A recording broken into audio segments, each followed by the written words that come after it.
Hey there! Tonight's story isn't about knights or kings, but about the ones history kept at the edge of the page. You'll follow the daily rhythm of a woman in the Middle Ages. Whether born to a cottage or a castle, your path is narrow. Your voice is quiet, and your world is full of expectations, prayers, labour, and rules. Some days pass in silent routine. Others in pain no one writes down. Still you carry on, because that's what's expected. If this kind of storytelling helps you rest, feel free to like the video and subscribe. But only if it actually brings you peace. And let me know in the comments where you're listening from, and what time it is right now. It's always quietly reassuring to know who else is drifting off to the same story. So, let the candles burn low. Let the chapel bells fade. And step quietly into a world you were never meant to rule, but were expected to endure. It begins, as most things do, in the dark. A stone cottage, a timber-framed hall, a quiet convent cell. The setting shifts depending on one's station, but the experience, coming into the world as a girl in medieval Europe, is surprisingly consistent. It starts with the blood. Childbirth in the Middle Ages was not a dramatic affair in the way Hollywood might have it. There were no galloping horses or shouting men. No, it was an affair of women. A chamber prepared, warmed if it could be, herbs and oils steeped, the midwife summoned, and all men very firmly told to wait outside and try not to faint. In noble households, the birthing chamber might be draped in tapestries and warmed with braziers. In peasant homes, it was whatever space could be cleared beside the hearth, where the light from the fire flickered across the straw-strewn floor. Either way, the atmosphere was hushed, reverent, and tinged with fear.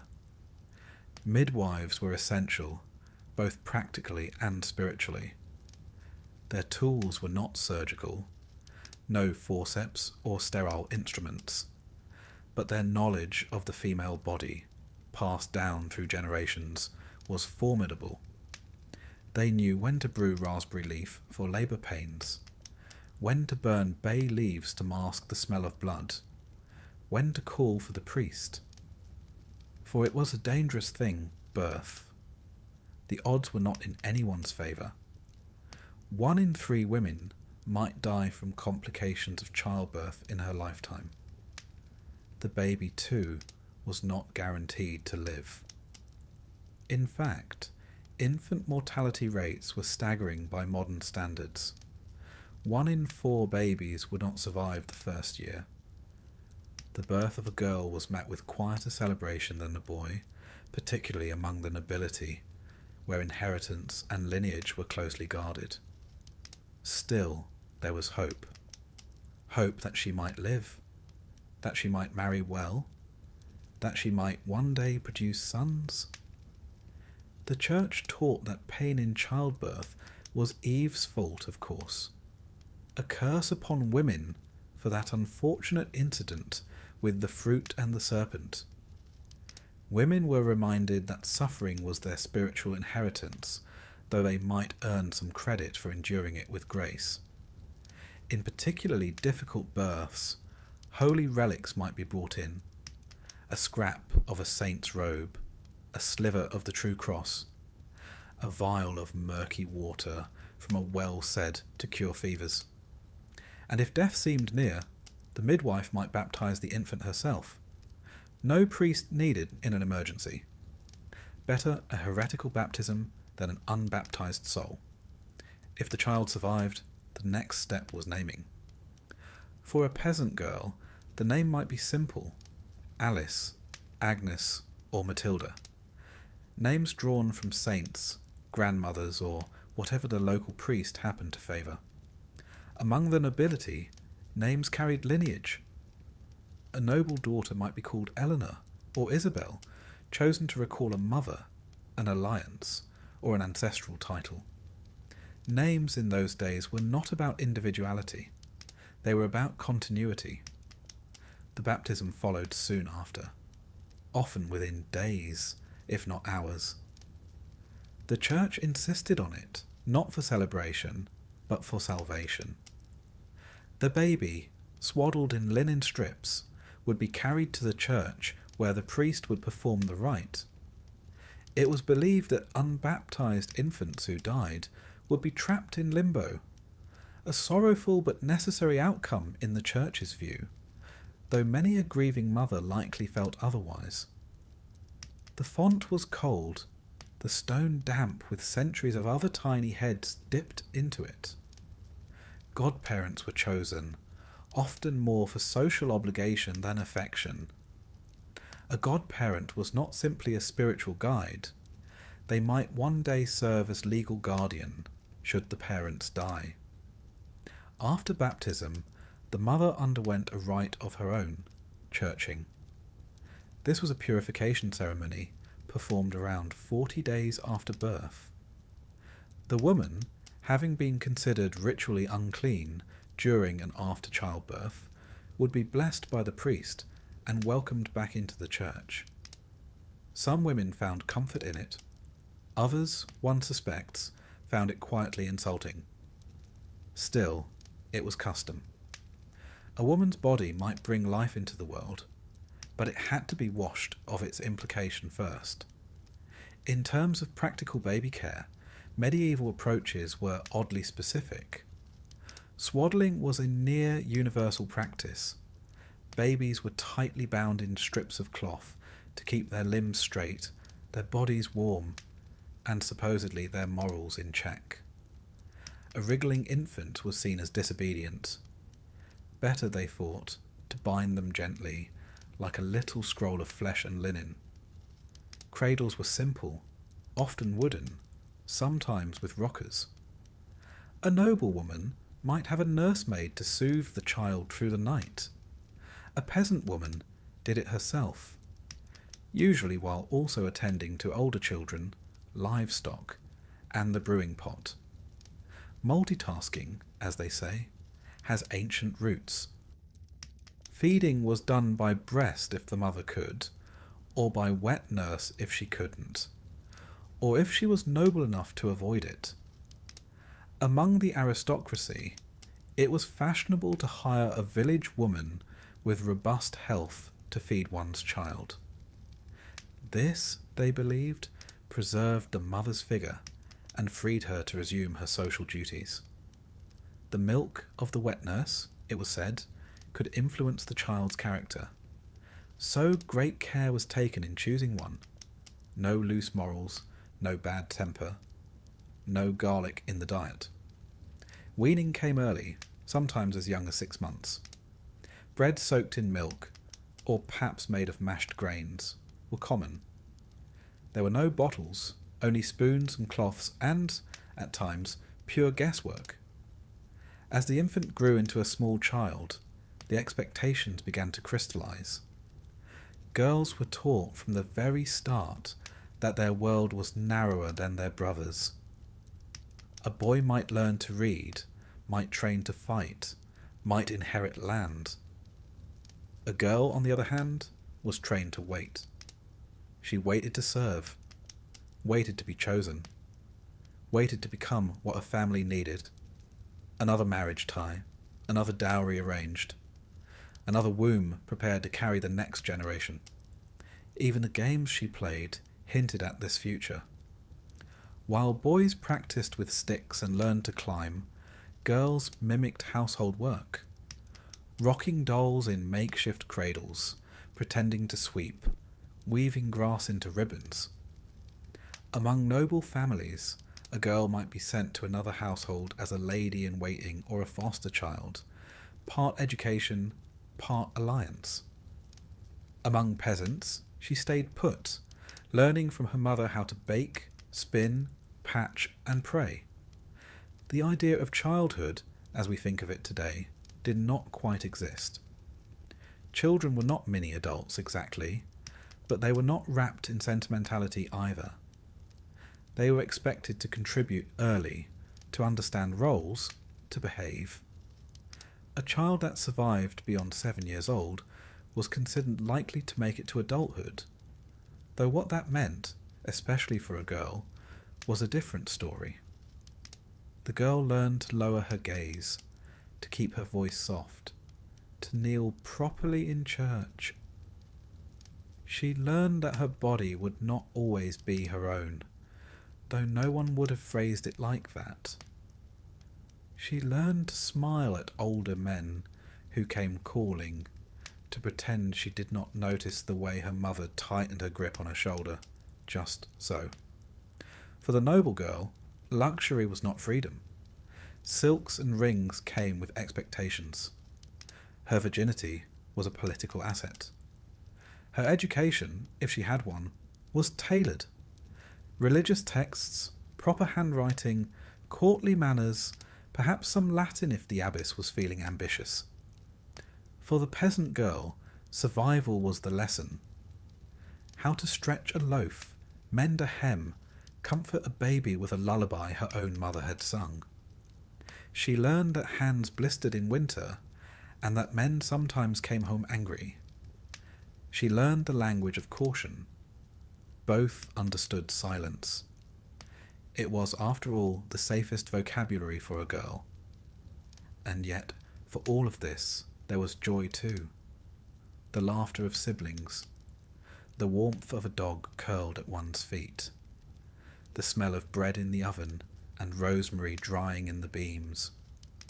The moments between chores where a girl might sing to herself, or imagine something larger somewhere else. In truth, medieval girlhood was not simply grim. It was complex. Like today, it was a place of contradictions, of affection and restraint, of closeness and control. A time when the future hovered just outside the window, barely seen, but very much felt. As dusk falls across the village, one can almost hear them. The girls in woolen smocks, hands tucked into sleeves, whispering secrets in the hayloft. The noble daughters pressing wax seals into practice letters. The daughters of blacksmiths watching the sparks, dreaming of something they can't quite name. Soon they will be told what is expected of them.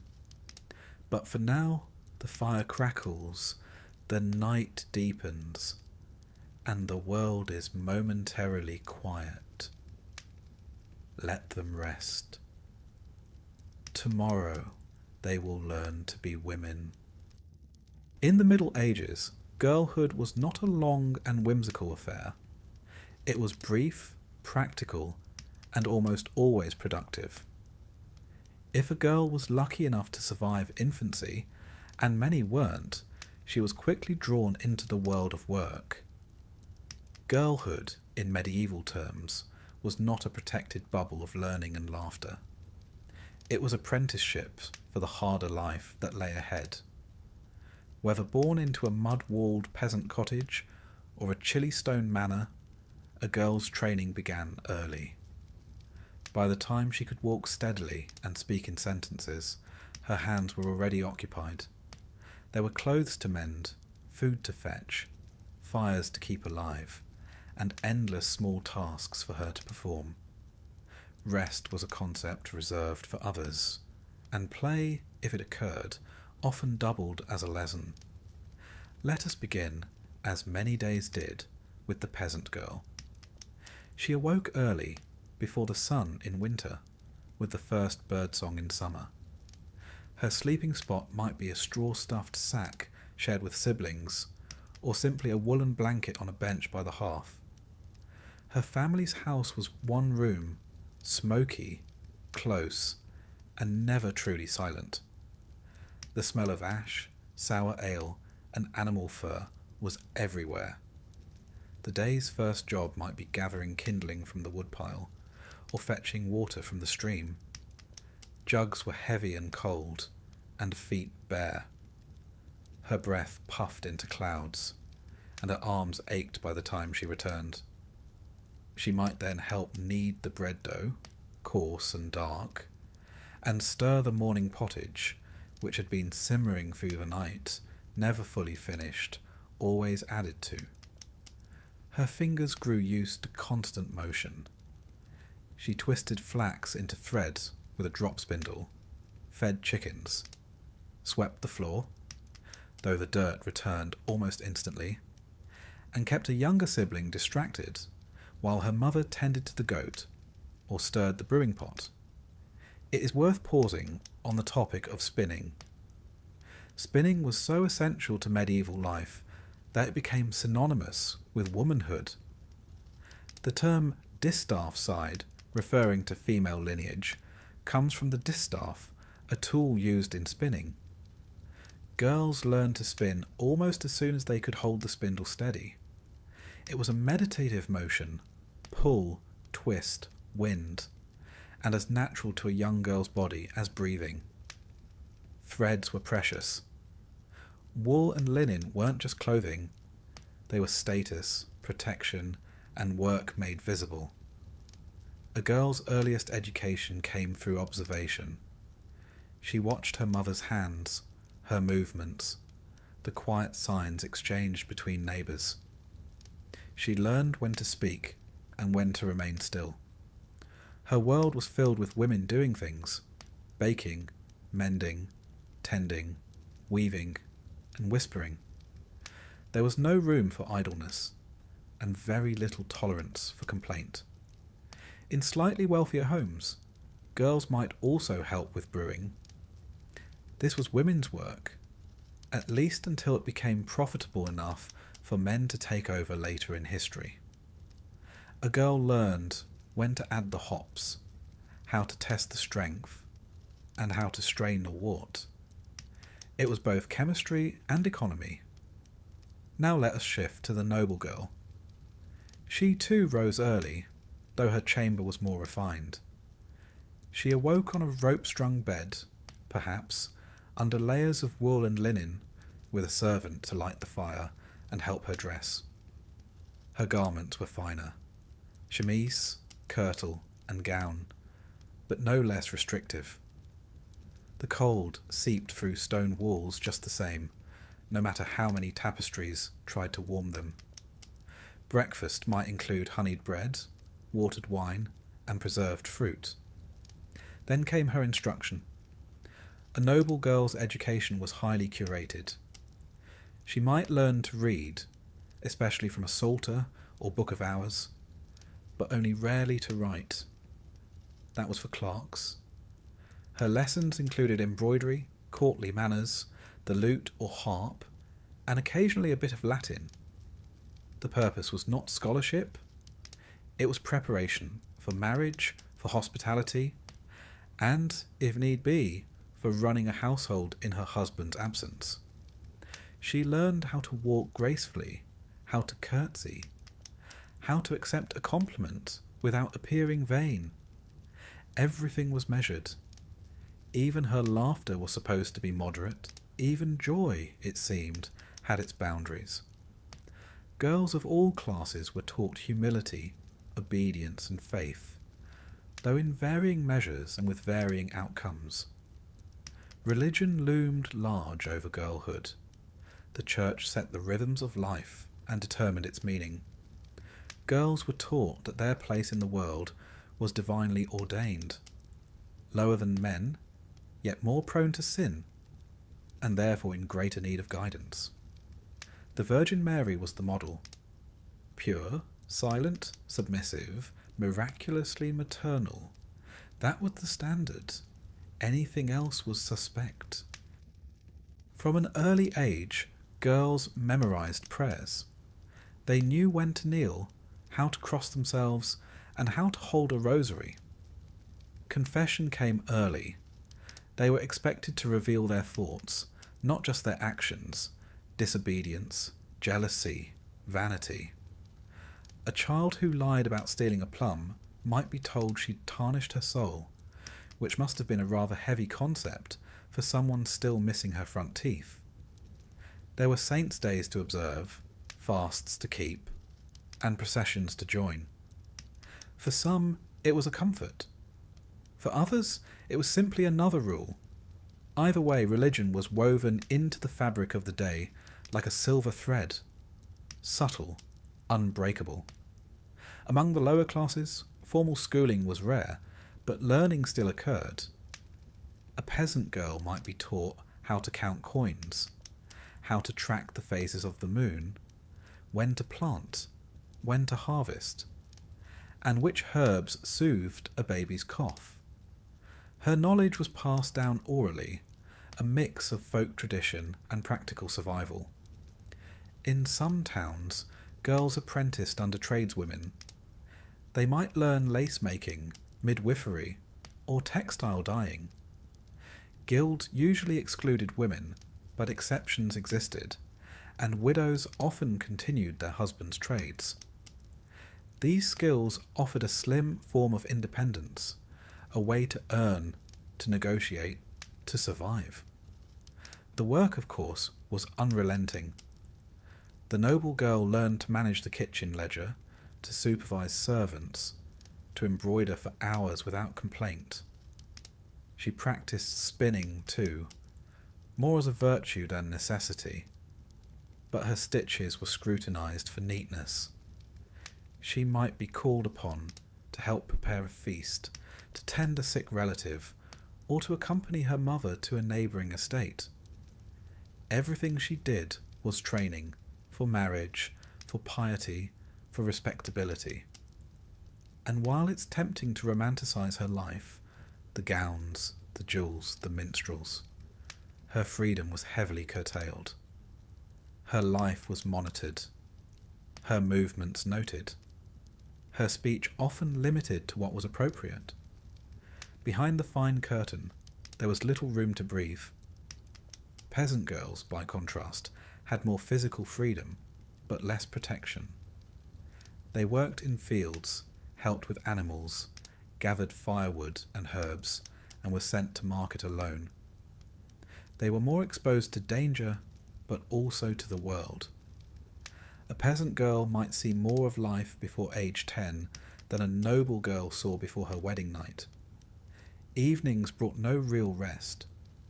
Candlelight was expensive and carefully rationed.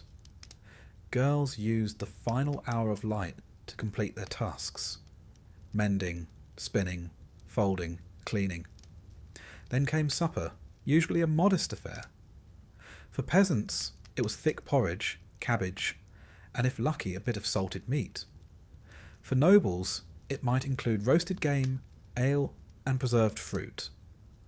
After supper, there might be music, or reading, or stories by the hearth.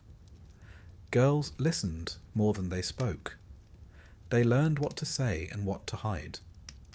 They learned how quickly reputation could change, and how long shame could linger. And then, sleep. Some girls slept on straw pallets, others on feather mattresses, some with sisters, some with nursemaids, some alone in a convent dormitory. Dreams came, of embroidered saints, of hearth fires, of things they could not name but somehow feared. Still the days had their small pleasures. A stolen plum, a song hummed during work, a ribbon saved from a feast. Girls were not unthinking machines of obedience. They found ways to be themselves within the narrow space allowed. A peasant girl might carve her initials into the beams. A noble girl might compose a verse no one would hear. Small acts of resistance, or simply small claims to identity. Their lives were shaped by duty, but within that they lived, and it's worth remembering that the skills they learned were not without value. A girl who mastered spinning could clothe a family. A girl who knew her herbs could heal. A girl who understood the rhythms of feast and fast, prayer and penance, could hold a household together. These were not ornamental talents. They were survival. So tonight, as the candles gutter and the wind slides against the shutter, picture them. the young girls of the medieval world, hands stained with dye, sleeves damp with washing, hearts full of duty and quiet dreams. They are not idle. They are learning. And tomorrow they will rise again, before the light, before the warmth, before anyone else. Girlhood in the Middle Ages was not a pause before life. It was the first chapter of it. Let them sleep. The spindle awaits. In the medieval world, a girl did not so much become a woman as quietly slip into the role one morning while milking a goat. There was no grand announcement, no candles or cakes or parties to mark the transition. Instead, a subtle shift began. Noticed first in whispers, then glances, and eventually in the extra care taken when she stepped outside. Puberty in the Middle Ages was not celebrated. It was endured. Let us begin, as we often must, with the body. At a certain point, often between the ages of 12 and 14, but sometimes as early as 10, a girl's body began to change. Her hips softened. Her chest began to bud. Her monthly bleeding, known euphemistically as her flowers or curse, arrived without warning and in many cases without explanation. For many, it came as a shock. There were no schoolrooms with labelled diagrams, no gentle pamphlets. If a girl was lucky, her mother or an older sister prepared her. But often, the first bleeding came alone and was met with fear. Blood, after all, was not a casual thing in the Middle Ages. It signalled injury, punishment, or even demonic involvement. The body, it seemed, had betrayed her. And then there was the shame. From the moment her body began to change, so too did the way others looked at her. Before, she might have run barefoot through the courtyard, or climbed trees after eggs. After, she was told to lower her eyes, to keep her sleeves long, to walk with care. The world, once practical and straightforward, now contained invisible traps. A flash of ankle. A laugh too loud. A moment alone with a boy, it could all be misinterpreted. The medieval church viewed menstruation as part of the inherited stain of Eve's sin. It was unclean, not metaphorically, but quite literally. Women were advised not to enter sacred spaces during their courses. In some places, they were forbidden from receiving communion or even touching sacred objects. The body, for all its piety and purpose, was suspect. One could be a virgin, a saint, and still be considered impure for bleeding naturally. In practical terms, medieval women managed their menstruation with folded cloth, called wipes or rags, held in place by a linen belt, or tucked tightly beneath layers of wool. There were no disposable products, no washing machines. Water was fetched by hand. Everything had to be scrubbed and dried discreetly. A girl might have only 1 or 2 changes of linen. Privacy was rare. Cleanliness was hard won. Whispers circulated among women about which herbs might slow the bleeding or ease the cramps. Sage, yarrow, mugwort. These were passed down like recipes, woman to woman, rarely written, and always in hushed tones, away from the ears of fathers and brothers. Meanwhile, the wider community had begun to watch her. The term maiden now applied in earnest. It meant she was eligible, though mercifully not always ready, for marriage. Suitors might begin to appear, sent by their mothers or steered by matchmakers. She would be paraded, not literally, but socially, observed at church, praised for her modesty, her needlework, her silence. A girl's reputation became her currency. One misstep, one conversation overheard, one smile held too long, and the rumours could begin. A peasant girl might be called fast. A noble girl might be thought unchaste. Both labels were heavy and difficult to erase. Ironically, she was not supposed to speak of her womanhood, but everyone else could comment on it. For noble girls, these years marked the final stage of training before marriage. Their instruction grew more serious. How to run a household, how to instruct servants, how to bear sons, and, just as importantly, how to hold one's tongue. The art of being pleasant but not too familiar, learned but not arrogant, pious but not sanctimonious. She was taught to bow to her father, and then one day to her husband. For peasant girls, the change was less ceremonious. Her chores remained largely the same, but the social gaze altered. She was now expected to behave like a woman, to be modest, diligent, fertile. In some communities, she might work alongside her father in the fields one day and be betrothed the next. A useful womb, a capable back, a strong arm for kneading, these were considered virtues. And then there were the warnings. Girls were told cautionary tales of young women who walked into the woods and came back shamed, of girls who lingered at the well too long, of boys with clever tongues and wandering hands. No one explained desire, only danger. What the church did explain, at great length, was temptation. Women were described as both weak and dangerously alluring, a paradox that left them blamed whether they yielded or resisted. A man who strayed was led astray. A woman who strayed was a harlot. The Virgin Mother Whore Trinity followed them, always.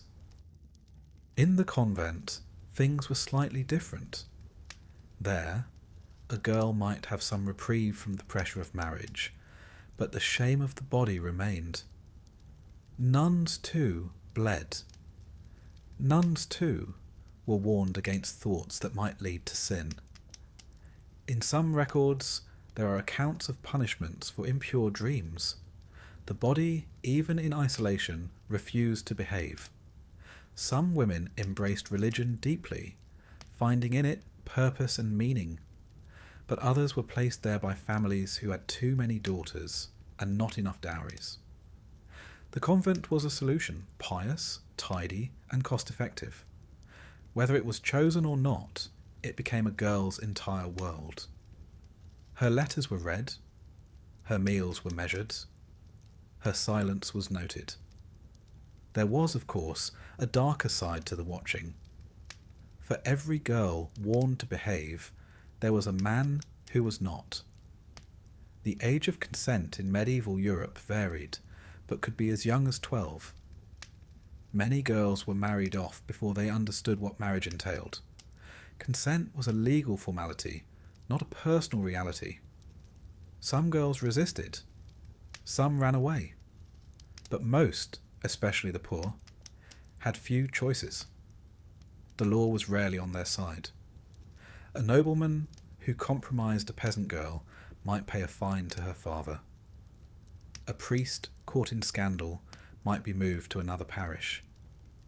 A girl who lost her virtue through force or persuasion was often blamed for it.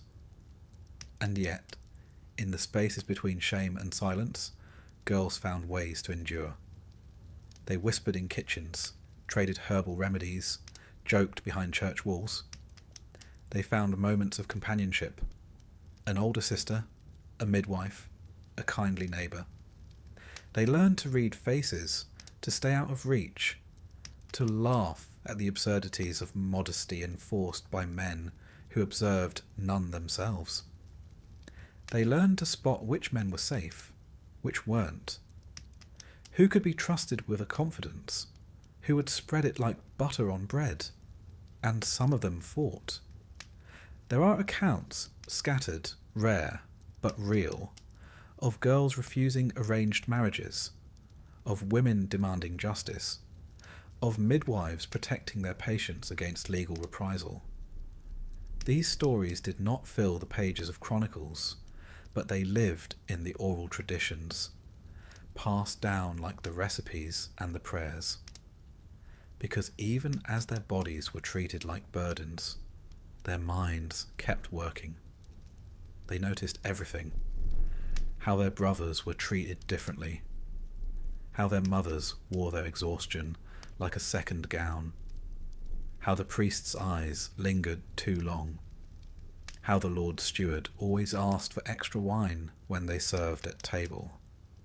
And in that noticing, they began to grow into the quiet strength that would carry them through the rest of their lives. Not with defiance, there was little room for that, but with a kind of patient resistance, with wisdom gathered from watching, and with alliances formed in whispered Latin and laced sleeves. So tonight, let us imagine them, not the wide-eyed girls of storybooks, but the keen-eyed, quick-minded, weary-limbed girls of real history, sitting at the hearth, one hand spinning, the other adjusting a woolen wrap, feeling the ache in their backs and the tug in their bellies, watching, always watching, learning how to live in a world that never quite welcomed them, but still needed them all the same. Let them sleep now. There is more to learn tomorrow. In the medieval world, a girl's path to marriage often began long before she could spell the word. Marriage was not so much a milestone of life as it was a transaction, one arranged by others, signed not in ink but in goats, acres, or the promise of future sons. Love, if it entered the picture at all, usually came after the agreement had been sealed, if it came at all. Among the peasantry, betrothals were casual but binding. A village father might say over a jug of ale, "Your Tom will marry my Alice, come harvest." No parchment, no fanfare, just a spoken agreement, witnessed by neighbours who would remember. In the eyes of the church, even this might count as a legitimate contract, provided both parties were of age and consented. In noble circles, things were more elaborate. Families drew up formal contracts, witnessed by clerks, and often sealed with wax. These negotiations could take weeks, months, even years. A lord might promise his daughter to the son of a rival baron to end a feud, or to a distant cousin to keep property within the family. The bride, of course, was rarely consulted. The legal age of consent for marriage was 12 for girls, 14 for boys. Though many married later, especially among peasants, the law permitted it early.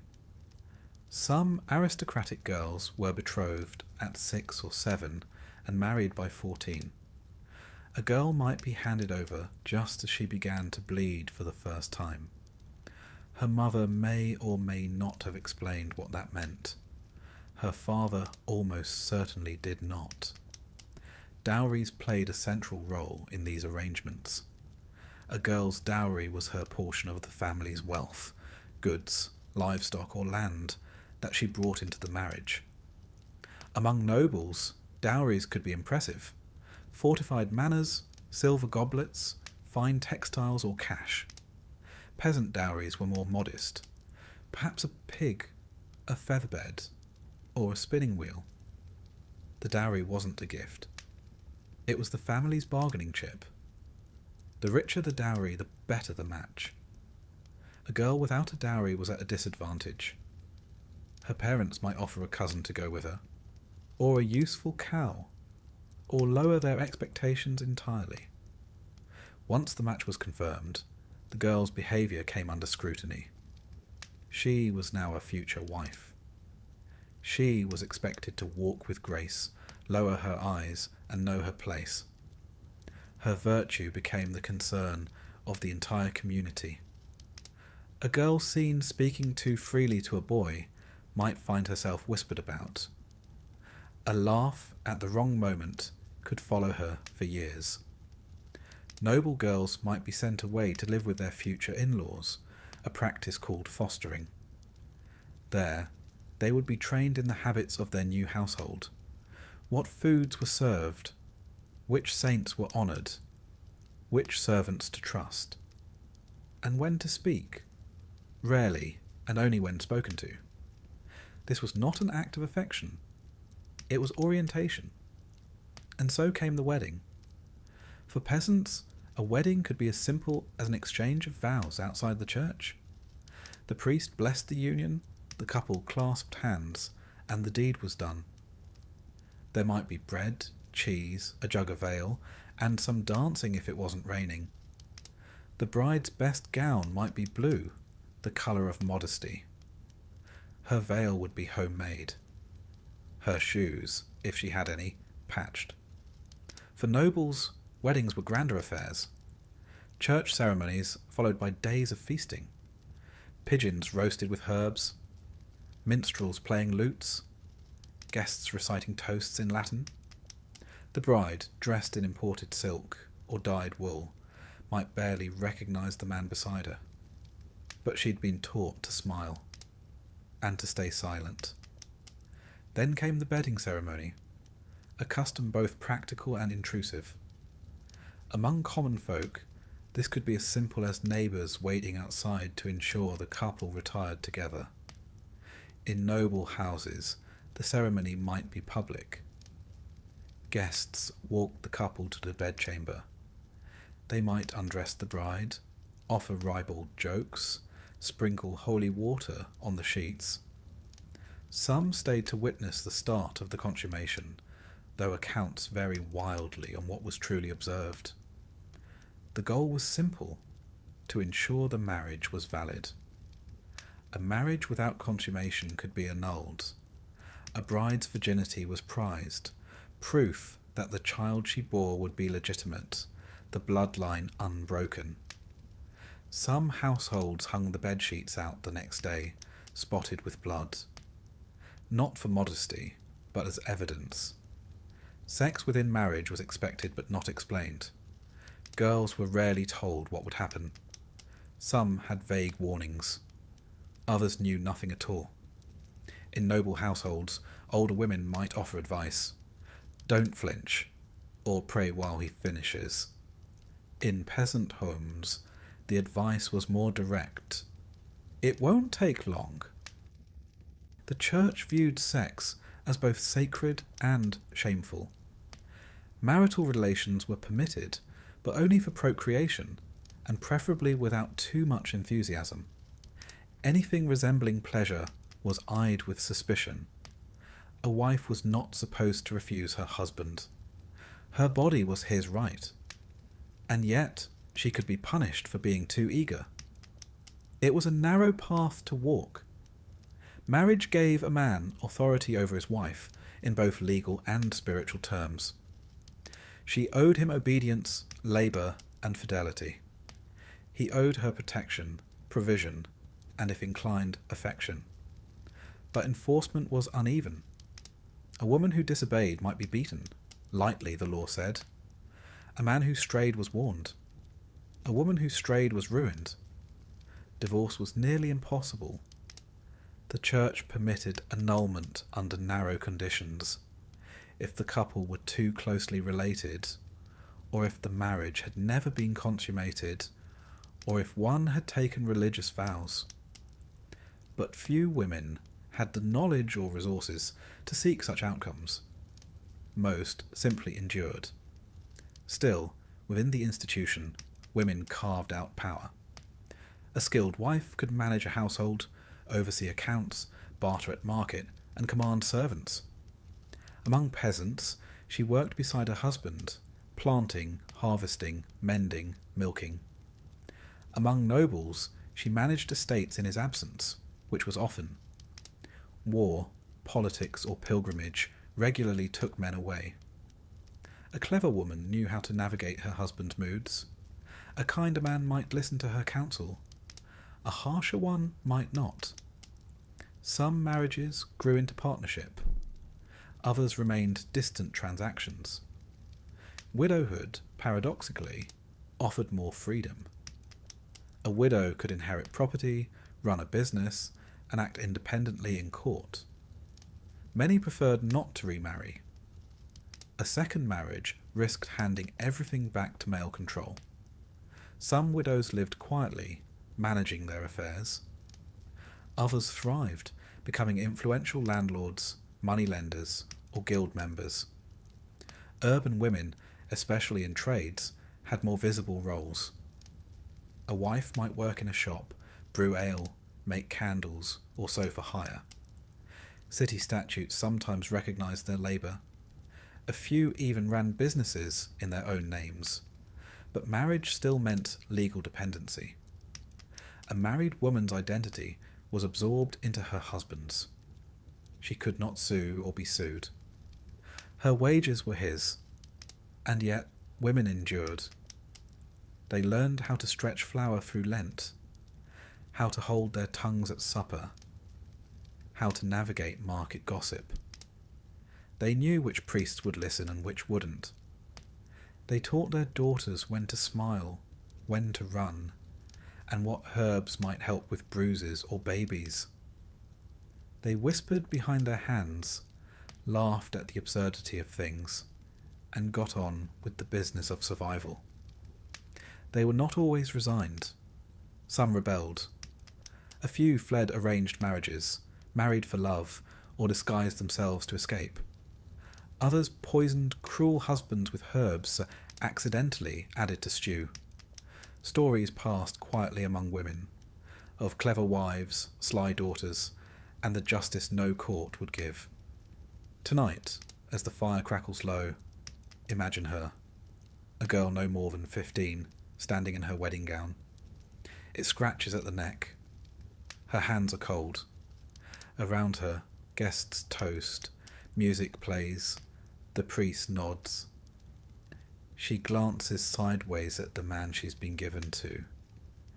She barely knows him, but she will soon enough. Let her sleep now. Tomorrow she rises early. There is work to do.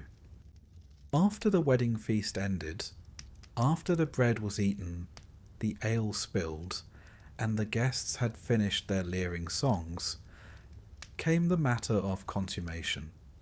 The moment where all the whispered promises, the negotiations over goats or manors or parcels of land, the exchanged rings and blessings, finally culminated in the cold and rather awkward reality of two strangers sharing a bed. Sex, for the medieval woman, was rarely her idea.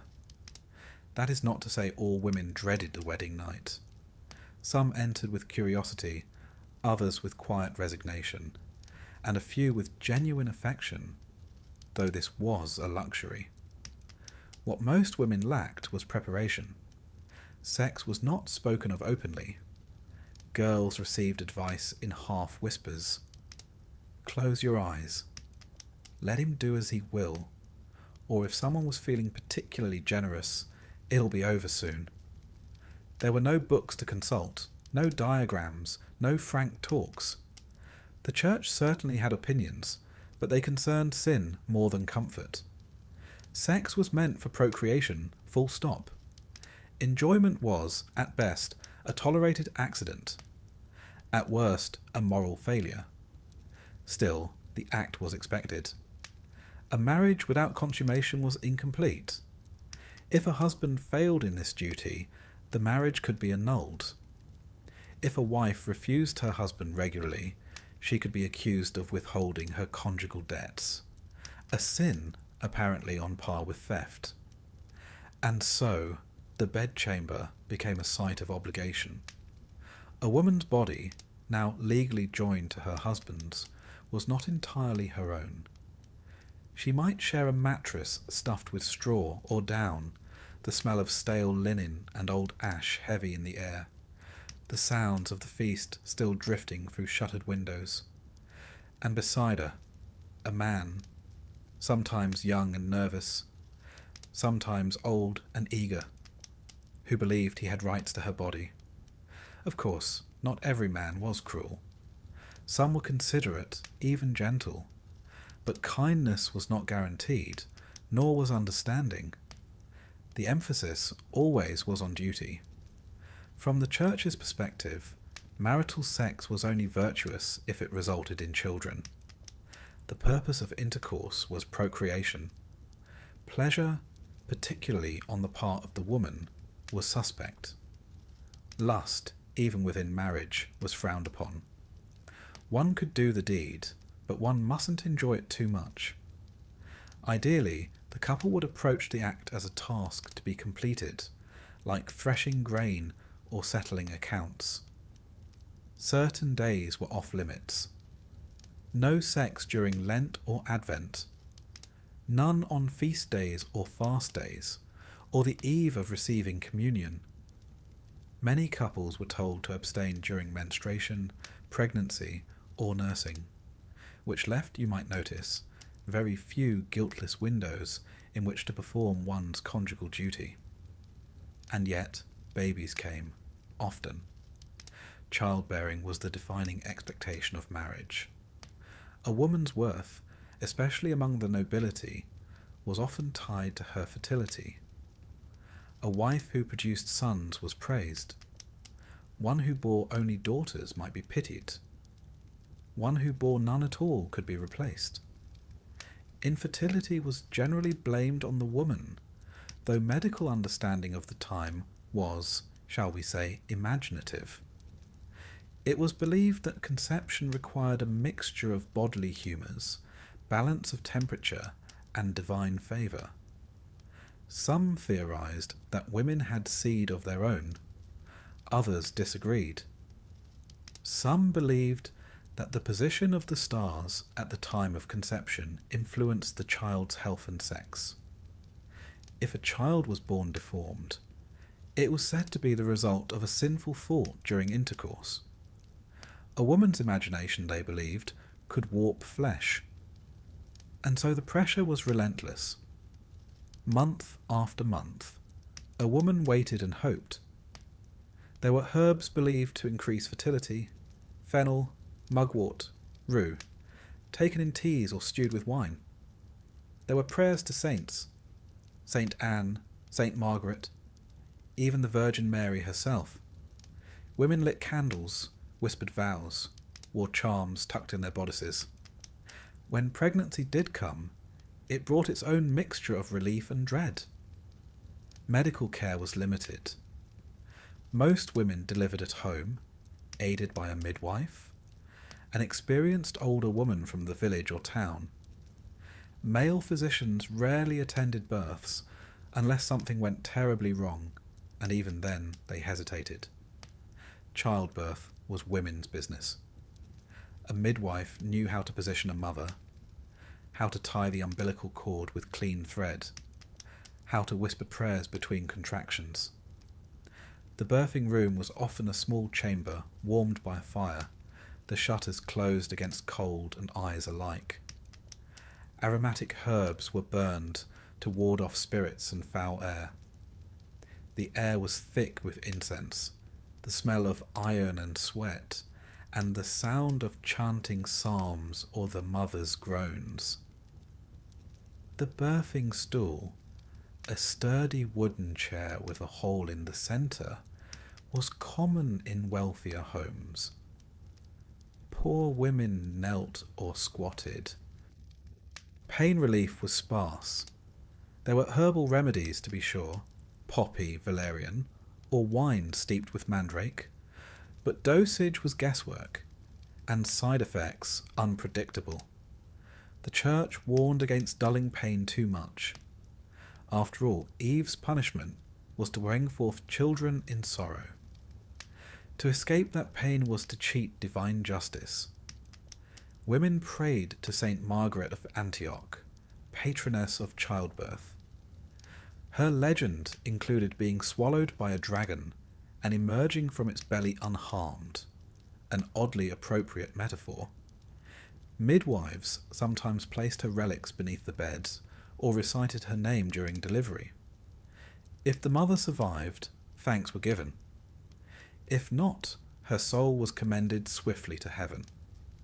Childbirth was deadly serious. Many women did not survive. Infections, hemorrhaging, breech births, and fever took lives regularly. There were no antiseptics, no blood transfusions, and no knowledge of bacteria. A woman might deliver one healthy child and die with the next, or lose the baby, or deliver a stillborn child, wrapped quickly and buried without naming. If the baby lived, baptism was urgent. Infants were often baptized within days, sometimes hours.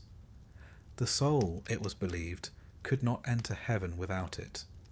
Midwives were sometimes granted permission to baptize in emergencies. A weak or dying child was sprinkled with holy water before anyone even asked its name. For noble women, childbirth was a public concern. The arrival of an heir was cause for ceremony. Witnesses were sometimes summoned to confirm the child's legitimacy. If the husband was away, letters were sent. Gifts arrived, swaddling clothes, amulets, sometimes fine linens embroidered with saints' names. Peasant births were quieter. A neighbour might bring broth, or a bundle of dried lavender, or help with the animals. But work resumed quickly. A peasant woman might be back in the fields within days. There was no maternity leave. There was no nursery. Babies slept in the same bed, fed at the breast, and were slung over a hip as their mothers hauled water or kneaded bread. Nursing was expected. Wet nurses were used by the wealthy or when the mother had died. The church discouraged wet nursing, worrying about moral contamination. One woman's milk influencing another's child. But it persisted nonetheless, especially in courtly households, where noble women were discouraged from nursing lest it interfere with fertility or appearance. And all this sex conception, childbirth, was overseen always by the watchful gaze of the church. The medieval church was not short on opinions. Manuals for confessors listed every possible sexual sin: too frequent, too lustful, on the wrong day, in the wrong position. But they offered little guidance on what was permitted beyond not too much. Desire, especially female desire, was treated with suspicion. A wife who initiated intimacy could be accused of having unseemly boldness. Even joy, if too obvious, might need to be confessed. Yet there was also veneration. The Virgin Mary, meek and mild, was the ideal woman, pure, obedient, nurturing. Her image appeared everywhere, but no one could live up to her example. She gave birth without pain, remained a virgin forever, and never once complained about her husband. Medieval women, one imagines, could only sigh and try their best. And so, the average woman lived between contradictions. Her body was sacred and sinful. Her role was exalted and dismissed. She was essential to the continuation of family, faith, and feudal society, and yet denied authority over her own life. Still, she persisted. She survived endless pregnancies, some joyous, some not. She buried children and bore more. She learned to read her body's signs, to sense when danger was near. She trusted the midwife. She prayed to Saint Margaret.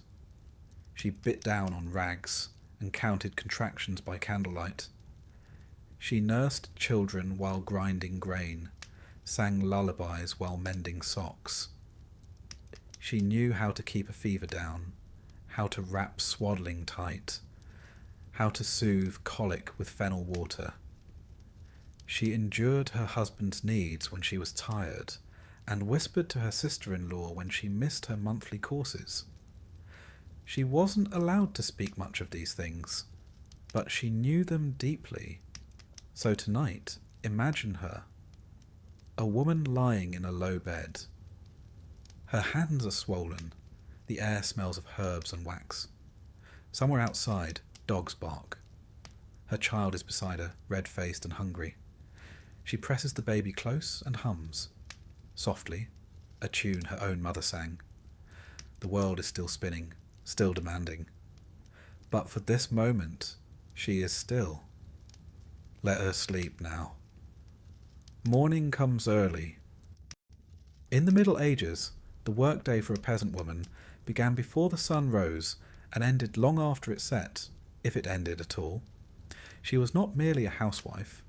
She was a field hand, a cook, a brewer, a midwife, a weaver, a shepherd, a mother, and occasionally, for good measure, a thatcher of roofs. Her life was defined by tasks, by repetition, and by the steady rhythm of survival. And while history remembers kings and crusaders, coats of arms and coronations, most medieval people were not noble. They were poor. And many of those poor were women, wearing rough spun wool, bent over work from cradle to grave. Let us begin at dawn. There is no need for an alarm clock. Roosters crow, dogs stir, and the baby wails from the corner of the room. The cottage is dim, the hearth has gone cold overnight, and the thatched roof drips gently in one spot near the door. She rises, barefoot on packed earth, and tends the fire with practised movements. Ash is pushed aside, kindling coaxed into flame. Smoke curls up into the rafters and out through a hole in the roof. Breakfast is whatever remains from the night before. Porridge, if they're lucky. Bread, if it hasn't gone too stale. A bit of cheese, a dried apple, a sip of ale. Yes, even in the morning. Water, being what it is, uncertain, possibly contaminated, is generally left to animals and sinners. Ale is safer. And besides, she brewed it herself. The children must be dressed, the cow milked, the chickens fed. If there's a pig, it will demand its usual fuss. All of this is done before the work of the day truly begins. The medieval manor economy relied on women's labour. On the lord's domain, his estate, peasants owed days of work in exchange for use of the land. Men might plough, harvest, or mend fences. Women gleaned, weeded, sowed flax, and bundled firewood. They worked in the fields beside their husbands, carrying babies on their backs, or leaving older children to watch the little ones. There were no nurseries. The world was your nursery. Even when not in the fields, a woman's work did not let up. She spun wool into thread, a task so common it became a symbol of womanhood itself. In fact, the word distaff, a spinning tool, was often used to refer to the female side of the family. A distaff family. It was not a compliment, necessarily, just a fact. Spinning was constant. Idle hands were frowned upon. A woman might spin while walking, while minding sheep, or while watching the stew pot. Thread was needed for weaving, for sewing, for mending endless tunics and hose. Clothes did not come from markets, but from her own skill.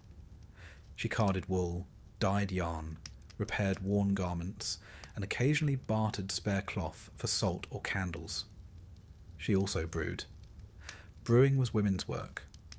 Ale was a staple, not a luxury. Weak ale was consumed daily by all ages, even children. It was called small beer, with just enough alcohol to kill off whatever lurked in the water. Women known as alewives brewed in their homes, using family recipes, selling surplus to neighbours. The work was hot, sticky, and fragrant. Malted barley, boiling water, herbs instead of hops. Some women grew modest businesses this way, hanging ale sticks over their doors to show when the brew was ready. But God help the alewife who overcharged or watered her stock. She might be fined, shamed, or dragged to court. In many towns, ale tasters were appointed to test the strength and price of every batch. A woman's reputation could rise or fall on her brew. On top of all this came food, preparing it, preserving it, growing it. A peasant woman tended a garden with cabbages, leeks, beans and onions. She might grow herbs, sage, parsley, fennel, for flavour, medicine, or luck. She fed the hearth with branches gathered from the woods, stirred pots hung over flame, baked flat loaves on stones, and salted or smoked meat if they ever had enough to save. She knew how to stretch what little they had. Barley gruel with nettles, turnips stewed with bone, pottage, a catch-all term for whatever could be boiled. Fresh fruit was rare and seasonal. Dried beans were soaked overnight. Eggs if the hens were laying. Milk if the cow cooperated. Cheese if you had time to curdle and press. Every scrap was used. Waste was not a concept, because waste was not affordable. Then there were the children, always the children. A medieval woman might bear 6, 8, even 10 over her lifetime. Half of them might not live past infancy. Those who survived were put to work early. By 4 or 5, a child might carry firewood, guard geese, or shoe birds from crops. Girls helped in the home, imitating their mothers with rag dolls and wooden spoons. Boys learned the rhythms of planting and herding. School was rare, letters rarer still. Most children learned by doing. And when the children grew up, they needed to be married off. That required dowries, negotiations, and more worry. A daughter was expected to be modest, hard-working, and marriageable. A son was expected to find land or to trade. A mother's work did not end when her children left. It merely extended outward. A peasant woman might also serve as a midwife. If she had experience, she was called upon by neighbours to assist in births, offering herbal tonics, whispered prayers, and a firm hand. She might learn by watching older women, slowly acquiring knowledge passed down orally, rarely written. She charged little or nothing. It was in many ways a sacred duty. She also nursed the sick, prepared bodies for burial, and helped during times of crisis, fire, famine, plague. She knew which plants could reduce fever, which leaves eased pain, which roots to avoid. She learned what worked through trial, error, and sometimes tragedy. Her days were shaped by seasons. In spring, planting. In summer, tending. In autumn, harvest. Winter brought mending, spinning, and trying to keep the fire lit with damp wood. Festivals punctuated the year. Feast days, saints' days, holy days of obligation.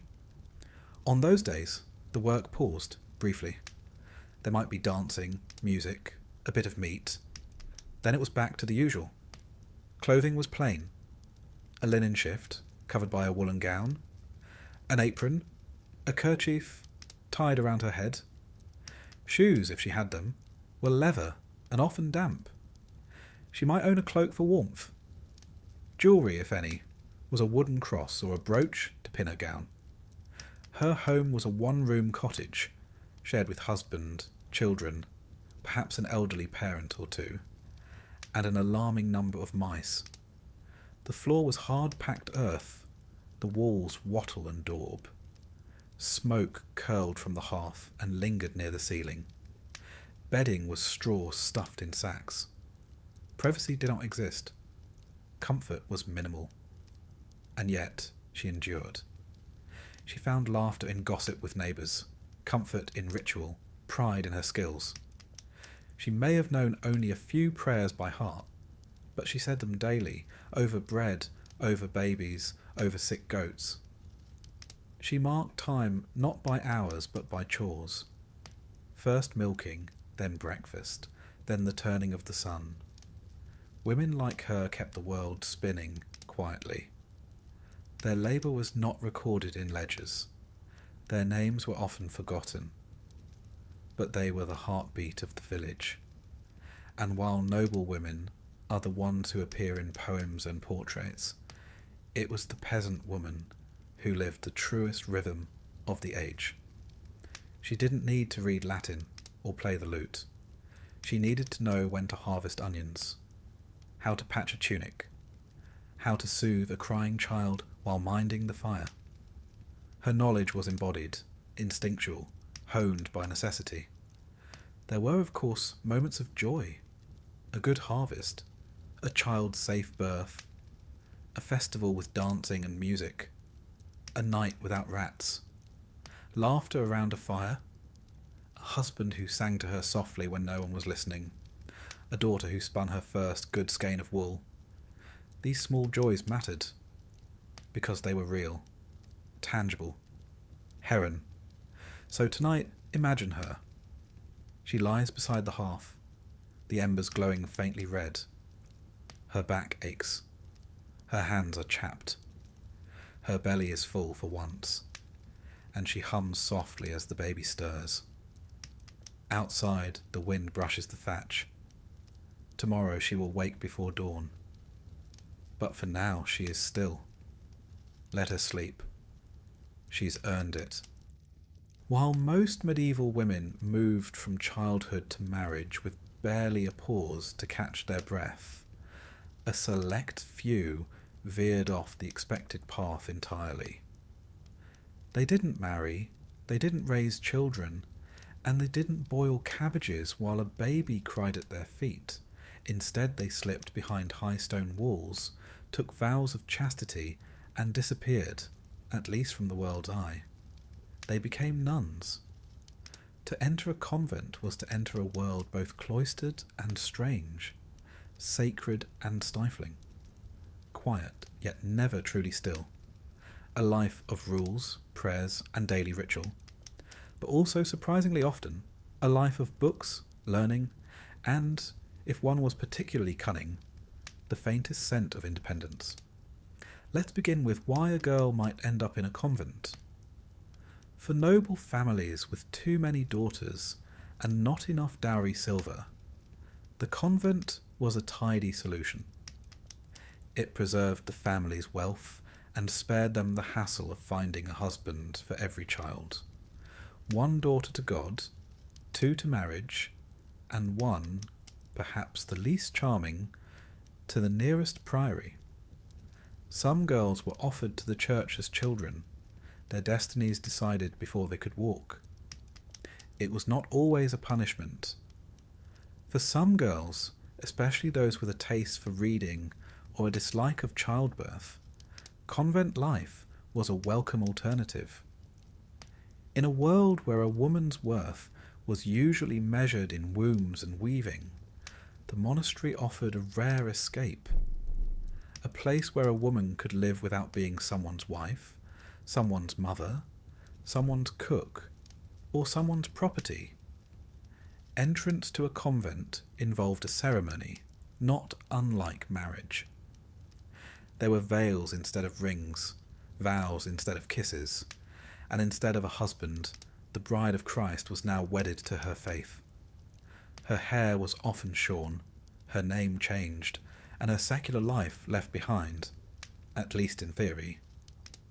But what did her new life look like? Convent routines were governed by the rule, most often the rule of St. Benedict, a document written in the 6th century and embraced with fervour for centuries after. This rulebook dictated nearly every hour of a nun's day. Wake up at midnight for prayers. Rise again before dawn. Chant, read scripture, perform chores. Eat in silence. Pray, work, pray again. There were 7 canonical hours, each marked by prayer. Matins, lauds, prime, terce, sext, nun, vespers, and compline. Yes, that's more than 7, but the math was medieval. Bells rang, voices murmured, psalms echoed in stone halls. It was not an idle life. But within those prayers and fasts, there was variety. Convents varied widely in their daily experience, depending on wealth, location, and leadership. Some were austere. No meat, no heat, barely a blanket between you and pneumonia. Others were surprisingly well appointed, especially if the abbess came from a wealthy family and managed her estate with shrewdness. Some nuns wore coarse wool, and bathed once a season. Others dined on roast fish and soft bread, and might own illustrated manuscripts worth more than a village. Education was one of the great benefits of convent life. While most medieval women remained illiterate, nuns were often taught to read Latin, to copy texts, to illuminate manuscripts. Some composed music, wrote treatises, or compiled histories. A handful became renowned scholars in their time. Hildegard of Bingen, for example, a Benedictine abbess in the 12th century, was a writer, composer, mystic, and medical theorist. She wrote about everything from theology to botany. She claimed visions and corresponded with emperors. She was, in short, not to be trifled with. Her success was rare, but she was not entirely alone. The convent, paradoxically, could be one of the few places where a woman might be taken seriously as an intellectual. Removed from the expectations of wifehood, she could study, write, teach, even lead. An abbess had real power over land, tenants, even priests who entered her domain. She could administer estates, hear confessions, and settle disputes. Her signature carried legal weight. She was, in her own small kingdom, sovereign. But not all convents were scholarly havens. Some were overcrowded, poorly funded, and mismanaged. Some were more prison than sanctuary. Novices were kept on strict schedules, meals were meagre, and discipline was harsh. A nun caught dozing during prayers might be made to kneel on cold stones. One who laughed too much, or heaven forbid, sang the wrong tune, might be sent to a cell to reflect on her sins. Chastity was the cornerstone of convent life. Nuns took vows to renounce all earthly desires. They were brides of Christ after all. But human nature being what it is, and medieval walls being neither soundproof nor insurmountable, lapses occurred.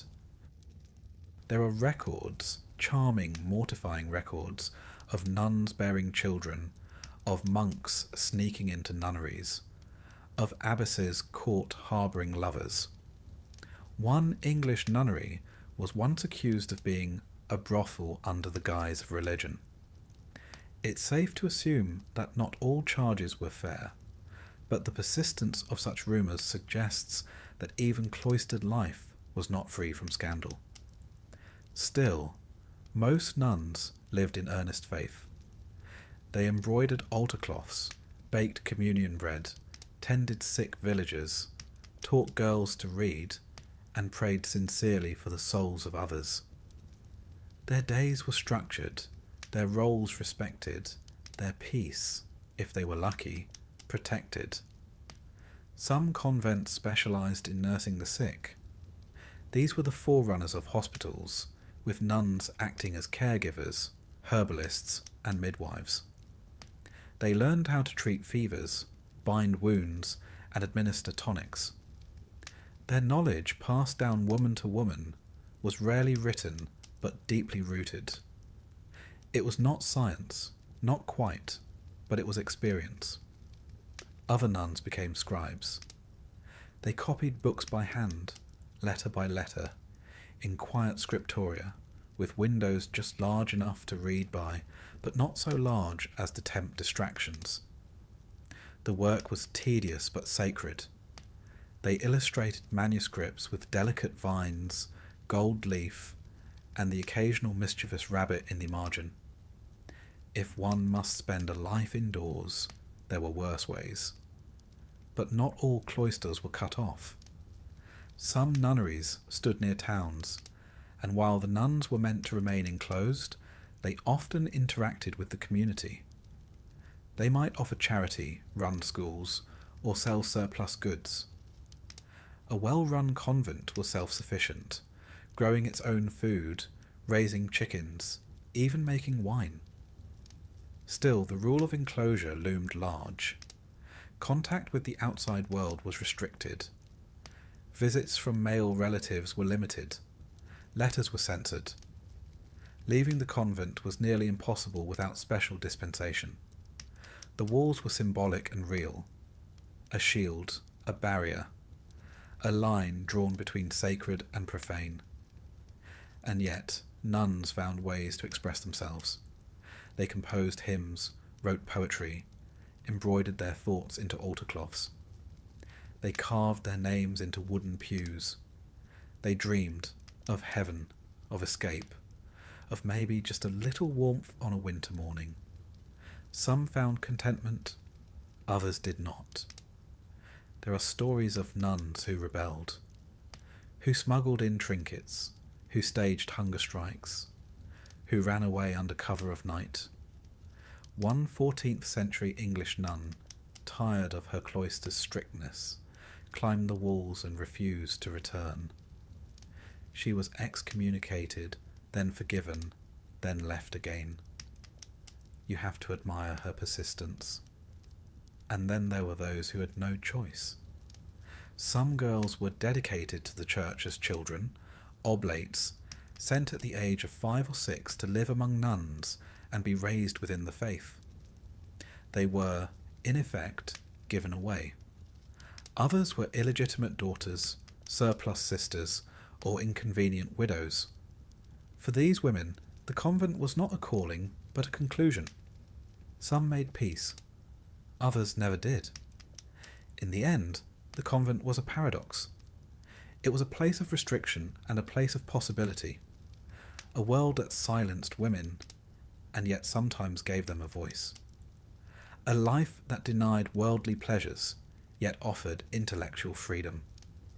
For many, it was the only place they could truly belong. So tonight, picture her.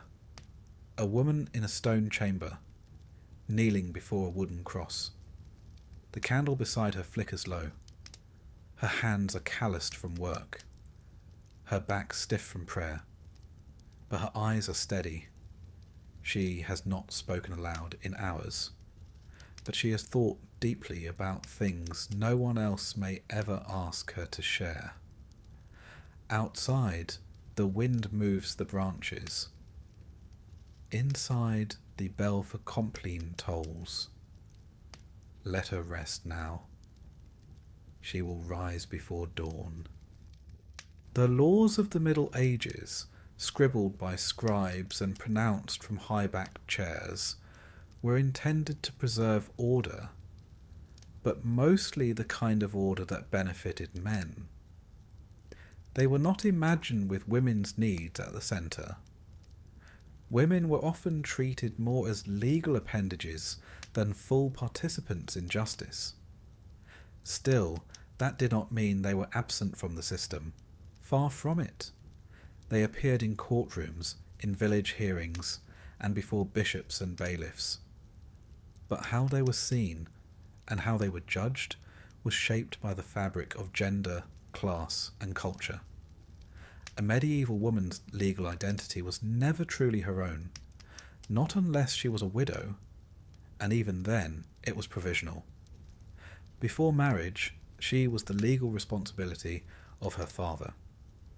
Once married, her rights were merged with her husband's under the principle of coverture. A married woman couldn't own property independently, make contracts, or represent herself in court without permission.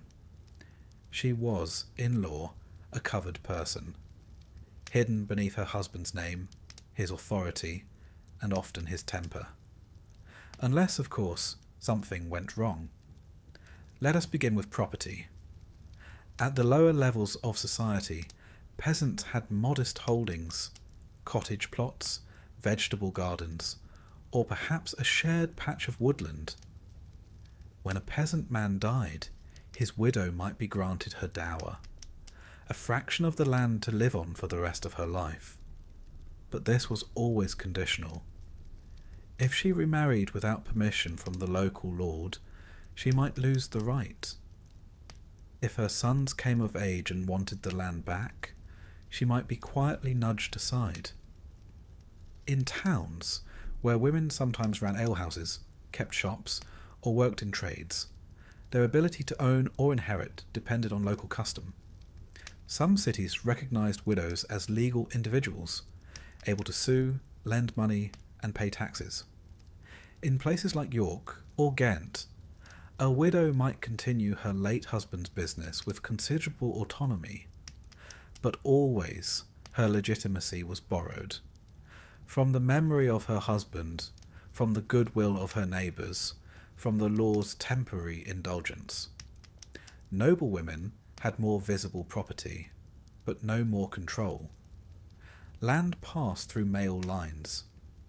A woman could inherit, but her husband would manage it. If she were a widow, she might oversee estates, collect rents, and even direct justice in her manor courts. But such power was the exception, not the rule, and she was often advised, if not pressured, to remarry. A woman alone was a problem to be solved. And then there was marriage itself. The church insisted on consent. A valid marriage required that both bride and groom agree freely. But this lofty ideal often clashed with practice. Marriages were arranged, sometimes when the girl was still a child. Fathers bargained dowries. Lords forced matches for political advantage. Girls might find themselves married before their 12th birthday, though consummation was ideally delayed until 14. Once married, a woman's legal status disappeared into her husband's. She could not initiate a lawsuit. She could not control her own earnings. In many ways, she became a legal shadow. The law presumed her obedience and presumed her silence, unless, again, something went wrong. If a woman was mistreated, beaten, abandoned, or cheated, her options were narrow. She could appeal to the church courts, which governed marriage and moral behaviour. A woman deserted by her husband might petition for restitution. A woman whose husband was impotent could, with great embarrassment, seek annulment, though this often involved proving the case through invasive examinations or awkward demonstrations. Divorce, as we know it, did not exist. The church forbade the dissolution of valid marriages.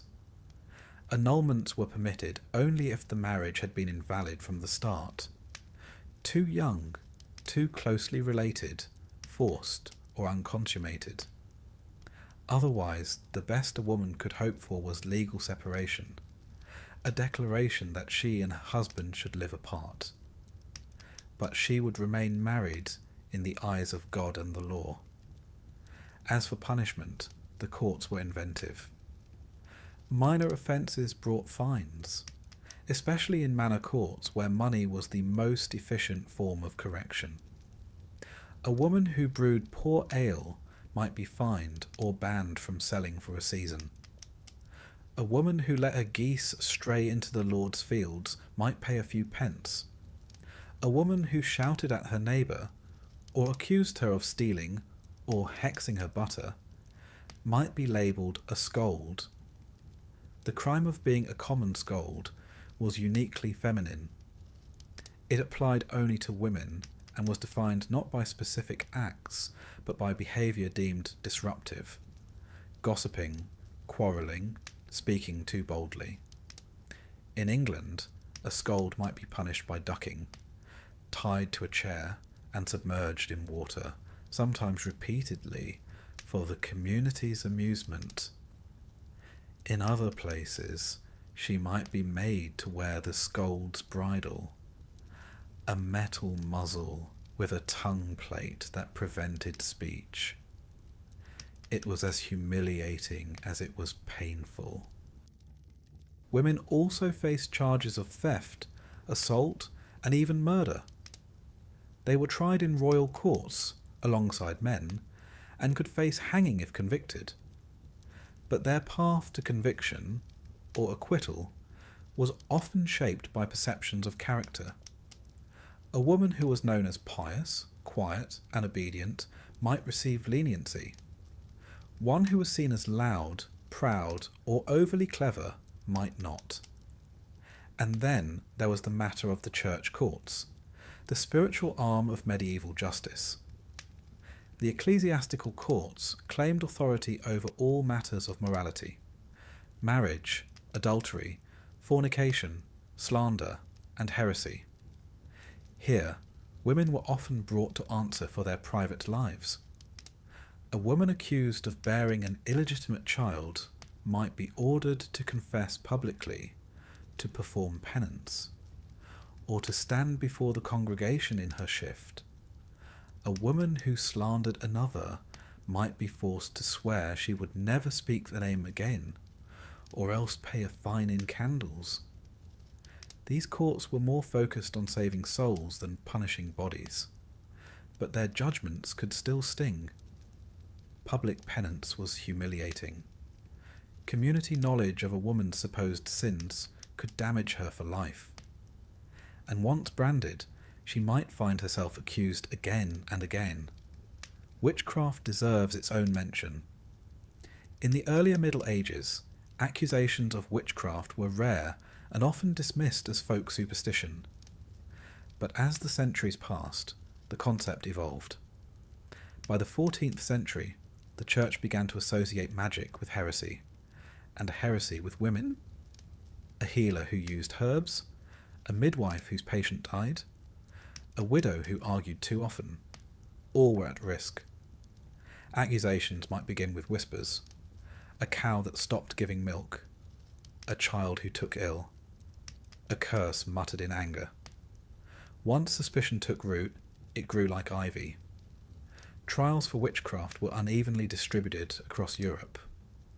In some regions they were common, in others rare. Torture was often used to extract confessions, though it was not universally permitted. A woman accused of consorting with the devil might be examined for witches' marks, pricked with needles, or simply interrogated until exhaustion or desperation produced a plea. And yet, women were not merely victims of justice. They also participated in it. They brought suits to court over broken promises, unpaid debts, stolen livestock. They appeared as witnesses, especially in cases involving neighbours, property, or marriage.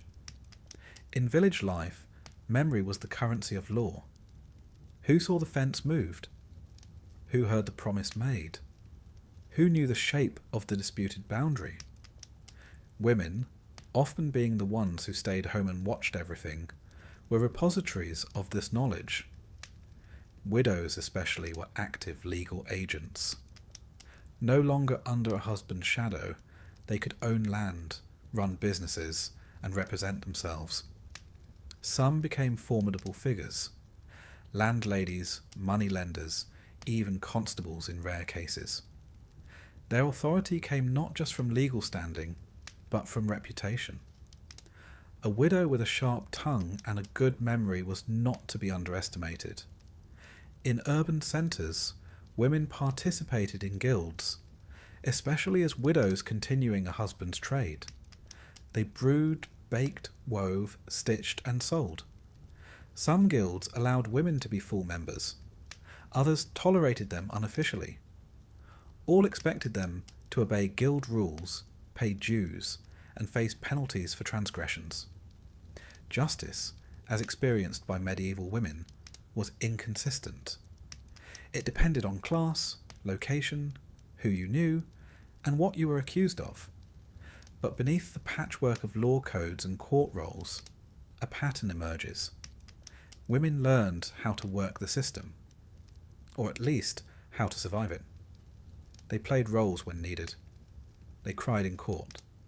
They feigned ignorance. They leaned on memory. They rallied neighbours. They carried their husbands' names like armour. Some fought, some yielded, some just kept showing up. So tonight, picture her. A woman standing on packed earth in a crowded village court. Her shoes are muddy. Her hands are calloused. The bailiff reads the charge. She listens. She speaks clearly, not loudly but firmly. Her neighbours nod. The steward frowns. She has no advocate but herself. Justice may not come swiftly. It may not come at all. But she does not flinch. Let her speak. Let her wait. Let her be heard. Not all women in the Middle Ages toiled in the fields or hauled water from wells. Some were wrapped in silk instead of wool, seated on cushions rather than stools. But being noble did not mean being free. Power for women at the top was ornamental, conditional, and often illusory. For every queen with a sceptre, there were 10 duchesses with nothing but embroidery hoops. And yet, within the great stone halls of medieval power, women of status carved out influence in quieter, subtler ways, through kinship, diplomacy, and the careful art of survival. Let us begin at the apex, queenship. A queen consort, married to a king, had a role both ceremonial and symbolic. She was crowned, anointed, and robed in finery.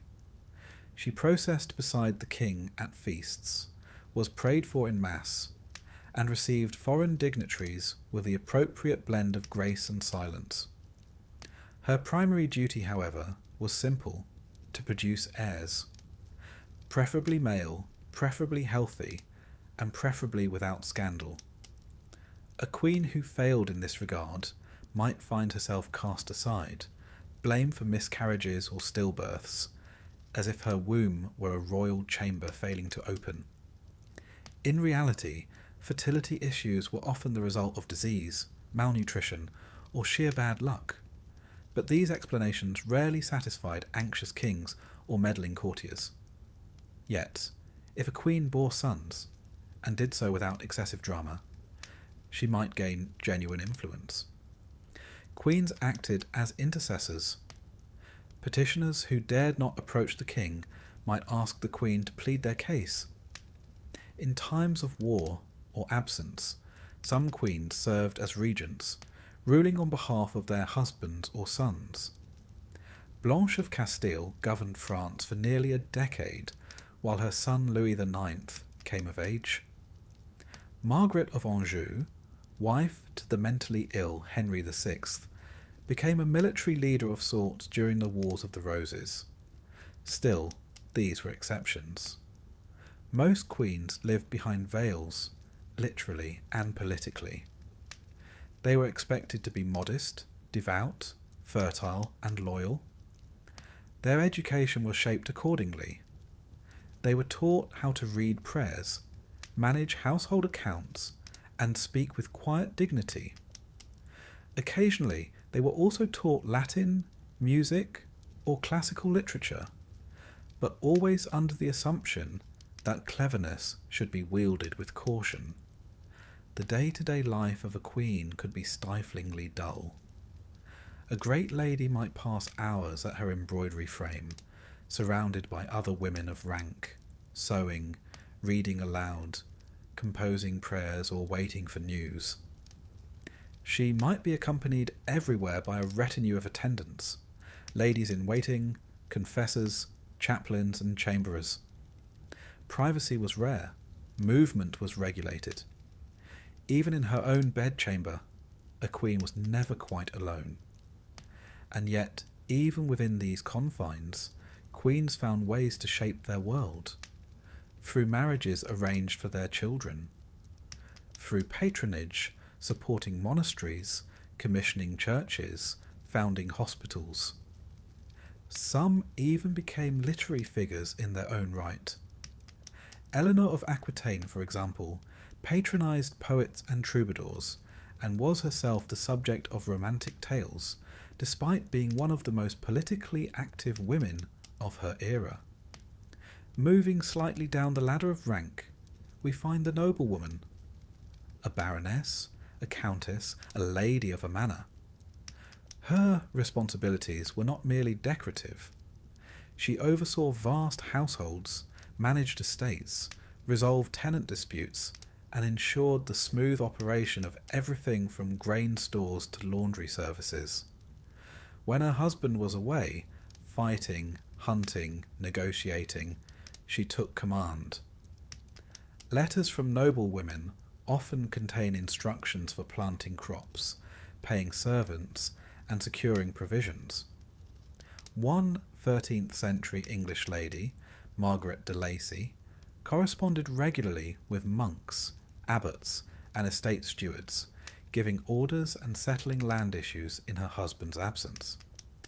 She may not have worn a sword, but she wielded a seal with confidence.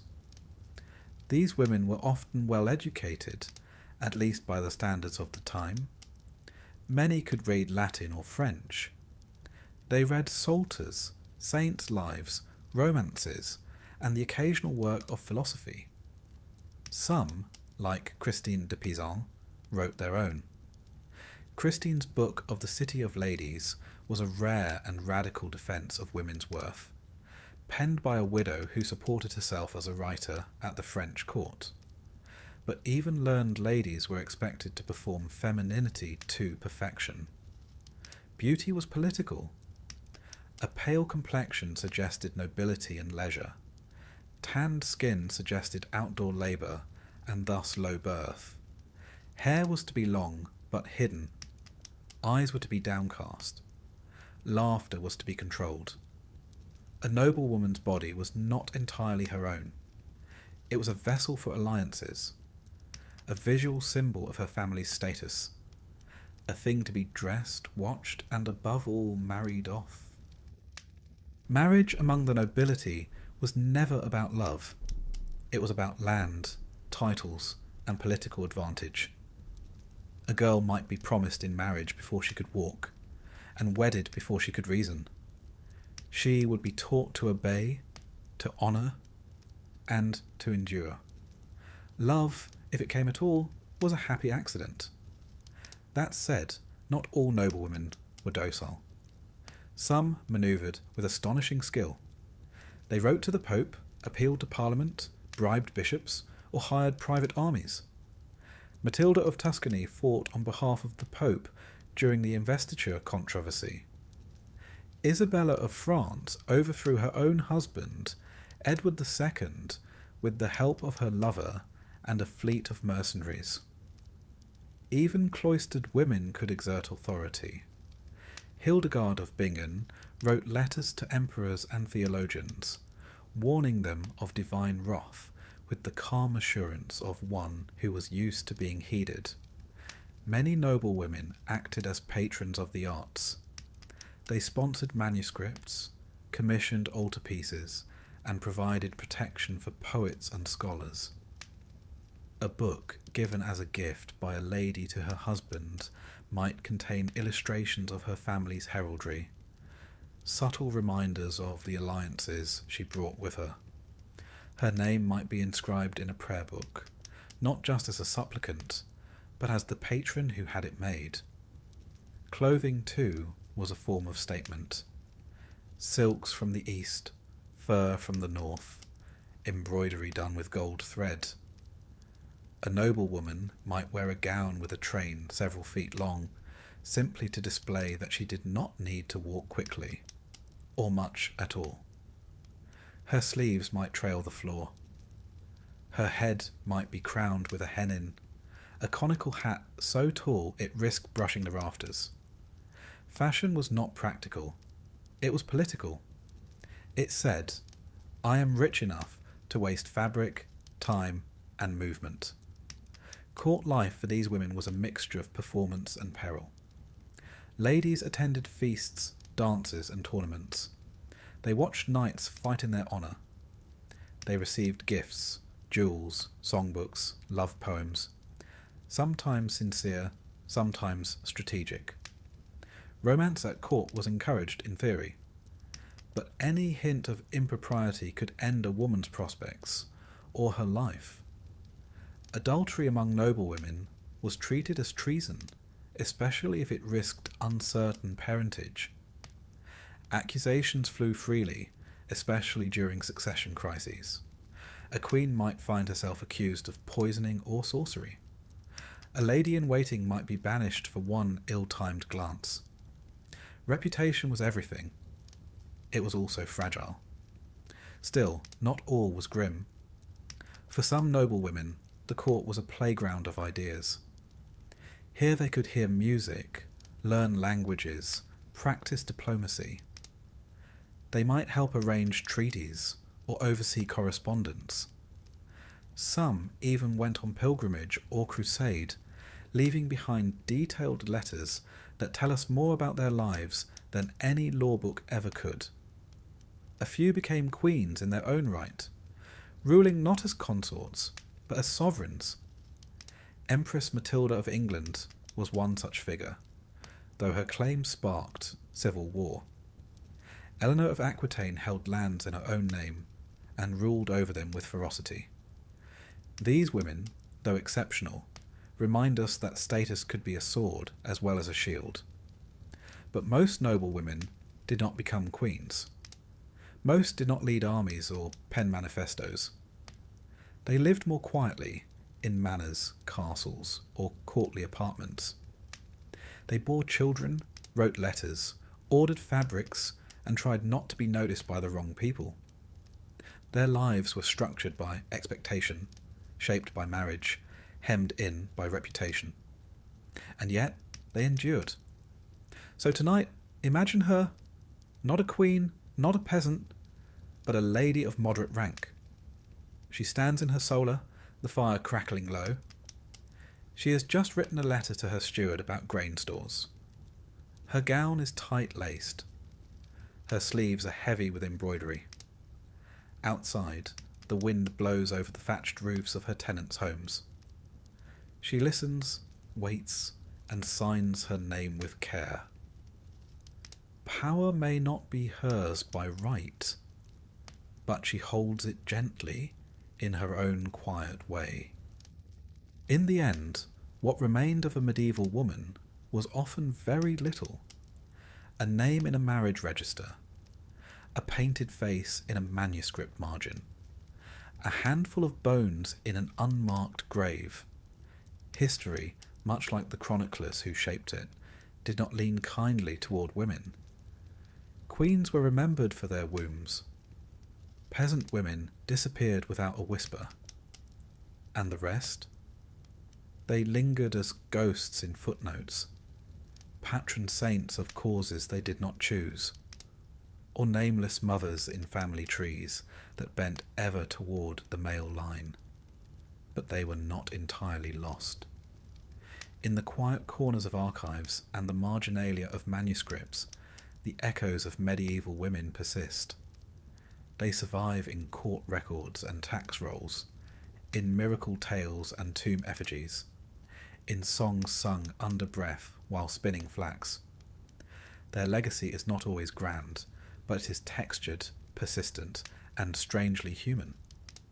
Let us begin with the most visible, the queens and saints. Queens, when remembered, were remembered selectively.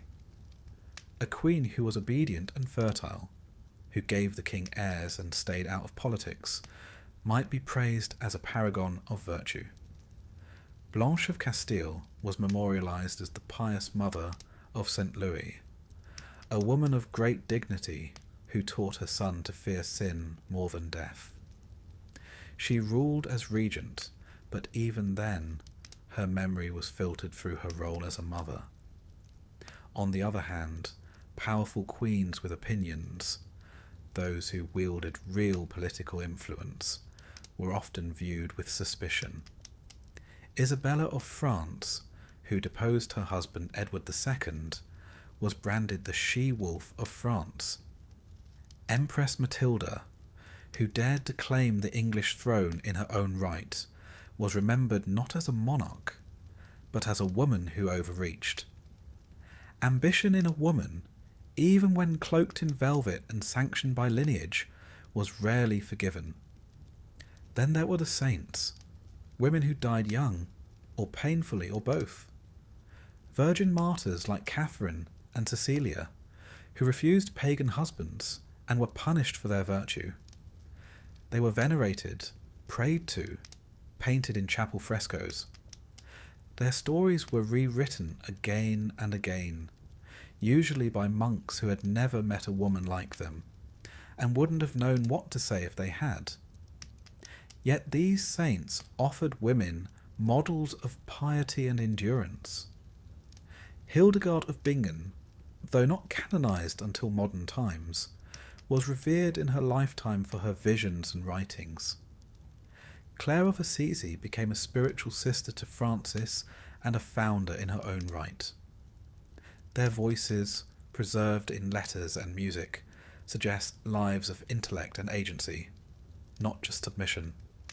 Moving downward in rank, the memory of noblewomen survived in ledgers, letters, and, most strikingly, tombs. Effigies carved in stone rest above many a church floor. Women with folded hands, long gowns, hair tucked into linen veils. Some lie beside their husbands, others alone.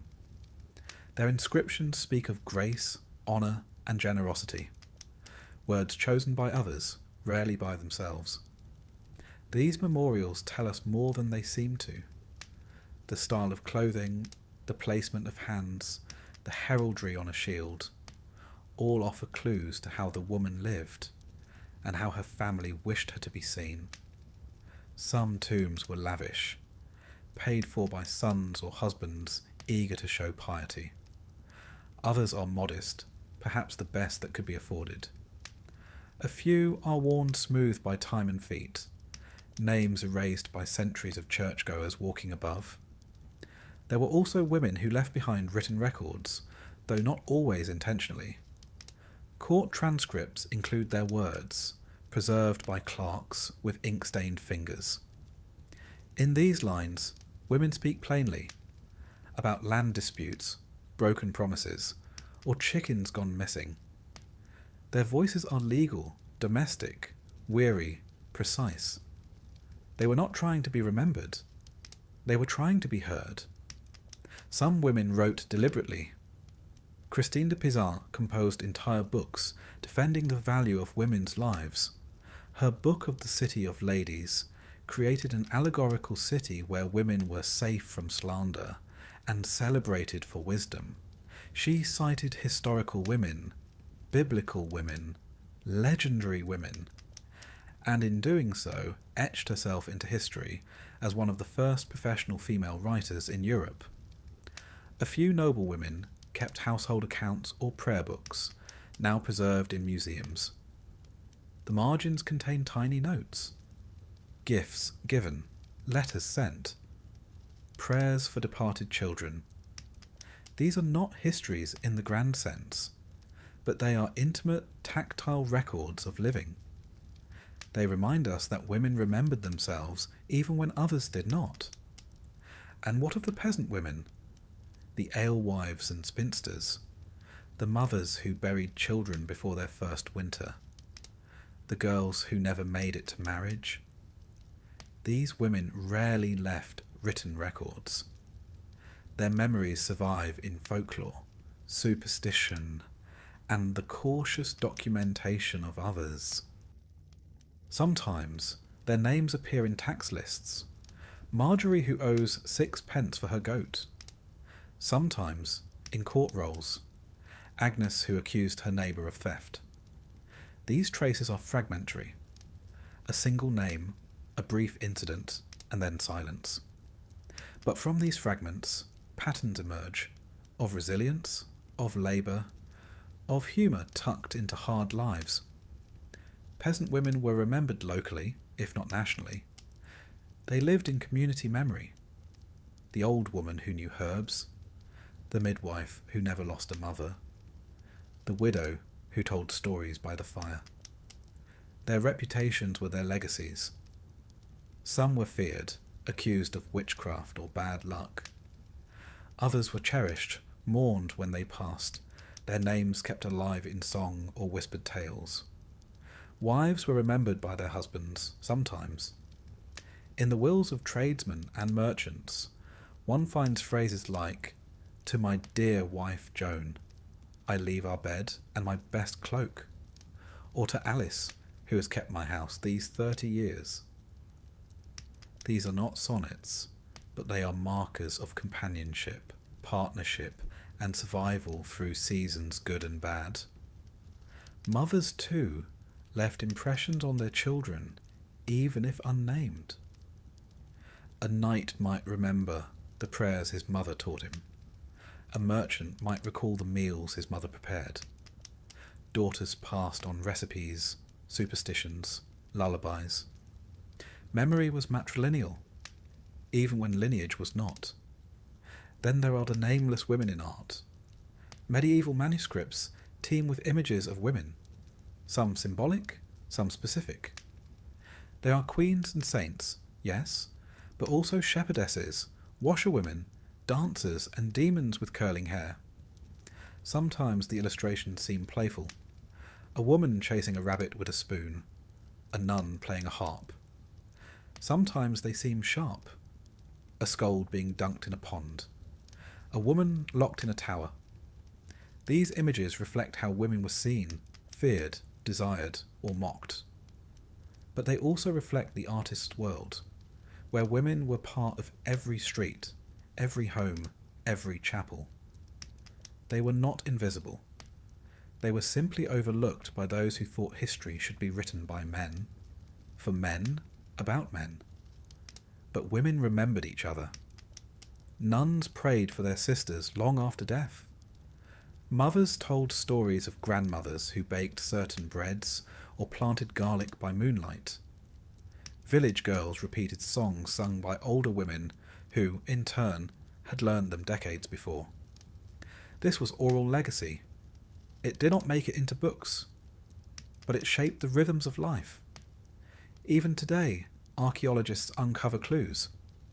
A spindle whirl in a ditch, a comb beneath a hearthstone, a silver brooch beside a skeleton with worn teeth and strong hips. The objects women left behind speak when no one else did. They tell of labour, of love, of selfhood expressed through small persistent acts. And finally, some women were remembered not because of who they were, but because of what others made of them. Medieval poets crafted romantic tales of tragic ladies, lovers who died waiting, heroines who wasted away. These were idealized, often fictional, but they shaped how women were imagined for centuries. The lady in the tower, the damsel in distress, the noble woman who died of grief. They were beautiful ghosts. They bore little resemblance to the flesh and blood women who birthed children, made cheese, argued with stewards, and sang while spinning. But their presence in literature ensured that women remained part of cultural memory, even if distorted.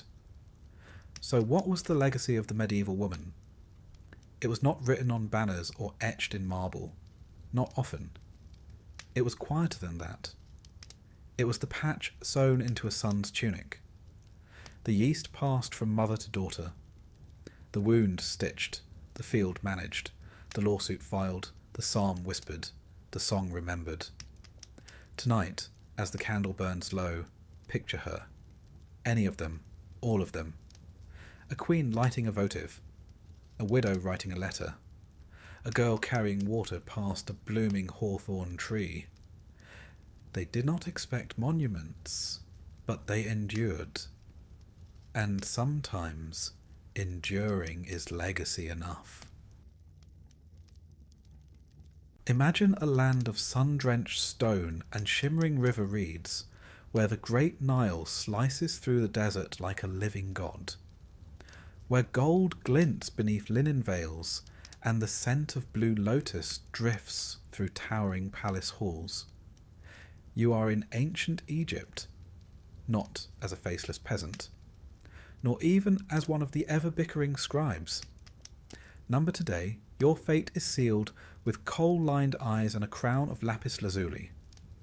You are to become great royal wife, Queen of Egypt, consort to the living god upon the throne.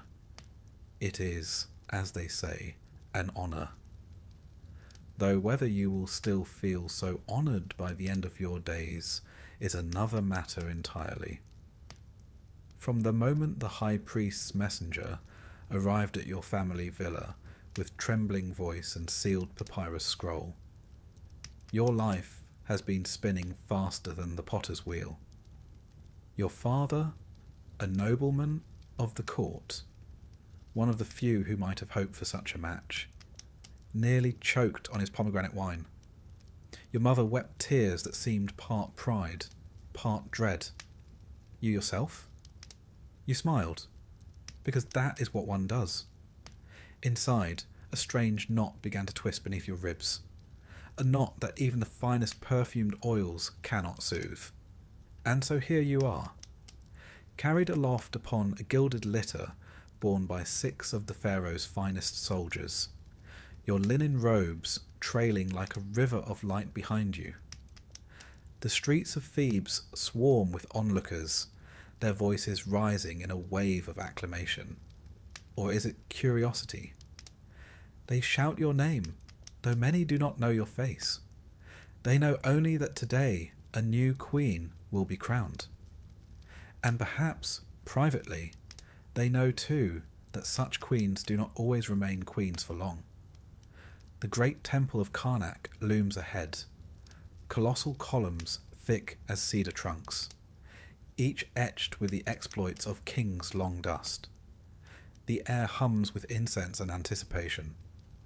As your litter is lowered before the towering gates, you feel the first flutter of real fear. Once you pass through, there is no turning back. You are met by the high priest, an ancient figure so gaunt he seems to have been carved by the same artisans who built these walls. His smile is thin as papyrus. "Come, daughter of Egypt," he intones, voice echoing through the stone. "It is time." You follow him beneath the massive lintels, feet bare upon cool alabaster tiles. Ahead, the inner sanctuary shimmers with lamplight. Statues of Isis and Hathor gaze down upon you, serene and pitiless. Here, the rites of queenship will bind you to the throne, and to all that comes with it. The coronation ritual is long, deliberate, and thick with meaning. You are washed in sacred water, drawn from the Nile at dawn. You are anointed with oils whose recipes are known only to the temple's innermost circle, oils meant to confer not just physical beauty, but spiritual protection. Your eyelids are darkened with kohl to ward off the evil eye. Your lips stained with red ochre, symbol of life. You are clad in robes of finest linen, embroidered with the royal uraeus, the rearing cobra that marks divine authority. It is a serpent that offers no comfort. And then, the moment, the great crown of the queen is brought forth, gleaming with gold and semi-precious stones. The high priest lifts it high above your bowed head, his voice solemn as he declares you great royal wife of the 2 lands. The crown settles upon your brow with surprising weight. You resist the urge to shift beneath it. At that moment, the doors to the sanctuary swing wide. A trumpet sounds. You emerge once more into the blinding sun, the air thick with cheering and flower petals. But though you smile and wave as trained, already your mind is elsewhere. You know the stories. Every girl at court whispers them beneath embroidered fans. How queens have risen to command armies, to guide kings, even to rule in their own right.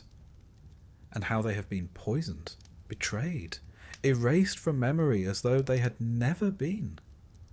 There was Nefertari, beloved of Ramses the Great, whose face still gazes serene from her tomb, yet whose life was marked by bitter rivalry within the palace. There was Nefertiti, queen beside the heretic king Akhenaten, whose very fate remains an enigma. Some say she ruled after him, others that she was cast aside. And there was the formidable Hatshepsut, who seized the throne itself, and whose stepson later chiselled her name from monuments in furious retribution. Such is the double-edged sword of queenship in Egypt. For all the silks and perfumes, the days spent drifting through shaded colonnades or presiding over temple rites, the queen walks a knife's edge, too visible, and she courts jealousy. Too passive, and she invites replacement. Producing an heir may secure her place, or simply paint a target upon her back. And the harem? Ah, the harem. You have not yet set foot within it, but already you know its whispered reputation. A gilded prison where royal wives and concubines jostle for influence, their children pawns in a game older than the pyramids. There, poison is a language as fluent as gossip. Favours are won not with smiles, but with alliances. The queen reigns supreme, or so it seems, until the day she does not. Yet for now, outwardly at least, the world is yours. You are presented to the court in a grand ceremony within the palace's pillared audience hall. The pharaoh himself, a living god in gold and lapis, eyes outlined in kohl, takes your hand before the assembled nobles. His grip is warm, firm, his smile unreadable. Together you stand before the throne of Horus. Together you receive the acclamation of the court. Yet beneath the ceremony's splendour lies another truth. From this day forth, your life is no longer your own. Your days will begin with ritual ablutions, washed in Nile water and anointed anew. You will preside over festivals and offerings, your image paraded before the people as living embodiment of Isis. You will dine in halls of gilded reliefs, where servants move in silence and every glance is weighed for hidden meaning. You will attend councils, your voice measured carefully, too forceful, and you risk seeming grasping, too meek, and you invite dismissal. At night, within your private chambers, you may gaze upon the moonlit courtyards and wonder how many of your predecessors once stood in this very place, dreaming of freedom. The servants who dress your hair and pour your wine know better than to speak of such things. But in their eyes, perhaps, you catch a flicker of understanding. And then there is the matter of an heir. For all a queen's titles and honours, this is the role upon which her true power rests. A male child secures the dynasty, cements your place beside the king. Yet childbirth is perilous. Many a royal wife has gone to the tomb in pursuit of this duty. Amulets will be placed beneath your mattress, spells whispered over your swelling belly. Physicians will hover, their remedies a curious blend of wisdom and superstition. Should the child be a girl, well, you will try again. And should you bear a boy, rejoicing, yes, and a subtle sharpening of daggers among the court's rival factions. The life of a queen is not a fairy tale of happy endings. It is a tale of survival, of playing the long game beneath a veneer of divine favour. For every Hatshepsut who rose to rule, there were 10 whose names are lost, their sarcophagi empty, their portraits defaced. But there is power too. With patience, wit, and a keen sense of timing, a queen may shape the destiny of Egypt from behind the throne. She may command armies through her son, sway the priesthood, forge alliances that outlive her rivals. The wise queens do not reach for power too soon, nor wait too long. And so, as the sun sets upon this day of days, you sit within the palace's perfumed inner chambers, your crown newly polished, your fingers stained faintly with henna. The court musicians play softly beyond the screened doorway. The king dines elsewhere tonight, no doubt consulting with his viziers or inspecting temple plans. You sip date wine from a chalice shaped like a lotus.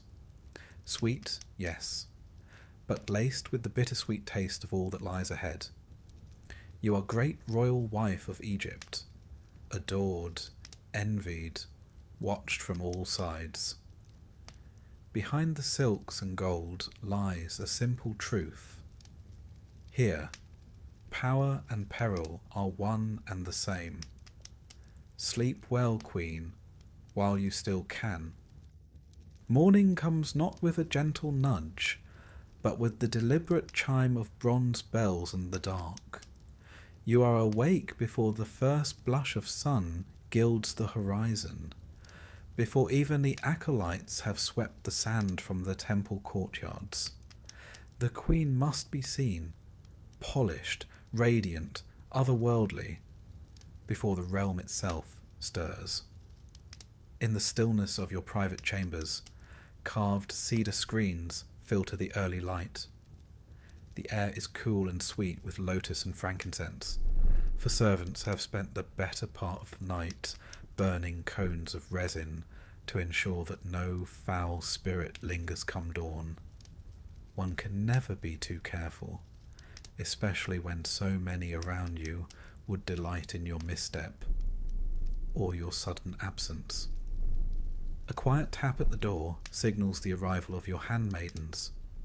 They enter in perfect silence, their linen robes whispering against the polished stone. The tallest carries a silver basin filled with Nile water and petals of blue lotus. The youngest, a fresh robe spun from linen so fine it is said to be fit for the goddess Hathor herself. Another bears the precious jars, oils of myrrh and cinnamon, sacred unguents meant to anoint the Queen and protect her from both harm and blemish. You are guided to the ceremonial bath, an alabaster pool inlaid with turquoise. The water is cold at first, a reminder that even divine skin must endure its earthly trials. Hands smooth and sure cleanse away the oils of the previous day, tracing each limb with practiced reverence. It is not a task performed for comfort, but for symbolism. To remain pure, to remain worthy in the eyes of the gods and of Egypt, one must be reborn with every sunrise. Once dried and wrapped in linen, you are seated before a low mirror of polished copper. Here the transformation begins. Coal is ground fresh, blended with malachite for its vivid green sheen. Not merely cosmetic, but protective, shielding the eyes from the sun's harsh glare and the ever-watchful gaze of rivals. Lips are tinted with ochre, cheeks with a subtle dusting of rouge. A queen must never appear fatigued, no matter the burdens she carries, or the sleepless nights spent listening for the scrape of sandals in the corridor. Then comes the hair, an elaborate ritual unto itself.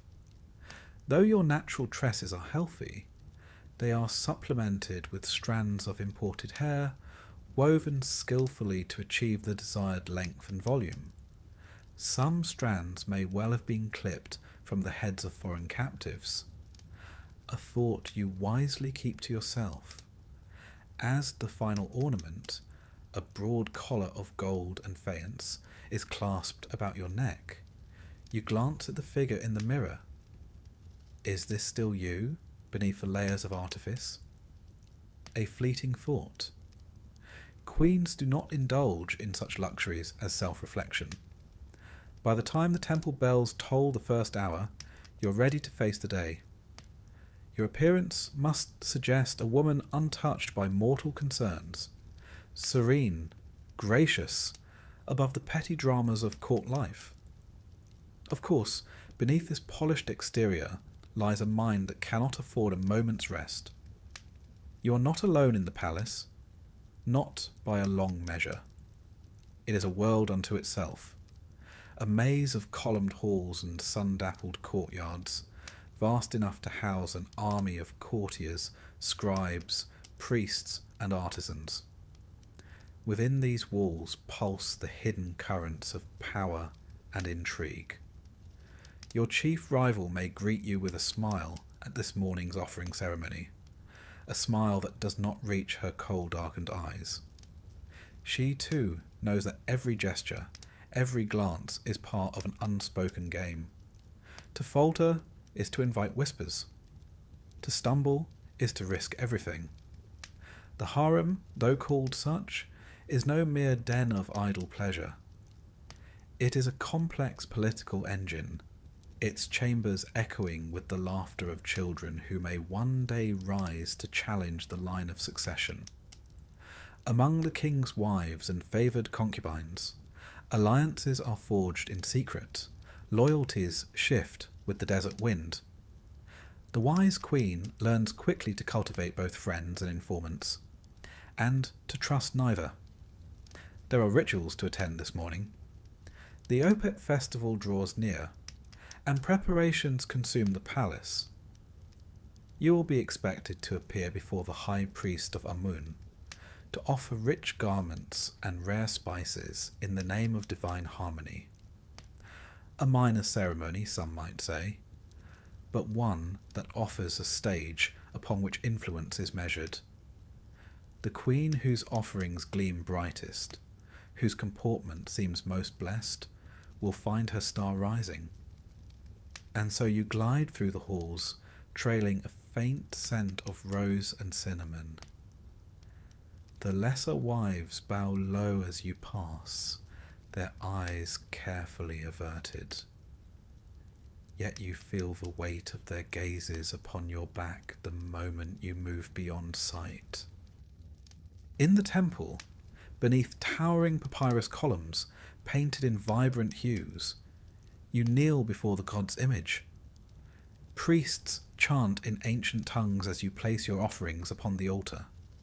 Silks from Byblos, lapis from far-off Afghanistan, unguents crafted by the palace's finest perfumers. Every gift is a message, not only to the gods, but to those who watch from the shadows. As the ritual concludes, you catch the eye of one of the king's chief advisors. He inclines his head with a subtle smile, a gesture of deference, or a warning. One must always wonder. By midday, you are summoned to the Queen's council chamber, a rare privilege granted only to those of highest rank.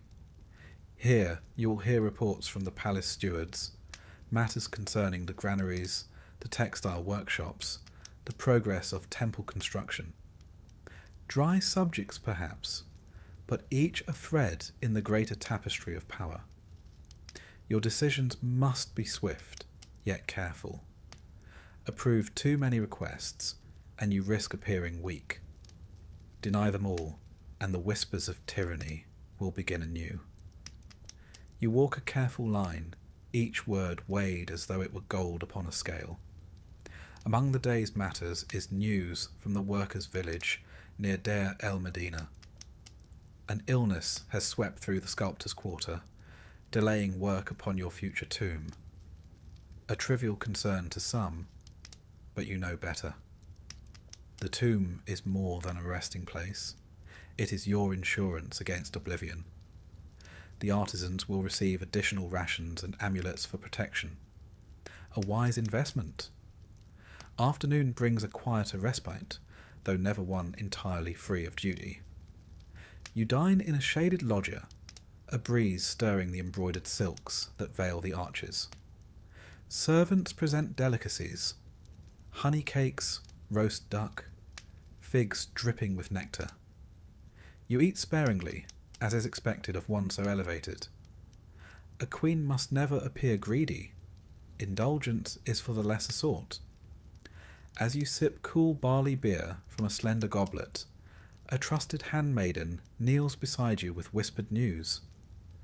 A new consort has arrived from the northern provinces, young, beautiful, and gifted with a voice said to rival the songbirds of the Nile. Already she has caught the king's eye. You smile, a gesture as polished as the alabaster columns that surround you. And you begin to consider your next move. Later, beneath the shadow of the palace's western wing, you visit the royal nursery. The children greet you with wide eyes and eager laughter. Here, among these innocent faces, the true future of Egypt stirs. You kneel to kiss the brow of your son, a prince yet too young to grasp the weight of the crown that may one day rest upon his head. You will teach him, in time, the art of ruling and surviving. Evening falls with a golden hush. The palace grows quieter, though within its stone heart the wheels of intrigue never cease their turning.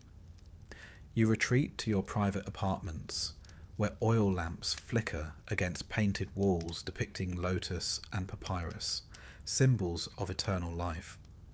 There is yet one final duty, a private audience with the king.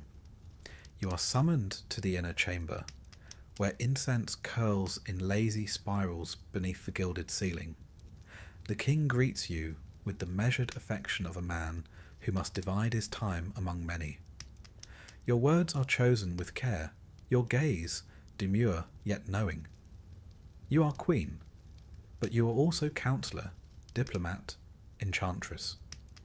The roles shift as swiftly as the Nile's current.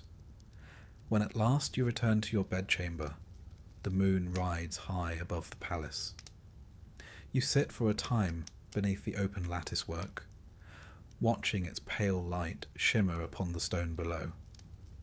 In this quiet hour, the trappings of queenship feel both distant and suffocating. For all the silks and jewels, all the deference and titles, the palace is a cage, one wrought not of iron, but of expectation and vigilance. A single misstep, a whispered rumour, and the queen may find herself cast from its heights to its darkest depths. Yet you are here. You remain. And tomorrow, as the bronze bells chime once more, you will rise again to meet the day's challenges with the grace and cunning that have brought you this far. For such is the life of a queen in ancient Egypt. A dance upon the blade's edge, cloaked in beauty and peril alike. There is a single truth in the palace, that all queens, whether newly crowned or silver-haired with experience, understand from the moment they first pass beneath its painted lintels. Your value lies not in your beauty, nor in your wisdom, nor even in the favour of the king. It lies in your womb. You are great royal wife, yes, but if you cannot produce an heir, and preferably a male heir, your days in these gilded halls may be numbered. No one says it aloud, of course. Court etiquette forbids such crassness.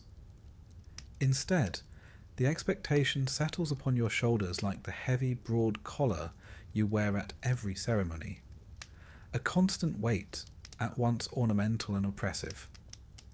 Already the whispers have begun. You hear them between the polished pillars, where handmaidens exchange knowing glances.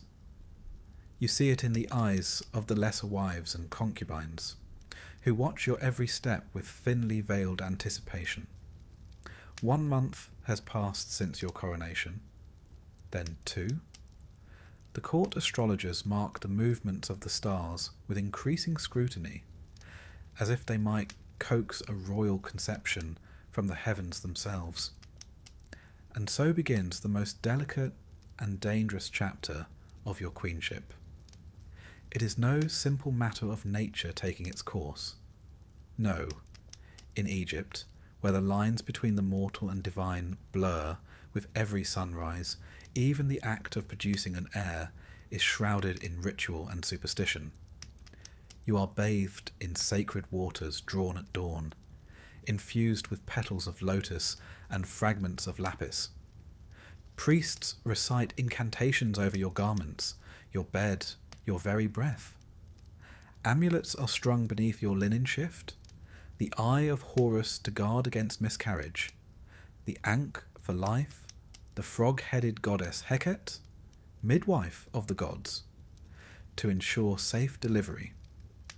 Physicians, whose knowledge is equal parts herbal remedy and hopeful guesswork, prescribe strange concoctions, dates soaked in beer and honey, ground pomegranate mixed with frankincense.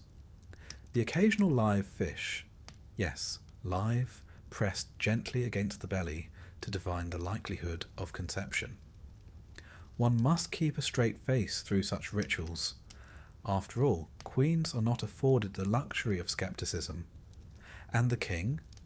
He, too, is aware of the stakes, though his attention is divided among many chambers, many women. Still, he dutifully appears when summoned, the union of king and queen being not merely a private affair, but a reenactment of cosmic creation itself. The priests say that in your embrace you embody Isis and Osiris, restoring the divine balance of the land. You try to think of this as you gaze up at painted stars on the ceiling, willing your body to cooperate. When at last the signs of pregnancy appear, a mist moon, a flutter in the belly, the court erupts in barely concealed relief. Musicians play in the courtyards, offerings are made at the temples. You are showered with gifts, fine linens, perfumed oils, and statuettes of Taweret, the hippo goddess of childbirth, her toothy grin meant to ward off evil. But celebration soon gives way to caution, for childbirth, even in the palace, is fraught with peril. The annals of Egyptian history are replete with queens who entered the birthing chamber as goddesses and left it not at all. You are moved to special apartments near the temple of Hathor, patroness of motherhood and joy. Here, midwives attend you day and night, their weathered faces betraying both experience and unspoken concern. The floor is strewn with woven reeds and soft mats, the air thick with incense. One corner of the room is reserved for offerings, dates, honey, and the occasional small figurine of a crocodile, a nod to Sobek, whose protective ferocity is invoked at such times. You might wonder at this eclectic collection of guardians, but when faced with the shadow of death, one cannot be too selective in seeking allies. As the months progress, the court holds its breath. The Queen's pregnancy is no private matter. Every noble, every servant, every soldier watches for signs of progress and of danger. Should you miscarry, the blow to your standing would be immediate, perhaps irreversible. Such was the fate of many a royal wife. History whispers of queens quietly dismissed, their names stricken from records after a series of failed pregnancies. Others fared worse, poisoned by rivals eager to clear the path for their own offspring. One cannot overlook the tale of Queen Mutnejmet, wife of the usurper Horemheb, whose repeated miscarriages were immortalized in temple reliefs, and who vanished from a court soon after. Even a successful birth is no guarantee of lasting security, for if the child is female, the court's rejoicing will be muted, the king's gaze perhaps already drifting to younger, more promising consorts. Should the child be male, the stakes rise immeasurably. When your time comes, the palace enters a hush, broken only by the rhythmic chants of the midwives. You kneel upon birthing bricks, inscribed with spells of protection, gripping amulets so tightly that their impressions remain upon your palms long after. It is said that queens do not cry out, that they bear the ordeal with the stoic grace befitting a living goddess. In truth, the stone walls of your chamber have heard many royal screams, though none are recorded in the official annals. At last, a cry pierces the incense-laden air, not yours, but that of a newborn, a boy. The news spreads like wildfire through the palace. Bells ring out from Karnak. Priests light great fires upon the riverbanks. The Queen has borne a prince. The dynasty is secured, for now. But this victory is tempered by reality. You know that even royal infants are not immune to the frailties of flesh. The child is swaddled in the finest linens, placed beneath protective amulets, and watched by wet nurses whose loyalty has been vetted a dozen times over. A single misstep, a single drop of poison slipped into milk, and the triumph of today could become tomorrow's morning. You must be vigilant. Already factions within the palace shift and realign. The mother of the next in line is a powerful force, but also a target. One need only recall the fate of Queen Tia's daughter, murdered in infancy amid court intrigue, her name deliberately forgotten by the chroniclers. Even as you recover, your duties resume. You appear at public ceremonies, the infant prince cradled in your arms beneath a canopy of ostrich feathers. Statues are commissioned in your likeness, inscriptions proclaiming you Mother of the god Sun. Yet in the shadows, rival eyes glitter with envy. For queens in Egypt, there is no true rest. Having secured your position with an heir, you must now defend it with equal fervour. The harem buzzes with fresh schemes. The lesser wives whose sons must now vie for favour redouble their efforts. The old games resume, more dangerous than before. You attend council meetings with the king, your presence a subtle reminder of your new standing. You cultivate alliances among the priests and the nobility, ensuring that should calamity strike, as it so often does, you have the means to protect both yourself and your son. In private moments, you gaze upon the sleeping child with a mixture of fierce love and cold calculation. This tiny, squirming creature is your greatest triumph and your greatest liability. To raise a future pharaoh is to walk a perilous path, one where each tutor, each nursemaid must be scrutinized, each playmate considered a potential threat.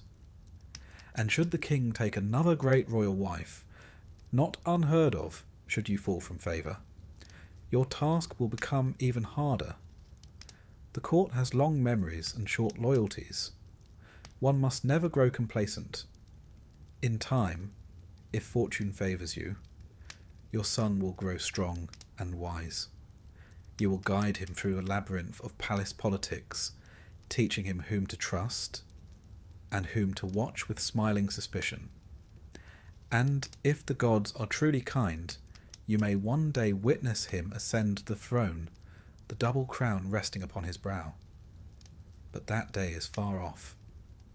For now, you remain within the palace's painted cage, every breath a measured act of survival. You have borne an heir. The court's favour is yours. The songs of the priests praise your name. Yet beneath the gold and incense, the game has only just begun. For in Egypt, a queen's worth must be proved anew with each passing moon. To fade from the king's favour, to bear no further children, to falter in the ceaseless dance of courtly intrigue, is to risk the most chilling fate of all, erasure. And so, as the sun sets beyond the desert horizon, you cradle your son beneath the flickering light of oil lamps.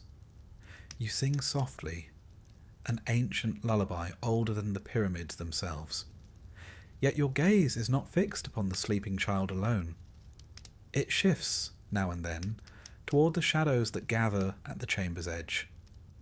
For a queen of Egypt, the night is never truly still, and the game is never truly over.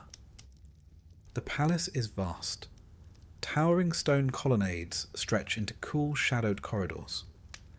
Gardens bloom in neat geometric rows, where papyrus rustles in the breeze, and fountains murmur beneath the gaze of carved lions.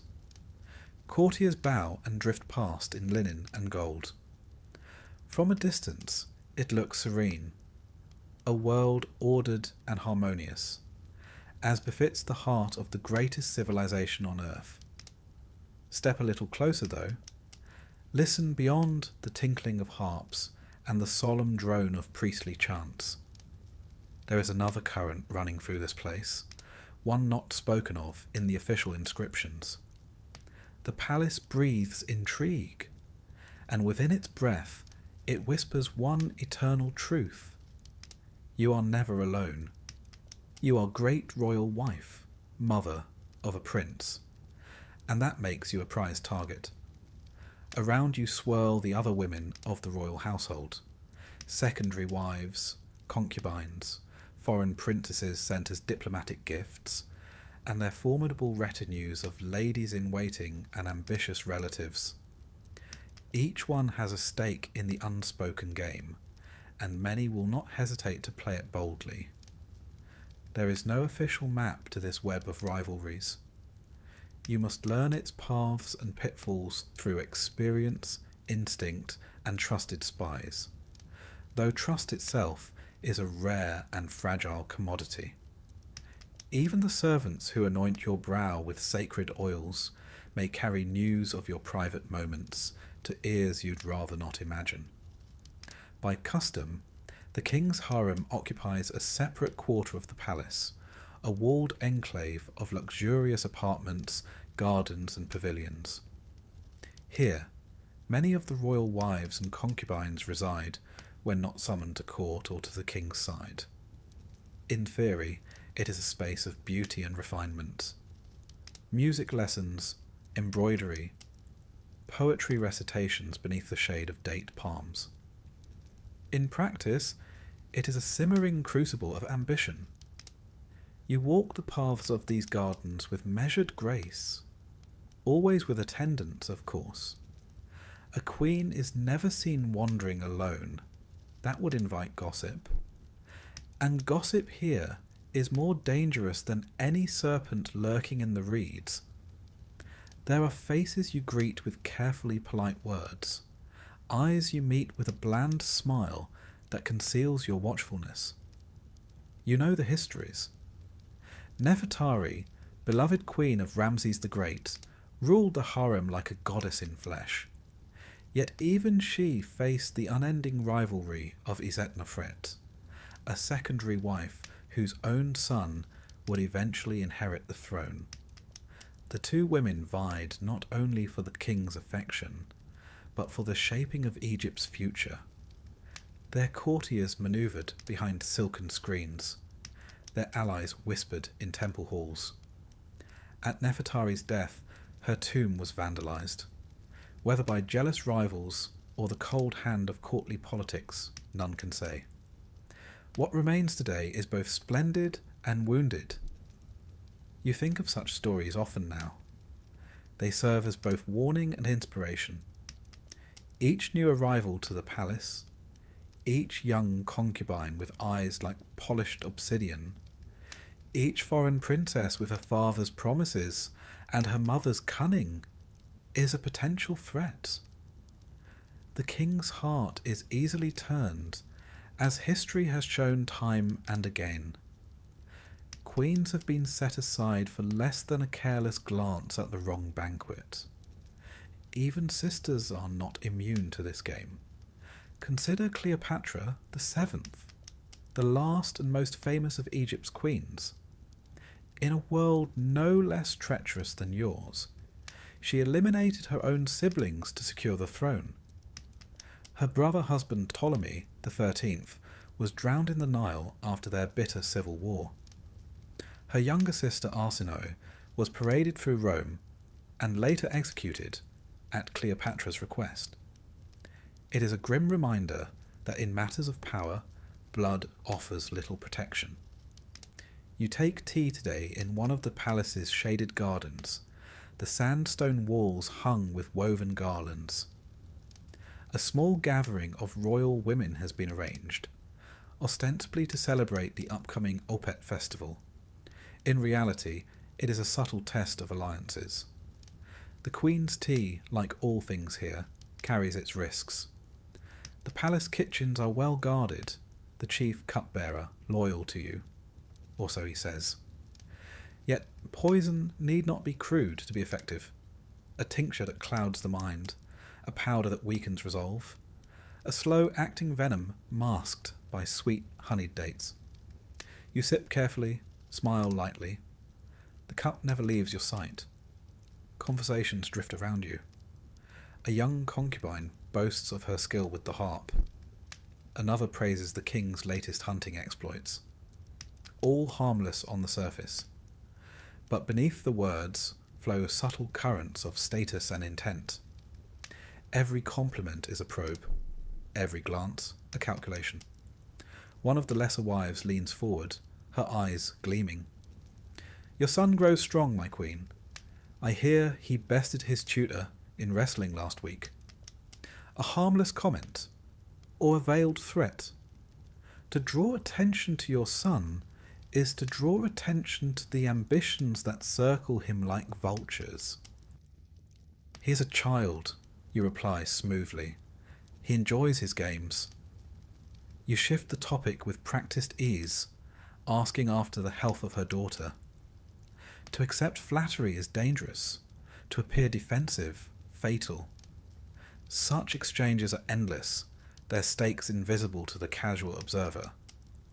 Many queens of old failed to master them and paid dearly. Queen Ankhesenamun, widow of Tutankhamun, sought alliance with a foreign prince to secure her safety. A bold move that ended with her vanishing from the record. Was she betrayed by a rival? Silenced by the priests? No one knows. Even now, you must wonder which smiles around you conceal knives. The old adage holds true. A quiet tea in the garden can be more dangerous than a battlefield. Your allies are few, and must be cultivated with care. A trusted lady-in-waiting whose family owes you loyalty. A eunuch whose discretion has been purchased with gold and promises. A priestess whose whispered prayers carry double meanings. You build your network slowly, patiently, for haste invites exposure. Yet alliances shift. Friendships sour. Today's confidant may be tomorrow's betrayer. The palace records are rich with such cautionary tales. In quieter moments, you walk among the statues of past queens. Their faces, serene in alabaster or painted with fading pigments, offer no counsel. Yet their stories linger. You think of Tie, wife of Amenhotep III, who wielded immense influence and corresponded with foreign kings, yet whose legacy was nearly eclipsed by the rise of Akhenaten and his religious upheaval. You think of Hatshepsut, who dared to rule as king, donning the false beard of Pharaoh. For years she outmaneuvered her rivals, until her memory was almost entirely erased by the jealous Thutmose III. Such are the lessons you must heed. Power is never given freely. It is seized, defended, and, if one is wise, relinquished only at death. As evening falls, the gathering disperses. Courtiers retreat to their quarters. Musicians pack away their lyres. You linger a moment beneath the stars, the scent of jasmine thick in the air. A new note arrives by the hand of a trusted servant, unsigned, of course. It speaks of a foreign envoy scheduled to arrive in secret tomorrow, bearing gifts for one of the king's newer favourites. Another ripple in the pond, another game to watch. You retire to your chambers, where attendants remove your ornaments and unbraid your hair. In the quiet, you allow yourself a moment of reflection. The palace is beautiful, yes, but it is no sanctuary. It is an arena, one of subtle wars and shifting alliances. Each day is a contest of wit and will, where the stakes are survival and legacy. You share this palace with rivals. And while you walk its painted halls with grace, your heart must remain as sharp as any blade. For in this place of stone and shadow, even a queen must remember. Trust is a luxury, vigilance a necessity. and tomorrow the game begins anew. You sit beneath the painted ceiling of your private chamber, the walls cool beneath your fingertips. A gentle breeze stirs the linen draperies, carrying the scent of crushed myrrh and blooming acacia. In your lap lies a scroll, a genealogy of your illustrious house, inked by the finest scribes in the land. You unroll it slowly, eyes tracing the names. Father, mother, grandfather, grandmother, uncles, aunts, cousins, many of whom have, in one form or another, become entangled in the great tapestry of your dynasty's lineage. It is a fine thing, they tell you, to have royal blood. The purer, the better. And here in Egypt, purity takes precedence over all else, certainly over more pedestrian concerns of propriety or genetic diversity. You will marry within your family. You know this. Every girl born beneath the palace roof knows this. It is not a matter of preference or affection. It is a duty, a cosmic necessity woven into the very fabric of kingship. The gods themselves set the precedent. Isis and Osiris, sister and brother, husband and wife, created the divine order. To imitate their union is to uphold Ma'at, the sacred balance that holds the universe together. That the practice also serves to consolidate power and property within the royal house is, of course, a fortunate coincidence. Your own match was announced with great ceremony. The court heralds proclaimed it a union of destiny. The high priests invoked the blessings of the pantheon. Privately, you reflected that the match was more likely the result of several tense negotiations behind closed doors. Still, the marriage was sealed, and sealed with blood as well as gold. Your new husband is your brother, or perhaps your half-brother. The lines blur. You have known him since childhood, chased sunbeams across the palace courtyards together. Now you meet beneath the heavy weight of crowns and expectations. The wedding itself was a spectacle. Musicians played beneath canopies of palm fronds. Dancers performed in honour of Hathor, goddess of love and joy. Incense smoke curled toward the heavens as you knelt before the altar. Hands joined beneath a net of golden thread. The priest's voice echoed through the temple halls. By this union, the house of Horus is strengthened. By this union, the land shall flourish. You smiled as expected, your gaze serene beneath the weight of elaborate headdress. The court watched, whispering beneath painted fans. It is the Queen's duty to set the tone after all. Behind the smiles, the truth remained unspoken. Marriages such as this carry risks, as well as rewards. The royal family tree is a twisted thing, its branches curling back upon themselves like the tendrils of a papyrus plant. Sibling marriages, uncle-niece unions, even the occasional pairing of aunt and nephew, all are recorded in the annals of kingship. The line of the Ptolemies would later make an art of such unions, but they were hardly innovators. Consider Akhenaten, the heretic king, and his great royal wife Nefertiti. While their exact relationship remains a matter of scholarly debate, their daughters were later wed to their own relatives, perpetuating a cycle that would culminate in the tragic figure of Tutankhamun. Ah, poor Tutankhamun. The boy king, crowned before his bones had fully hardened. Modern science has laid bare the consequences of his inbred lineage. A cleft palate, a clubfoot, fragile bones prone to breakage. His family line was riddled with genetic maladies, the result of generations of insular unions. Even the treasures of his tomb, glorious though they are, could not conceal the frailty of the young pharaoh they enshrined. You cannot help but wonder what price your own bloodline might yet pay. It is not a thought one can voice within these walls. The priests will tell you that royal blood must not be diluted, that the gods themselves demand it. The courtiers will nod and murmur in agreement, ever eager to align themselves with orthodoxy. Still, the palace midwives whisper tales in the dark.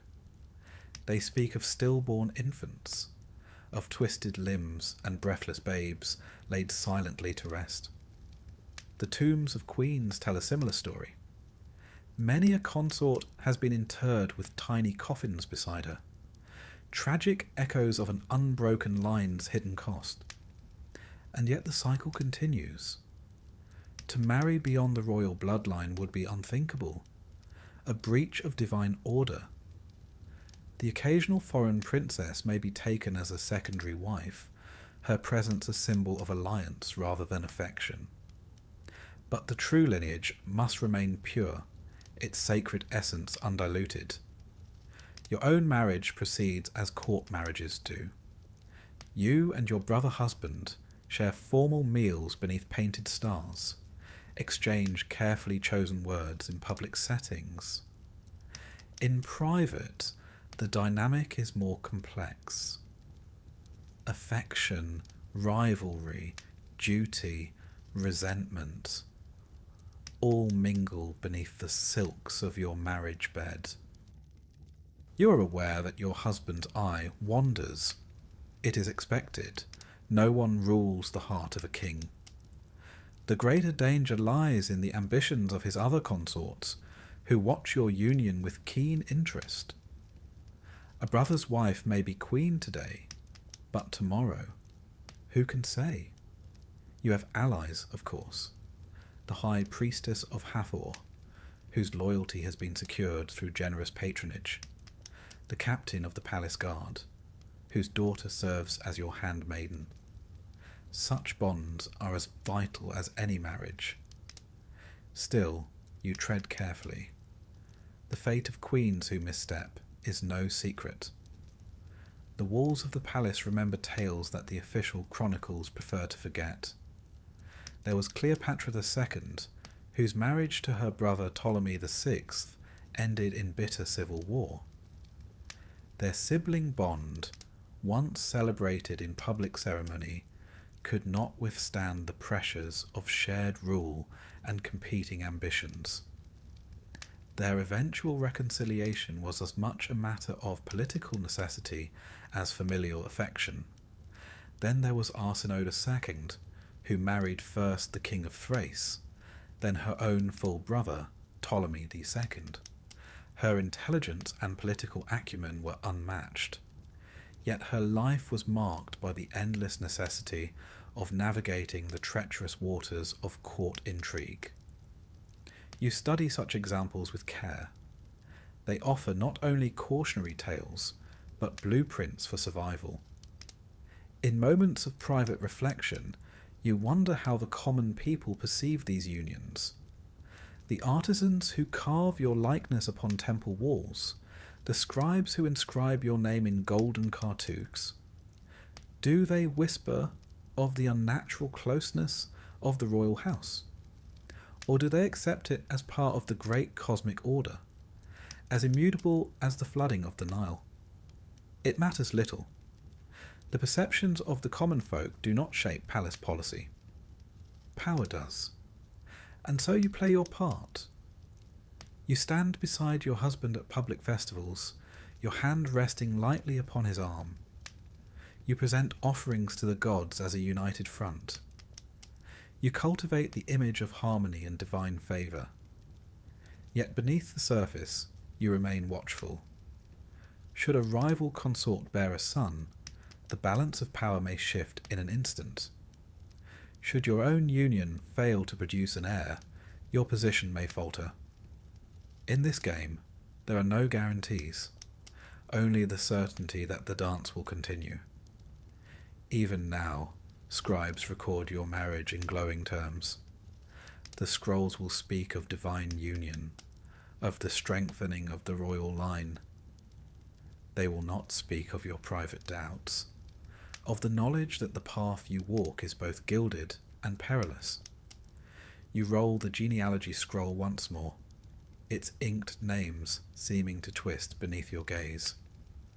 The gods demand purity, the court demands heirs, the people demand spectacle. Between these demands, the queen must navigate a path as narrow as a knife's edge. You rise from your seat, the cool stone beneath your bare feet grounding you for the tasks ahead. Another day of ceremonies awaits, another round of alliances and calculated smiles. And so you steel yourself. For in Egypt, to marry your brother, your uncle, or worse, is not an aberration. It is a duty, one you will fulfill with all the grace and cunning the role demands. The dance continues, and you, Queen of Egypt, must dance it well. You wake to a dawn as gold as any that has graced the Nile in its long, winding history. The stone columns outside your chamber are bathed in soft light, their painted reliefs of lotus blooms and soaring falcons glowing faintly in the early warmth. It is a beautiful morning, though beauty, as you well know, counts for very little in the halls of power. As great royal wife, you are mistress of the palace in name, favoured consort in ceremony. But beneath the bright surface of this life, you have been cast into a game, one vast, intricate, and merciless. And in this game, even a queen is but a pawn. You did not ask to be moved across this board. Few do, but that will not save you. The viziers plot with soft words and watchful eyes. The priests chant hymns in the open while whispering curses in the dark. Even your own family, whose blood flows in your veins, see you as an asset to be deployed, a prize to be wagered in alliances that may or may not survive the next full moon. And you? You smile, you bow, you move your own pieces in turn, for there is no other choice. You were raised on such stories, of course. What girl of noble blood has not heard of Queen Nefertiti, the favoured wife of Akhenaten, the heretic king who dared to defy the ancient gods? At first, her role was ceremonial, a queen, nothing more. But as Akhenaten's grip on the old order faltered, Nefertiti's power grew. In temple reliefs, she is shown smiting enemies, an honour few queens ever claimed. Some believe she ruled in her own right after his death, under the name Neferneferuaten. Others whisper darker endings, a palace coup, a convenient disappearance. The lesson is simple. A queen may rise in this game, but her ascent is neither guaranteed nor safe. You are summoned this morning not to the king, but to his vizier, a man whose years have taught him the art of masking threats with courtesies. The message is polite, the appointment unavoidable. You seat yourself upon a low, cushioned throne in the audience chamber of the vizier's quarters, flanked by carved images of Ma'at, the goddess of truth and balance. The irony is not lost on you. He greets you with florid compliments, inquires after your health, your son's progress, the upcoming festivals. Then, with a smoothness born of long practice, he begins to circle the true subject. A marriage, perhaps, between one of your cousins and a minor prince of the Levant. A gift to secure the alliance. Your approval, your involvement, would lend the match the weight of royal favour. You smile, nod, and give the expected answers. And silently, you consider what is not being said. Who benefits from this marriage? What loyalties are being purchased? Which factions will rise or fall if you support this match? And, most importantly, what trap may be woven into the request? Queens are convenient messengers. They are even more convenient scapegoats. You leave the vizier's chamber with polite words exchanged and many more questions unspoken. Your thoughts turn to other examples. Consider Queen Mutemwia, mother of Amenhotep III. Little is known of her, but much can be inferred. Her marriage was likely a political maneuver. A foreign princess perhaps, her presence at court negotiated by embassies and scrolls sealed with wax and wary smiles. When her son rose to the throne, she gained new influence, but only so long as she remained useful. Such is the way of things. Or take Cleopatra VII again, a master of this deadly game. From her earliest years she was trained in the arts of diplomacy and manipulation. When her father Ptolemy XII fled Egypt, it was young Cleopatra who held the palace together. Later, she would align herself with Rome's most powerful men, first Julius Caesar, then Mark Antony, forging alliances that shook empires. Yet even she couldn't outrun the forces arrayed against her. Rome's legions and Octavian's ambitions were a tide too great to turn. Their stories are instructive. They remind you that no alliance is permanent, no favour eternal.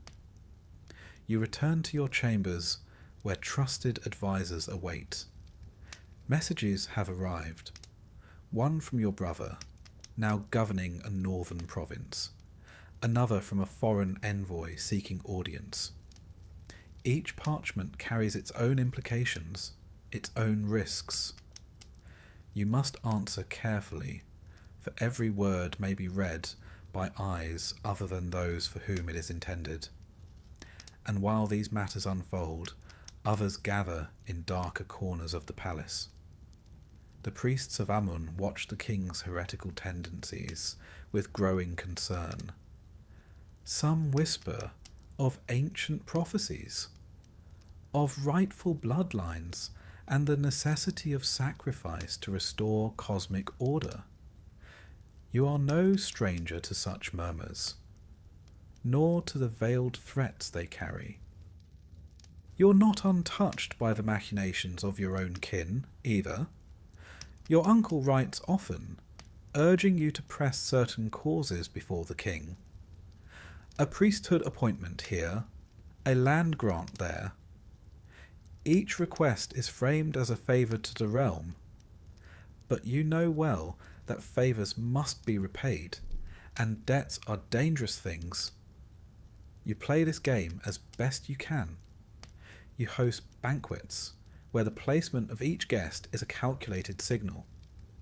You sponsor temple rites, weaving ties with the priesthood, even as you guard against their ambitions. You present yourself at court as the model of royal virtue, while cultivating discreet channels of information beyond the official scribes. It is exhausting, this life, but it is the life you have. Sometimes, in the quiet of night, you walk the palace gardens beneath the stars. You pass the statues of forgotten queens, their features worn smooth by time. Some were pawns who never moved beyond their first square. Others became queens in truth, players of rare skill who bent the game to their will. You wonder which path will be yours. In these moments you recall the foreign princesses who entered this game with fewer advantages. The Mitanni bride sent to Amenhotep III, the Hittite princesses dispatched to Rameses II. They came with dowries and diplomatic hope, but little else. Many faded into obscurity, their tombs unmarked, their names preserved only in dusty inventories of marriage gifts. And yet a few seized their chance. The Kassite princess who became a queen of Babylon, the Mitanni bride whose letters reveal a keen grasp of court politics. You have more power than they did, but also more enemies. Each day brings new manoeuvres. A minor official seeks an audience. A priest hints at omens concerning the king's health. a noblewoman's sudden illness sparks rumours. Was it a natural ailment or the work of unseen hands? Even the king himself is not immune to manipulation. His advisers counsel restraint in foreign policy. Or is it fear? His favoured courtiers press for greater privileges or greater control. You walk a narrow line, seeking to guide without appearing to command. You think again of Nefertiti. At her zenith, she shaped Egypt's destiny alongside Akhenaten. And then, as swiftly as she rose, she vanished. Her disappearance remains one of history's great mysteries. Was it death, exile, assassination? No one knows. The stone faces of Amarna offer no answers. But you have learned this much. In this game, the wise queen prepares for all possibilities. And so, you strengthen your network. You place trusted agents among the palace staff. You cultivate ties with the merchants who supply the court. For information flows where silver passes. You ensure that should the tide turn against you, you will not face it alone. The game continues. It always does. You have seen queens fall for a single miscalculation, a misplaced word, a forgotten alliance. You will not join them. As the sun sets beyond the palace walls, casting long shadows across the painted courtyards, you prepare for tomorrow. Another audience. Another round of calculated smiles and veiled promises. Another step along this treacherous path. You are a pawn, perhaps, but pawns can become queens. And queens, as the old proverb says, can shape the fate of kings. You rise from your seat, the cool stone beneath your feet grounding you once more. The board is set, the pieces move, and you, Queen of Egypt, are ready to play. The sun has not yet cleared the horizon when you are summoned. Already the palace hums with activity. Servants flitting through the colonnades, courtiers rehearsing their lines for the day's ceremonies, priests preparing sacred oils and incense. You rise from your bed of carved ebony and linen, your sleep light as ever. The title of Great Royal Wife brings with it many privileges. Restful nights are not among them. A handmaiden kneels at your side. The High Priest of Amun requests your presence at the Temple of Karnak, my queen. Of course he does. The festival of Opet is upon you once more, a grand spectacle intended to renew the divine power of the pharaoh, and, by extension, the land itself. As Great Royal Wife, you are no mere observer. You are a living embodiment of the goddess Hathor, consort of the sun god Re, and patroness of love, beauty, and fertility. You must play your part with grace. The kingdom, and your standing within it, depends upon it. The transformation begins at once. You are bathed in sacred waters, anointed with unguents of myrrh and cinnamon, dressed in flowing linen, dyed the deep blue of the night sky. A heavy collar of gold and faience encircles your throat, its cool weight both comforting and constraining. Upon your brow, the ceremonial headdress of Hathor gleams, a solar disk nestled between the horns of a cow, symbol of nurturing and divine femininity. You catch your reflection in the polished bronze mirror. The face that gazes back is serene, inscrutable. A goddess, or so they must believe. Outside the temple, the crowds gather in anticipation. The air is thick with incense and expectation. Musicians pluck at lyres, the notes drifting upward like the prayers of the faithful. Priests chant hymns older than the pyramids themselves, their voices echoing through the stone corridors. You make your entrance beneath a canopy of ostrich feathers, flanked by priestesses and guards. The people prostrate themselves as you pass, their cries rising in a tide of devotion. Behold Hathor incarnate. Behold the queen, beloved of the gods. It is a heady experience, this public adoration. Yet beneath the gilded surface lies an undeniable truth. Worship is no shield. If anything, it invites sharper knives. You recall the fate of Queen Amos Nefertari, revered in her lifetime as a divine figure. Statues of her stood in temples across the land. Offerings were made in her name centuries after her death. Yet in the volatile years following her reign, her descendants were swept aside by rival factions. Veneration did not prevent betrayal. You step carefully through the temple's great hypostyle hall, each footfall a study in controlled grace. The king awaits beneath the towering columns, a living god in gold and lapis.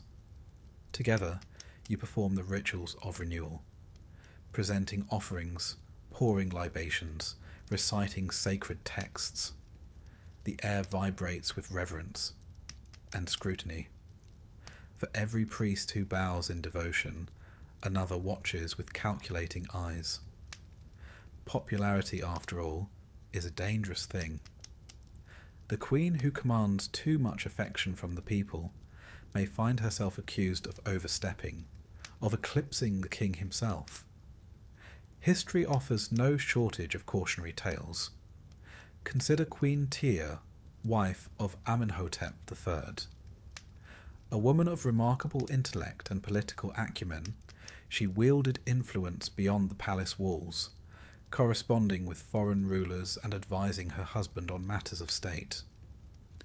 Her statues were erected alongside the king's, an unprecedented honour. Yet, when her son Akhenaten began his radical religious reforms, Tyr became a convenient target for those seeking to undermine the royal house. Her legacy was tarnished by association, her memory contested. Even the divine are not immune to public opinion. As the procession winds its way through the temple complex, you offer measured smiles to the assembled dignitaries. A well-placed glance here, a gracious nod there. Each gesture is calculated, each moment an opportunity to reinforce alliances, or to remind potential rivals of your enduring presence. Among the crowd you spot a familiar figure, the high priest of Amun, resplendent in ceremonial garb. His eyes meet yours, a flicker of something unreadable passing between you. Respect? Resentment? A mixture of both, perhaps. The priesthood wields power nearly equal to the throne. Their favour is invaluable and fickle. Too close an association invites suspicion. Too distant a stance invites hostility.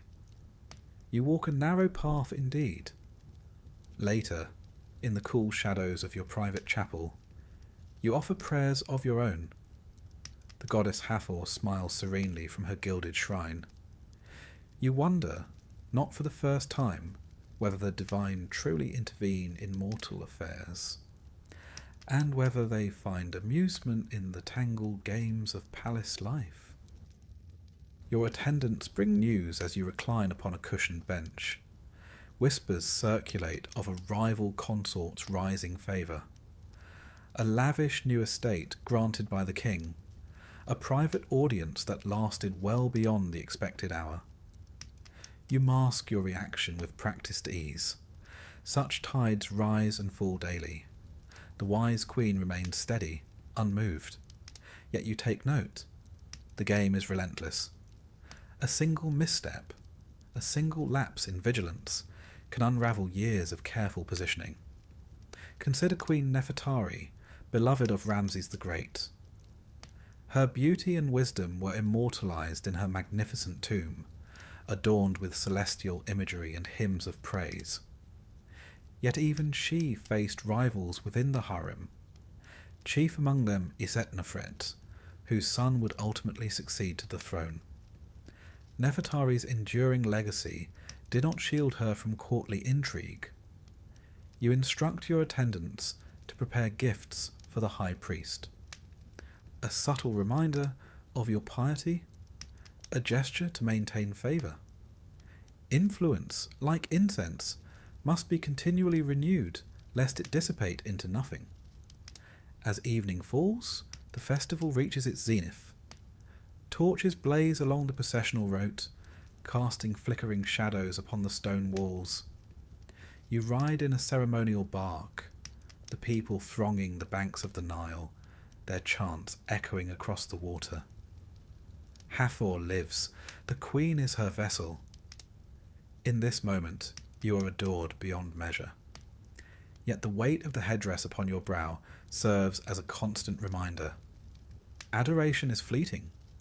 Safety is an illusion. You think of Cleopatra once more, a queen who mastered the art of public image, cultivating her persona as Isis reborn. Her charisma captivated rulers and subjects alike. Yet in the end, neither divine association nor popular acclaim could shield her from Rome's inexorable advance. Returning to the palace, you dismount with composed grace. Behind the smiles and accolades, you feel the familiar undercurrent of tension. The queen who draws too much light upon herself risks casting others into shadow, and shadows breed resentment. In your private chambers, you remove the heavy regalia piece by piece, the solar disk, the golden collar, the layers of perfumed linen. Beneath it all, you remain yourself, flesh and blood, a woman navigating a treacherous world beneath a veneer of divinity. You know that tomorrow will bring fresh challenges. The favour of the gods may be eternal, that of the court decidedly less so. And so you prepare once more. For in Egypt, a queen may be worshipped as a goddess, but she is never, ever safe. You do not sleep deeply anymore. Not truly. The palace is too full of whispers for that. The night air brings them through cracks in stone and silk. A servant's careless word here, a scribe's furtive glance there. In this life, the trick is not to silence such whispers. It is to hear them first. And so you wake, well before dawn, to the rustle of your most trusted handmaiden slipping through the door. A message is pressed into your palm. A scrap of linen, no more. One glance is enough, and there is movement among the concubines. One in particular has grown bold, too bold. She boasts of the king's growing affection, of late-night audiences and gifts wrapped in lapis and ivory. And worse, she has begun to gather allies. You smile faintly, though there is no mirth in it. You had expected as much. In the great game of the Egyptian court, survival is not merely a matter of charm or divine favour. It is a matter of vigilance, and of striking first when the balance tilts. History remembers the queens who played this game well. It remembers, too, those who failed. You rise from your couch, moving with deliberate ease. Outside, the moon lingers pale against a violet sky. Your attendants prepare you for the day, unaware that this morning's tasks go far beyond temple rites or polite audiences. As they drape you in fine linen and coil your hair with strands of gold, your mind is elsewhere, assessing your pieces, testing the strength of each. You think of Nefertiti, whose statues once stood beside her husband's as an equal ruler. Some say she orchestrated her own rise through careful alliances with the priesthood and military. Others whispered darker tales, that rivals were silenced with poisoned honeycakes, that dissenters vanished into the sands beyond Amarna's walls. The truth? It hardly matters. The result was the same. For a time, she held the power of kings in her own hands.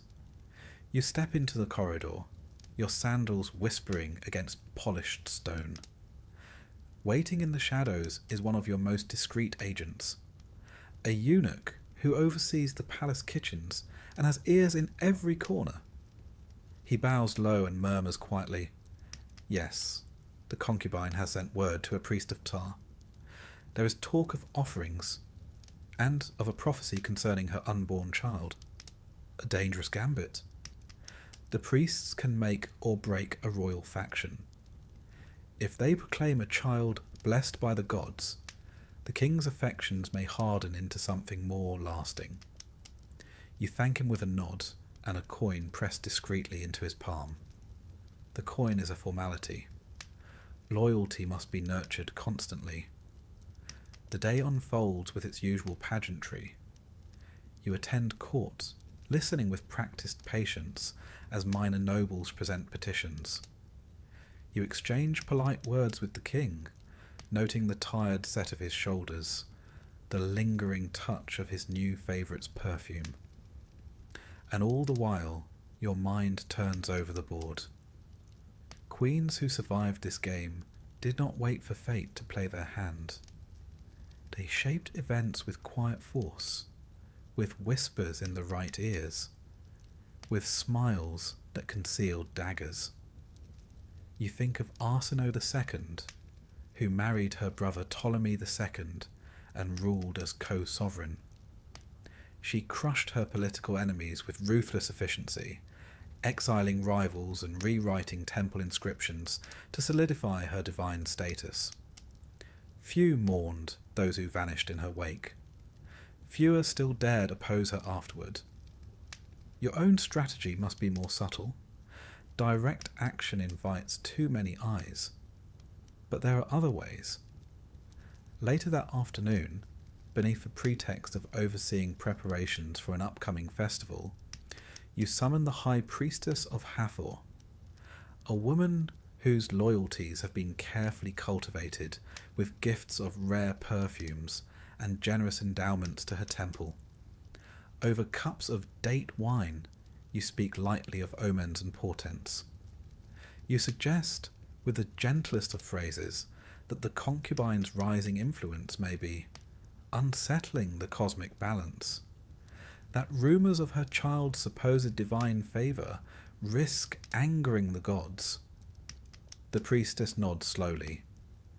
Her temple's rituals, after all, depend upon the queen's continued generosity. A quiet word from her can blunt the concubine's ambitions without bloodshed. This is the first move. You must also address the concubine's allies. A list has been prepared. Minor officials, household staff, ambitious courtiers drawn to the scent of rising power. Some will be warned. Others will be removed. Reassigned to distant posts, their influence quietly eroded. You remember Cleopatra VII's mastery of this art. She charmed Roman generals and Egyptian priests alike, weaving a web of alliances that kept her on the throne despite overwhelming odds.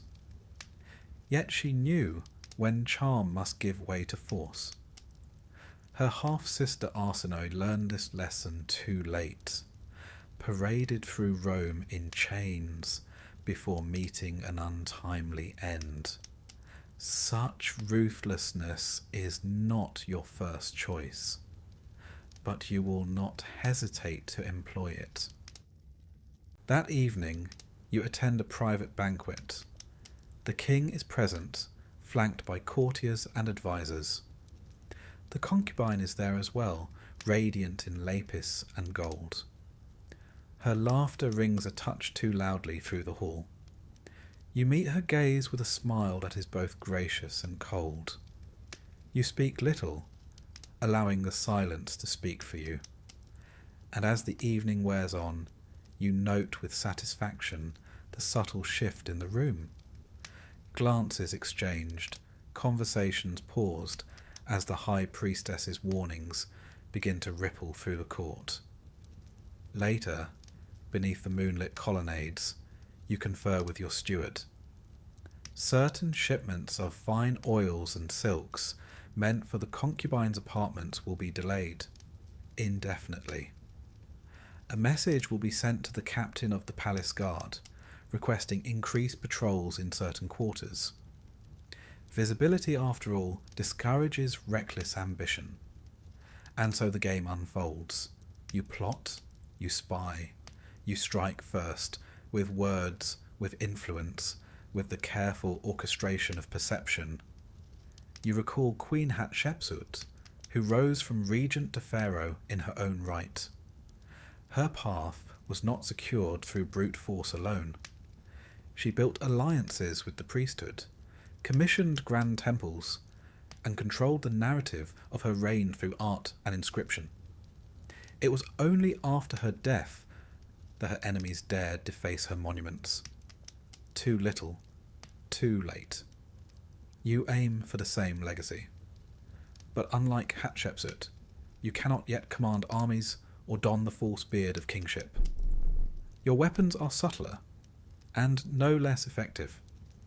Days pass, the concubine's influence wanes, her boasts growing quieter. The priests no longer speak of divine favour. Her allies drift away, sensing the shifting winds. You do not celebrate openly? Such victories are fragile. One must remain vigilant, always. Yet in the quiet of your chambers, as your attendants prepare you for another day of ritual and performance, you allow yourself a rare moment of satisfaction.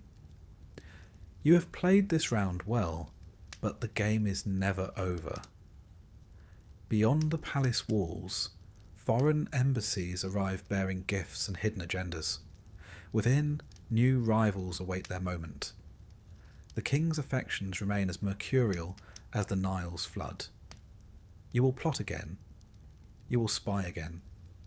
And when the time comes, as it surely will, you will strike first once more. For in Egypt, a queen who waits for fortune to favour her is a queen who does not long survive. There comes a day when even the brightest queen in Egypt begins to glance more often toward the west, not toward foreign lands or shifting alliances, but toward the golden arc of the setting sun. For all the crowns and garlands, for all the priests' honeyed words about divinity and eternal favour, one truth remains unyielding. You are mortal. And in Egypt, where death is not an end, but a beginning fraught with peril, a wise queen prepares well for her final journey, or risks being erased in both life and afterlife. You are older now. The courtiers still bow low. The priests still chant your titles with reverence. But beneath the oil lamps and gilded beams of the palace, you see it in their eyes, a quiet measuring. Your hair, once black as coal, is now touched with silver, though the finest perfumers can soften its gleam. Your face is still fair beneath its careful layers of ochre and scented oils. But you know time's hand better than they do. You have survived long beyond many rivals. The concubine who once schemed to raise her son above yours now lies forgotten beneath a modest tomb. The vizier who dared plot against you has long since been sent on an extended pilgrimage from which he will not return.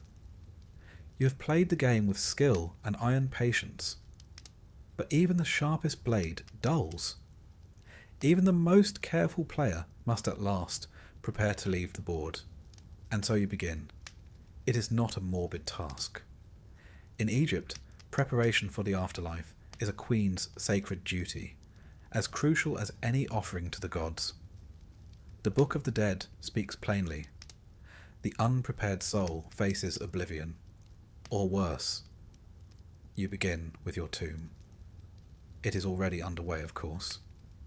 No queen of standing would dare leave such matters until too late. For years now, artisans from Deir el Medina, the finest painters and masons in the land, have toiled to create your eternal house. Its chambers spiral deep into the limestone cliff of the West Bank, beneath the Valley of the Queens. There, beneath layers of earth and stone, your body will rest, awaiting the long journey through the Duat, the realm of the dead. You visit the site now more often, clad in plain linen robes, your face veiled, you descend into the half-lit corridors while your retinue waits above. The air smells of fresh-cut stone and beeswax. The walls bloom with new pigment. Fields of reeds, boats of the sun god Ra, the winged goddess Ma'at stretching her arms in welcome. Your artisans bow low, their eyes bright with reverence, and perhaps some fear. A queen's gaze lingers long on their work, and one poorly rendered glyph might invite ruin. You study the scenes carefully. They must not only please the living court, but persuade the gods themselves. You think of Hatshepsut's mortuary temple at Deir el-Bahari, its grand colonnades proclaiming her divine birth and rightful rule. Such a monument is a weapon against forgetting, for even in death your rivals will not rest. They will seek to tarnish your name, to strike it from stone and memory. And so you plan each inscription with precision.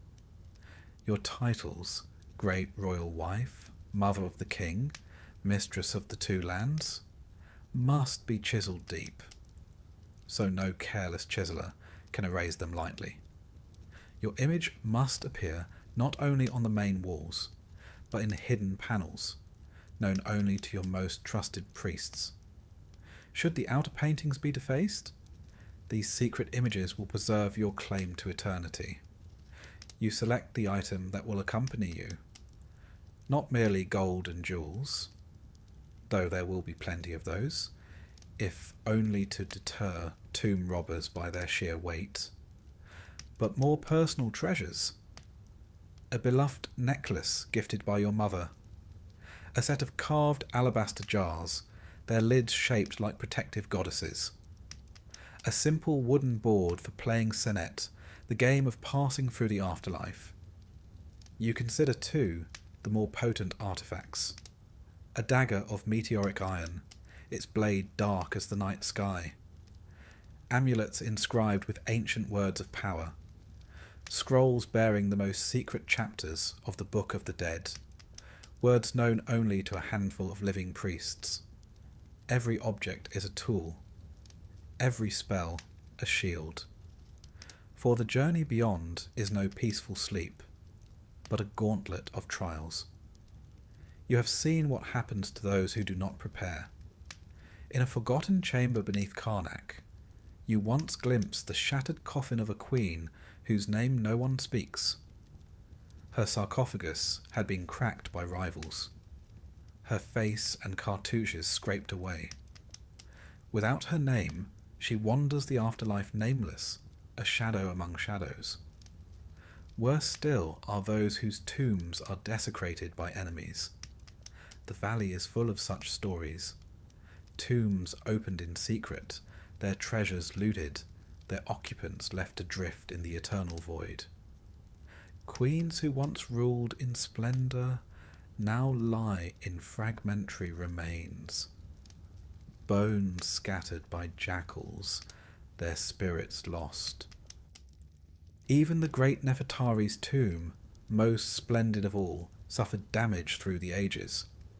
Yet her beauty endures upon its walls, a testament to the care she took in her preparations. You will take such care. Beyond the tomb, you plan your mortuary cult, the priests who will tend your spirit and perform the offerings that sustain it. The king's favour ensures the best among them will serve you, but you secure their loyalty with gifts of land and silver, binding their interests to your eternal well-being. You commission stelae to be placed in the temples of Isis and Hathor, reminding future generations of your piety. If the royal court forgets you, the common people must not.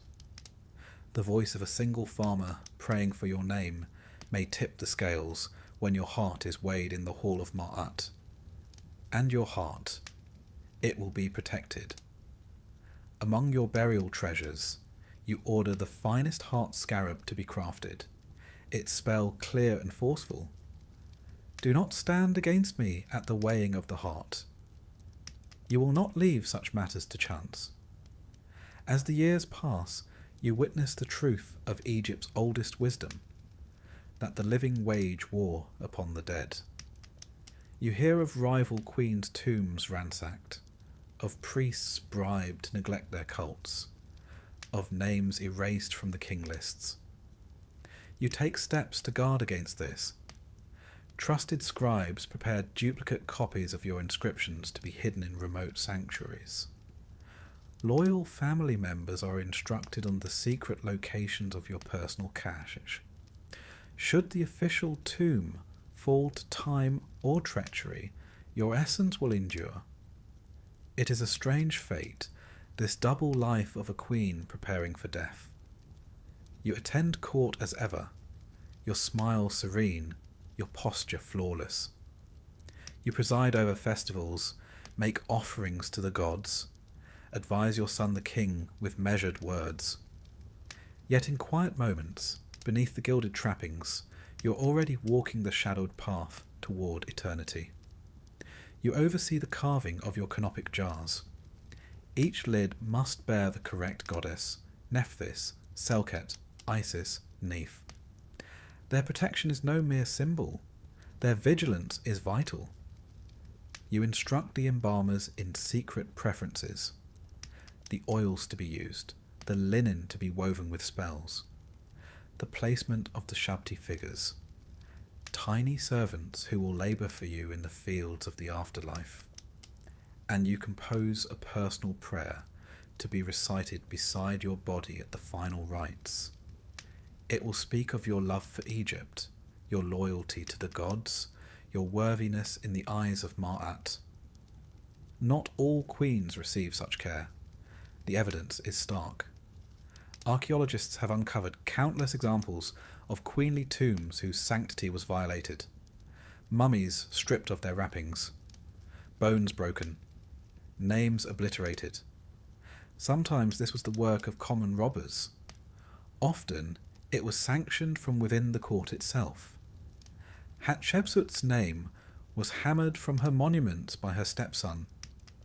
Nefertiti's fate remains one of Egypt's great enigmas. Some believe her tomb was deliberately hidden to prevent such desecration. Even in death, the game does not end. And so you plan, layer upon layer of protection and remembrance. A net of spells and offerings, inscriptions and hidden truths, designed to anchor your spirit in the world beyond. You understand the stakes. The soul that is forgotten ceases to exist. The name that is not spoken fades into oblivion. And you have not spent a lifetime mastering this perilous world, only to be consigned to the darkness. You prepare for death, but not for rest. For in Egypt, the afterlife is a realm of struggle, no less fierce than the court you leave behind.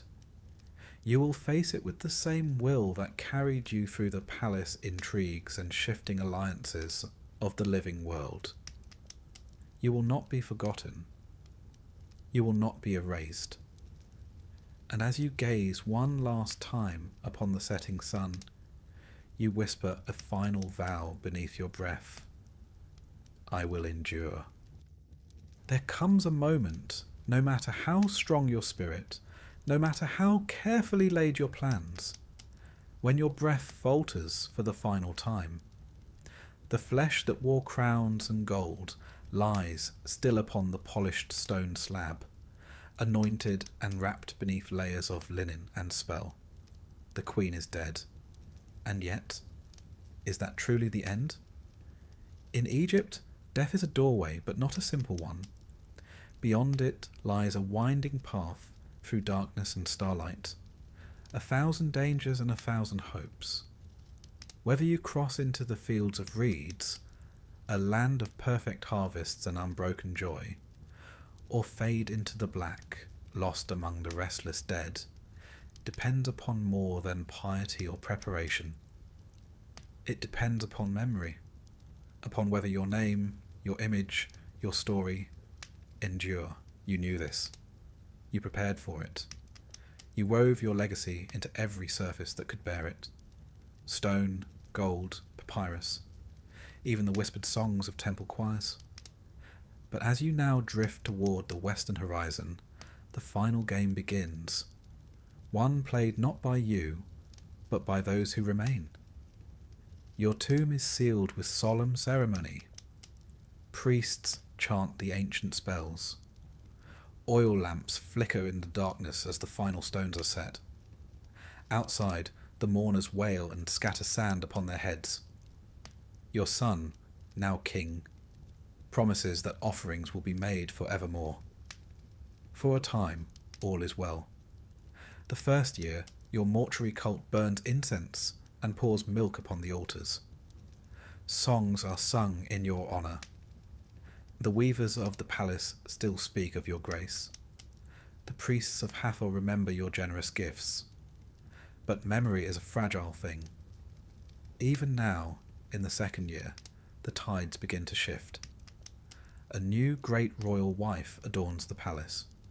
Her charms are praised, her likeness commissioned in fresh stone.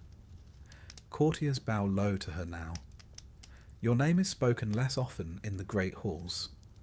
You are no longer present to remind them. You think of those who managed to defy this slow erosion.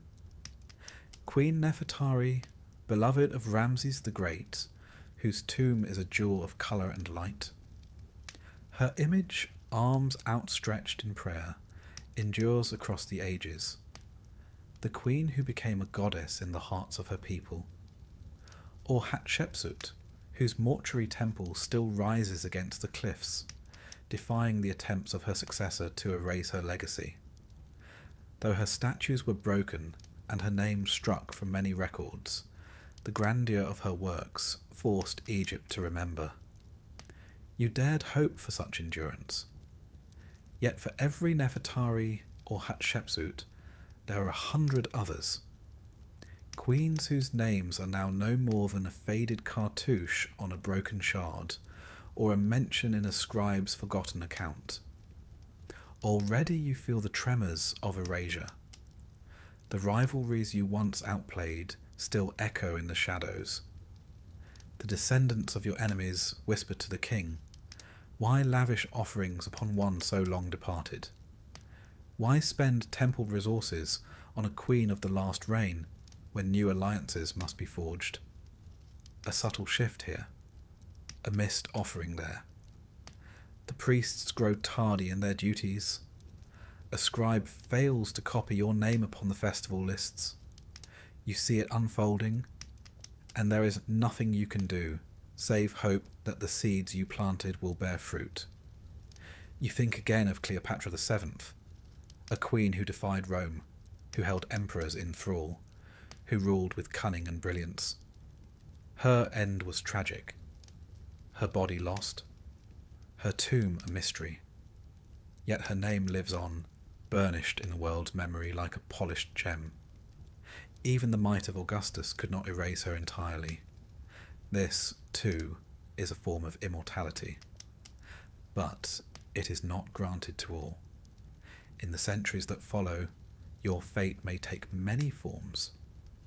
Perhaps a young priest, stumbling upon your image in a half-forgotten shrine, will pause to speak your name. A simple act, yet one of profound power. For the Egyptians believed that to speak a name is to make it live again. Or perhaps your tomb will be found by robbers in the dark of night. They will strip it of gold and ivory, leaving your carefully prepared body exposed to the dust. Your name may be scrawled upon a ledger, sold with your stolen jewels to the highest bidder. Worse still, perhaps an enemy, rising in a future court, will order your name erased entirely. The artisans will chip away your likeness. The priests will be forbidden to utter your titles. You will become one of the damned forgotten, wandering the afterlife, rootless and unremembered. And yet, even this is not the full truth. For Egypt is a land where the past lingers beneath every stone. names thought lost have been found again. A cartouche buried beneath sand. A fragment of hymn preserved in a crumbling scroll. The archaeologists of this new age, strange priests in foreign garb, uncover the works of queens long vanished. They brush away the dust of centuries, read aloud the ancient words. And in that moment the old magic stirs again. Your voice may yet be heard. You reflect on this as the millennia unfold around you. Time here has no meaning. You drift between moments, glimpsing flashes of a world that has forgotten much but remembers just enough. One day perhaps a team of scholars will descend into your tomb, torches blazing against the carved walls. They will marvel at the richness of your burial, the artistry of your stele. They will photograph your face preserved by sacred oils and ancient skill. Your story will be told anew, perhaps with errors, perhaps with embellishments, but told nonetheless. This is the strange afterlife you inhabit now, a dance between fading and remembrance. You know that some queens were not so fortunate. The tomb of Queen Mutnojmet, once adorned with scenes of royal triumph, was stripped bare. Her body left to moulder in obscurity. Her name nearly lost to history. Others fared little better. Tombs desecrated, bones scattered. Names ground from temple walls. Forgotten entirely, save for a few tantalizing hints in dusty archives. And yet, even they are not beyond hope. For as long as the stones of Egypt endure, there remains the chance of rediscovery. Of a voice, however faint, calling out from the depths of time. And so you watch. You wait. You think of your son, now an old man himself, his face lined with years and cares. Does he still honour your name? Does he instruct his children to do the same? Perhaps, perhaps not. In the end, your immortality lies not only in blood, but in story. You recall the ancient proverb, "A man is not dead so long as his name is spoken." It is a truth deeper than the Nile itself. As the modern age dawns and the strange new scribes pore over ancient texts, you feel a flicker of hope. Your cartouche appears in a scholarly tome. A replica of your jewellery gleams in a glass case. A visitor, gazing upon your likeness, speaks your name aloud, imperfectly, but with wonder. And for that moment, you live again. You understand now what the priests could never fully grasp. Immortality is not merely a matter of offerings or perfectly recited spells. It is memory, it is story. Queens who transcended time, Nefertiti, Cleopatra, Hatshepsut, grasped this instinctively. They shaped their legacies with words and images powerful enough to echo across the ages. Others vanished without a trace. You prepared well. You fought long. Whether you will endure as one of the remembered or fade among the forgotten, that now rests in hands beyond your reach. But as long as Egypt endures, as long as curious minds seek the whispers of the past, there is hope. And so, in this twilight realm between the living and the dead, you wait. Not for rest, but for remembrance. For you are a queen of Egypt. You will not be forgotten lightly. And should your name be spoken once more beneath the vaults of the stars, you will smile and walk again among the reeds of the eternal fields. It begins with a knock on the door. Not yours, mind you. You don't get to knock. That privilege belongs to your husband or your father. Perhaps a clergyman with a worried expression. They're knocking on the heavy oak doors of a Victorian asylum, and you are inside the carriage, waiting. You've been acting strangely, they say, crying too often, laughing at nothing. reading French novels with too much enthusiasm. You refused meat at dinner. You stayed in bed too long. Or you got up too early. You forgot to smile at the vicar. Whatever it was, you were seen. And in Victorian Britain, being seen was enough. The year is 1875. England is industrious, soot-stained, and certain of itself. The asylum system is in full swing, governed by the Lunacy Act of 1845. Under this law, every county must provide an institution for the mentally ill. They were called lunatic asylums, a term applied rather liberally. In practice, it encompassed everything from melancholia and hysteria to epilepsy, homosexuality, alcoholism, and grief. Yes, grief. Too much mourning could be a sign of madness. Now, it would be lovely to say you're being brought here voluntarily, but legally there's no such thing. Even if you did walk through the gates of your own free will, even if you begged for help, the moment your name is entered into the ledger and your clothing is taken, your freedom is over.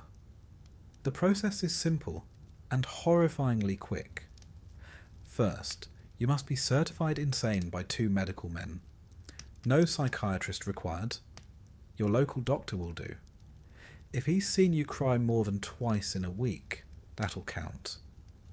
Then comes the paperwork, reception order, statement of facts, medical certificates. These are signed, sealed, and delivered to the asylum, usually before you've had a chance to pack. Sometimes the decision is based on kindness. Parents terrified their son might hurt himself. A husband convinced his wife is slipping into melancholia. But other times, it's less noble. A political nuisance, a disobedient wife, or a sister inconveniently fond of poetry can find themselves committed. After all, the diagnosis is not tested in court. There is no trial, merely the conviction of 2 men with pens. When the carriage arrives at the asylum gates, the mood shifts. You are no longer patient nor passenger. You are property of the institution. The gatehouse smells of coal dust and rain. A porter in a frayed uniform checks the paperwork, flicks a glance at you, not cruel, just bored, and you are escorted inside. The doors close behind with a mechanical finality. You have crossed the threshold. You will not cross it again without permission. The entrance hall is austere, not grand but clean. The walls are painted a pale institutional green, the floor scrubbed with carbolic and elbow grease. A gaslight hums somewhere overhead, casting shadows across an iron radiator that groans as it heats. You are asked to sit. You are watched. And then your name is called.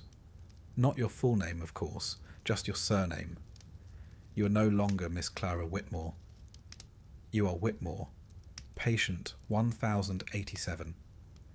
Your clothes are taken, catalogued, folded, and placed in storage. You are issued a uniform, plain, grey wool, scratchy at the cuffs and seams. Your belongings are not allowed unless deemed safe. Jewellery is confiscated. Books, if permitted, are to be religious or moral in nature. Pens are removed. Mirrors, certainly not. Then comes the examination. A matron or nurse, often unsmiling, sometimes kind, asks you to undress. The room is cold, the walls echo. A doctor arrives, male, older, detached, and performs his duty with the efficiency of a man who has done this hundreds of times. He checks your pupils, your heartbeat. He asks questions with no warmth. Do you believe people wish to harm you? Do you hear voices? What is the date? You do not know the date. You were too upset to check the newspaper this morning. He makes a note. Later he will write a report. Patient appears disoriented. He may also write, patient is well spoken, but evasive. Possibly delusional. Or patient is defiant, resists questioning. Defiant is a red flag, of course.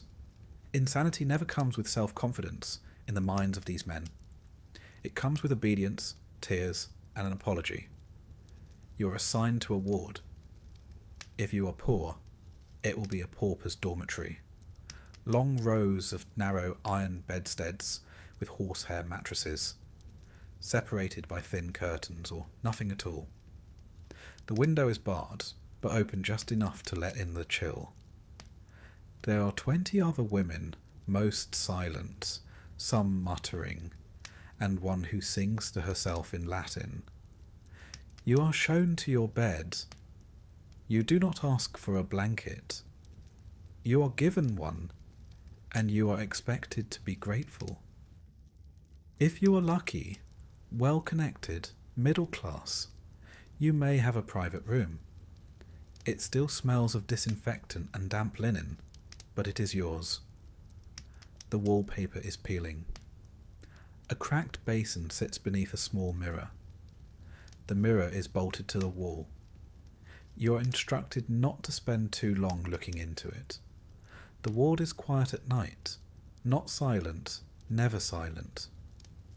There is the occasional sob, the creak of a bed frame, the rustle of sheets, the heavy footsteps of the night attendant. The gas lights are dimmed, but never extinguished. Total darkness is considered dangerous, as is total freedom. In the morning you are woken at 5, not with a bell, but with motion. The ward doors swing open and the attendants begin their rounds. Bedclothes are pulled back. Basins filled. If you resist, you will be noted as uncooperative. If you weep, you will be told to compose yourself. Breakfast is at 6. Porridge, bread, weak tea, silence. Then comes work. The cornerstone of Victorian asylum life. You may be assigned to the laundry, or the kitchen, or the needlework room. You may sweep floors or peel potatoes. Work is considered therapeutic. It distracts the mind from madness. It also, conveniently, saves the institution money.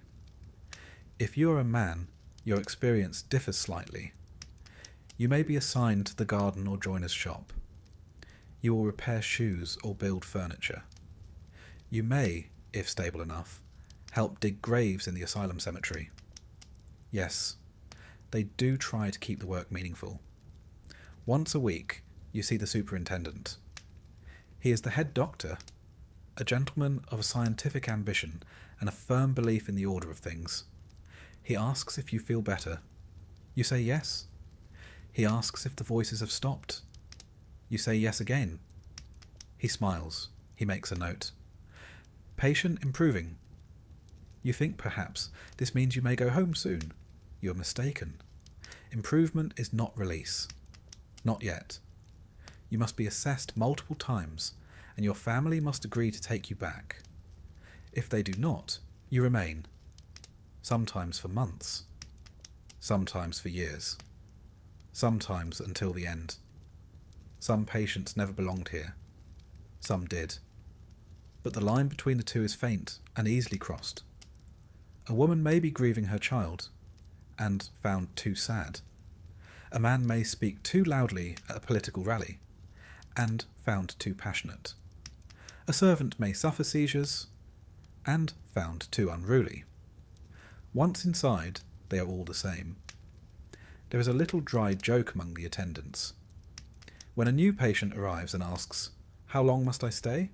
they reply, "Until you're better." And when the patient asks how they'll know they're better, the attendant says, "When you're quiet." Not cured, not joyful, just quiet. And there perhaps lies the real fear. That in a world ruled by formality and fear of disorder, the worst crime is to disturb the peace, even with grief, or madness, or honesty.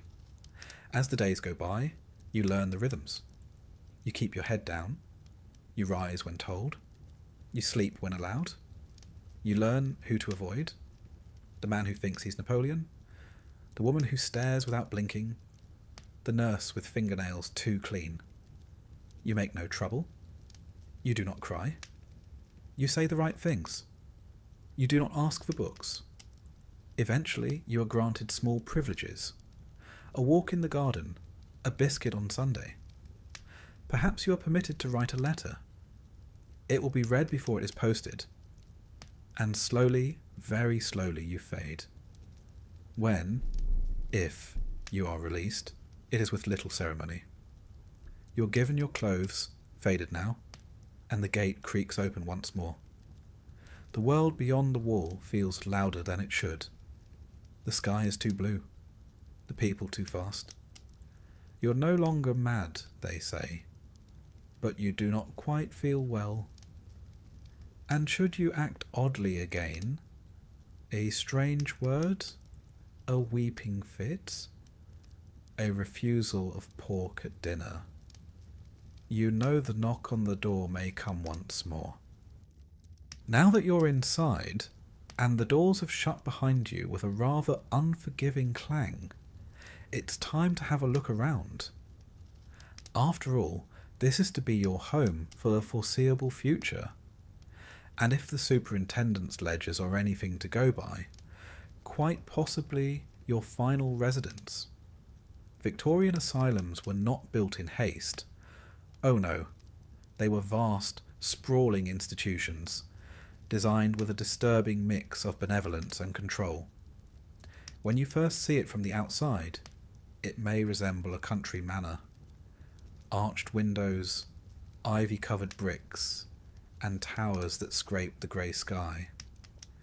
It almost looks comforting, like somewhere you might come to recover from a long illness. That illusion evaporates at the gate. Let us begin with the architecture. A typical asylum in Victorian Britain was built to accommodate at least 300 patients, though many held far more. The pavilion plan was popular, a series of long corridors branching from a central hub, designed to separate patients by diagnosis, class, and gender. These corridors were sometimes called spokes, and the asylum itself likened to a wheel. Not a comforting metaphor, considering the tendency of such institutions to trap one in endless circles. The windows are tall but barred. This was explained as a safety measure, naturally.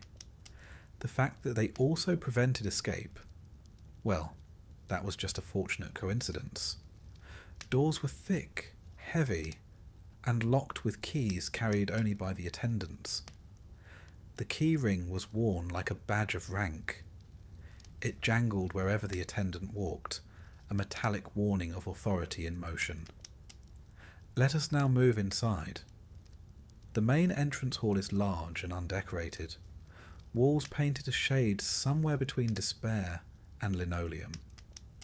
You'll find gaslights flickering faintly overhead, casting long shadows on the floor, which was either stone or hard-polished wood, scrubbed daily with carbolic acid. The scent is unmistakable, sharp, medicinal, and clinging. It clings to your clothes, your skin, your thoughts. Each asylum had a central administrative block. That's where the superintendent had his office. A place of wood panels, leather-bound ledgers, and books with titles like Observations on Insanity among the Lower Orders. The superintendent was usually a man of status, a medical gentleman with firm beliefs and a well-waxed moustache. He was not to be questioned. Let's go down the corridor now. This is where the patients are housed. You'll notice the gender segregation is strict. Men on one side, women on the other. A shared wall may separate them, but never a shared room. The Victorians were deeply suspicious of mingling, particularly when it came to the allegedly unstable. Pauper patients, the poor, were kept in open wards. Long rooms filled with beds lined up in merciless rows. Iron bedsteads precisely 12 inches apart. Mattresses stuffed with straw or horsehair. Bedding, if you could call it that, consisted of a single rough blanket. In the summer, you roasted. In the winter, you froze. Middle class or private patients had individual rooms. These were small, perhaps 6 feet by 10, but considered a luxury. A single bed, a basin, and a washstand. No lock on the inside, of course.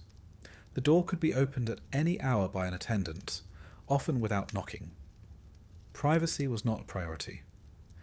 Now, take a look at the communal areas. The day room was where patients spent most of their waking hours.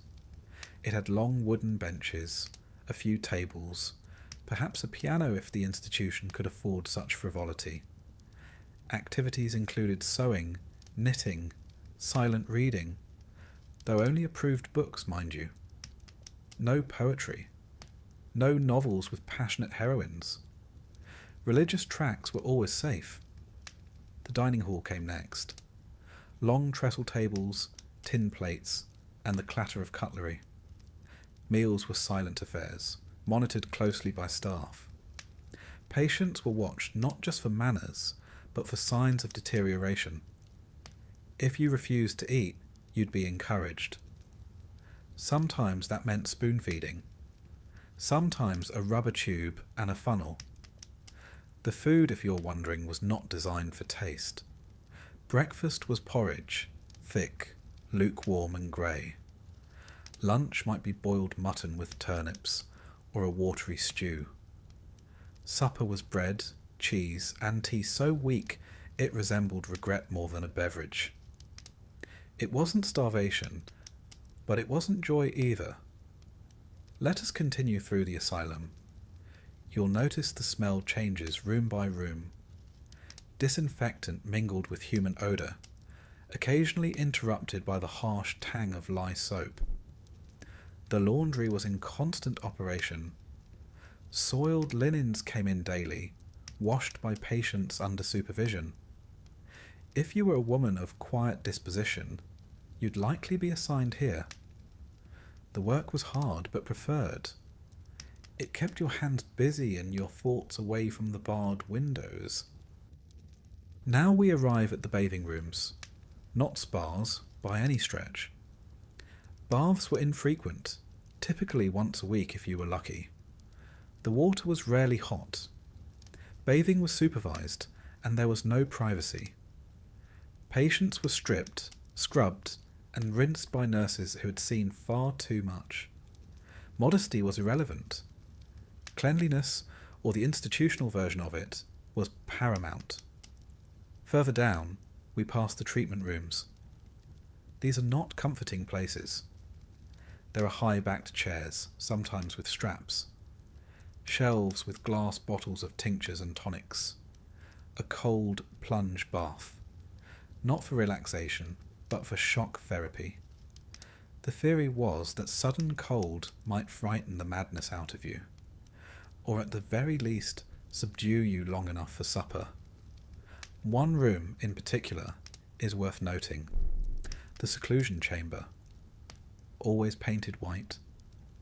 Always with a single window far too high to reach. The bed is little more than a mattress on the floor. The walls are padded if you're lucky. If not, you learn quickly not to thrash about.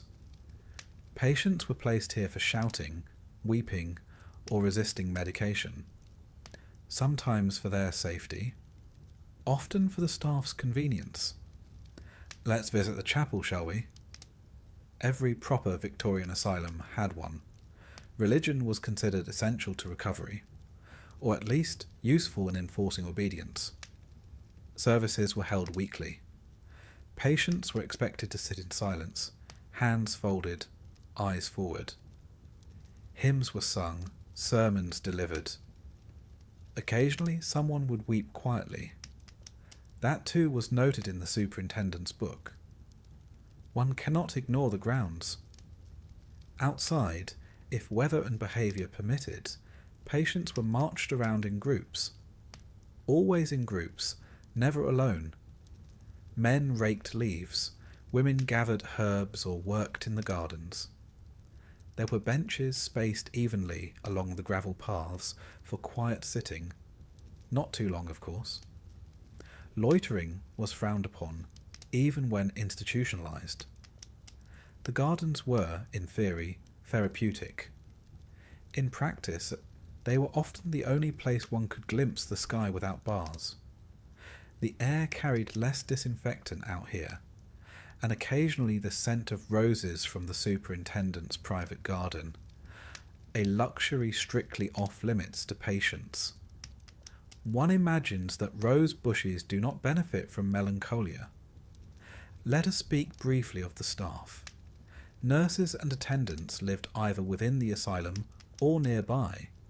They were overworked, underpaid, and trained more in discipline than compassion. Some were kind, others were not. A nurse's report could make or break a patient's case for discharge. As such, patients quickly learned how to stay in favour. Small smiles, downcast eyes, no sudden movements. Now, if you're wondering where... So, now that you've been shown your bed, your spoon, and your daily walk in the gravel circle, you might be wondering how exactly they determined you were mad in the first place. Well, sit tight. Today, we're going to explore the science, or what passed for it. Because in Victorian Britain, diagnosing insanity was something between a medical art and a moral judgment, often tilted slightly toward whichever direction benefited the family doctor, the local magistrate, or your husband. You see, mental illness didn't exist in neat categories. There were no brain scans or standardized psychiatric manuals. Instead, doctors relied on observation, character, and an alarming amount of speculation. And so, the moment you entered the asylum, you were not simply unwell. You were something else entirely, classified. Let's start with the Big Four. These were the primary diagnostic labels scrawled into thousands of asylum ledgers across Britain. 1. Mania. 2. Melancholia. 3. Dementia. 4. Monomania. Let's break them down. Slowly, of course. Mania was not what it is today. It didn't necessarily mean euphoria or high energy. No, in Victorian terms, mania meant excitable, agitated, or worse, opinionated. If you were loud, restless, had racing thoughts, or refused to sit still during your intake interview, you were likely to receive this label. Men got this diagnosis more often, but women weren't immune, especially if they raised their voice in public.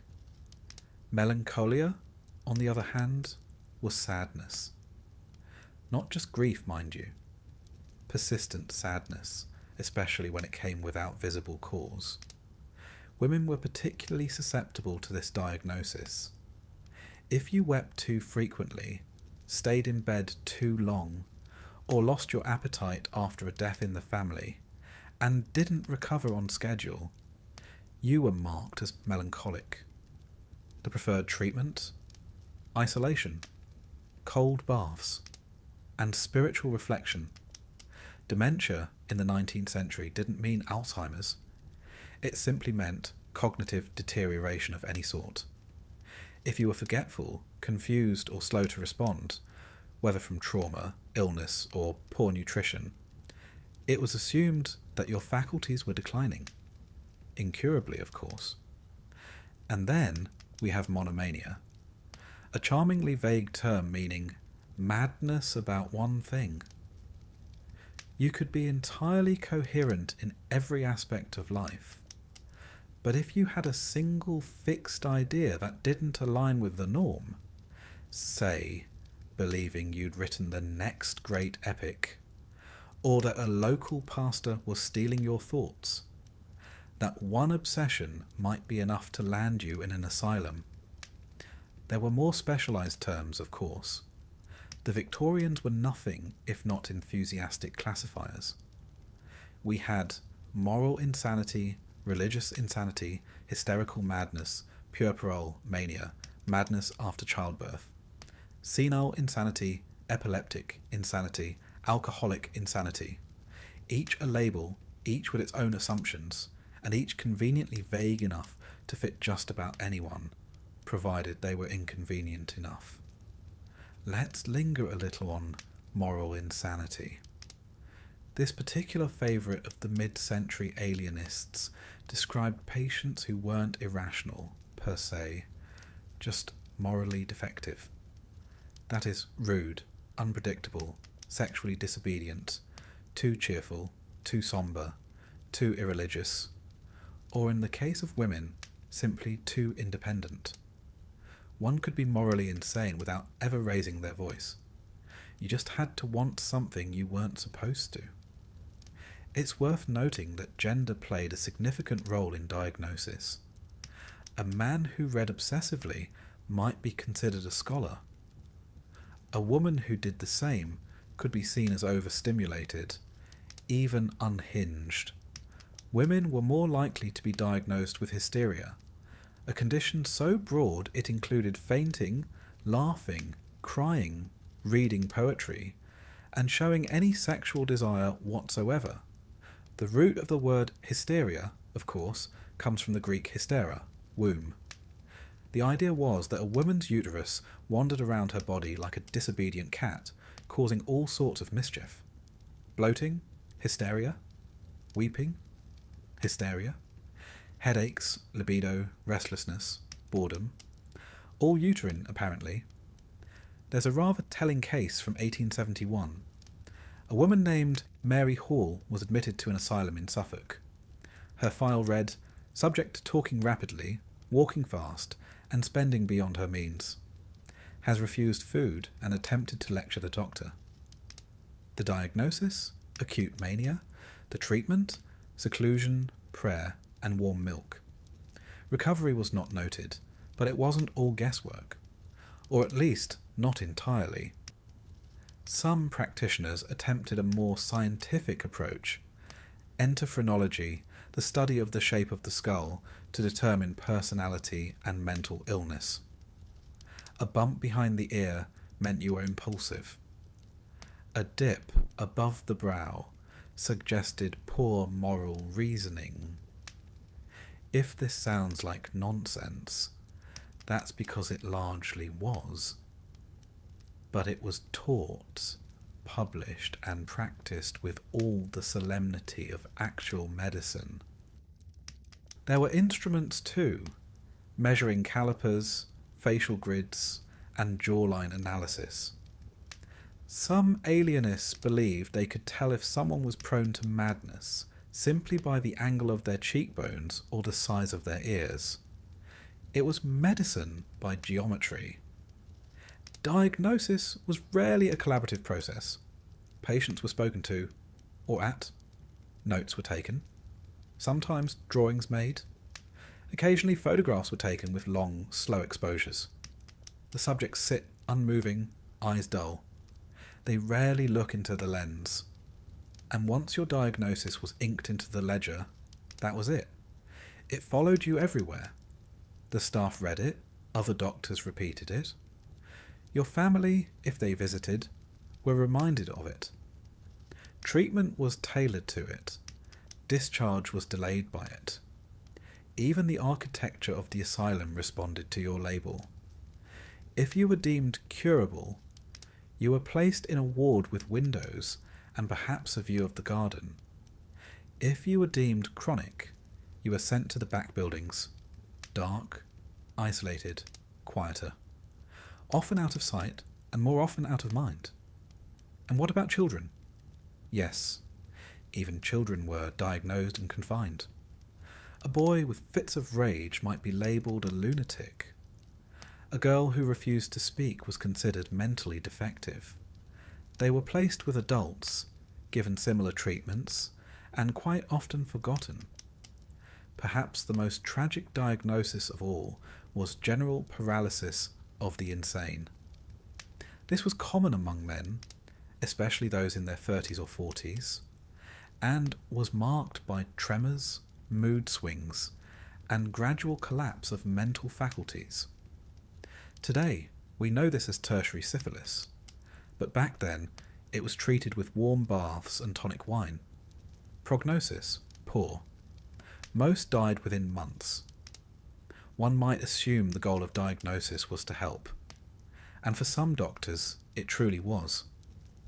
The rise of moral treatment, a theory that madness could be eased through kindness, order and fresh air, was, in its way, revolutionary. The problem, of course, was in the practice.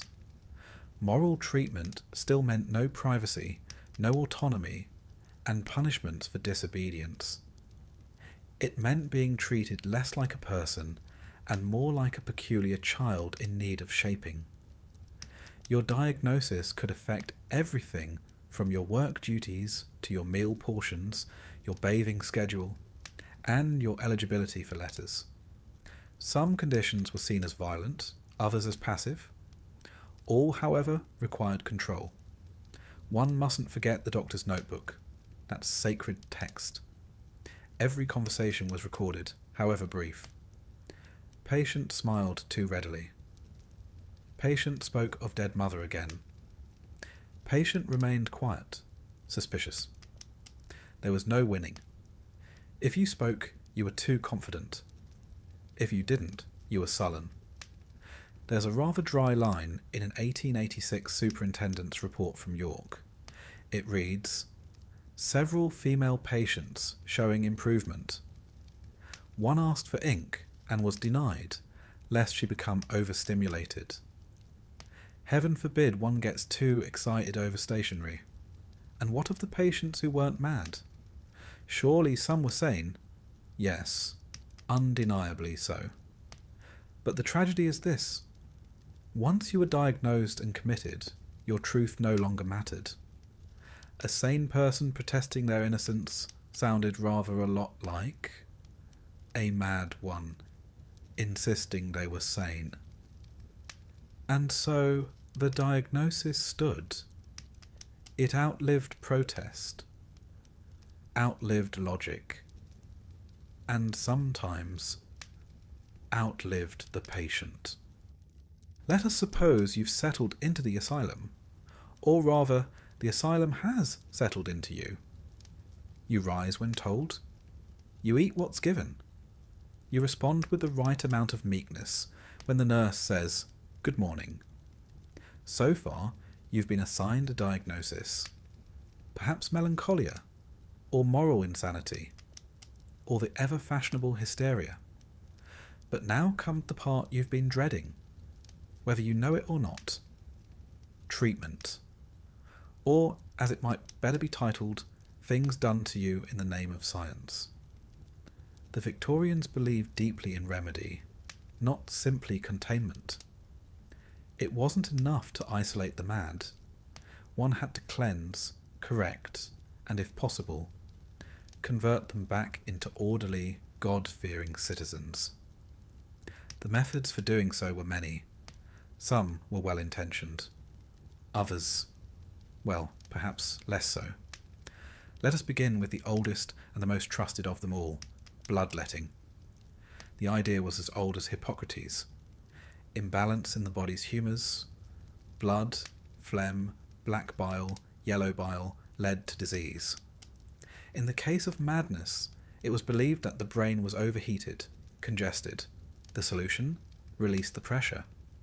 A small incision in the arm. A few ounces drawn. Sometimes more, if the patient didn't faint too quickly. Leeches were popular too.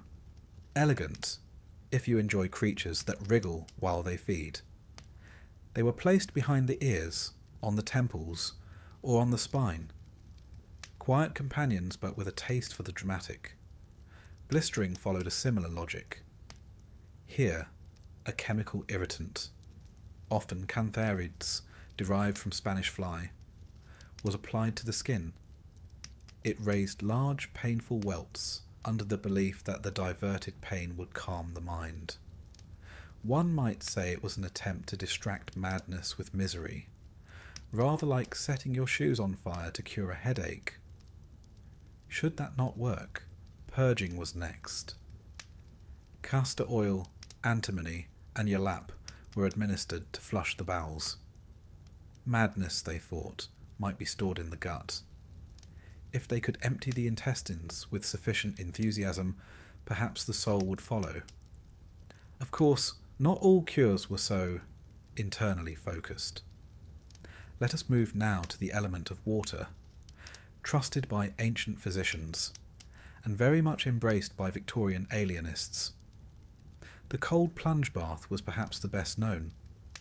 Picture a large stone tub filled with water drawn from the well, unheated and unwelcoming. The patient, that is to say you, would be undressed, escorted in, and plunged unceremoniously under. The effect, they claimed, was calming. The effect, you might observe, was something closer to shock and gasping panic. Some remained in the bath for hours, wrapped in wet sheets, heads propped uncomfortably, water changed only when absolutely necessary. This was called the wet pack. You were essentially swaddled like an oversized infant and left to reflect upon your condition. Some patients slept, others screamed. Either response was noted.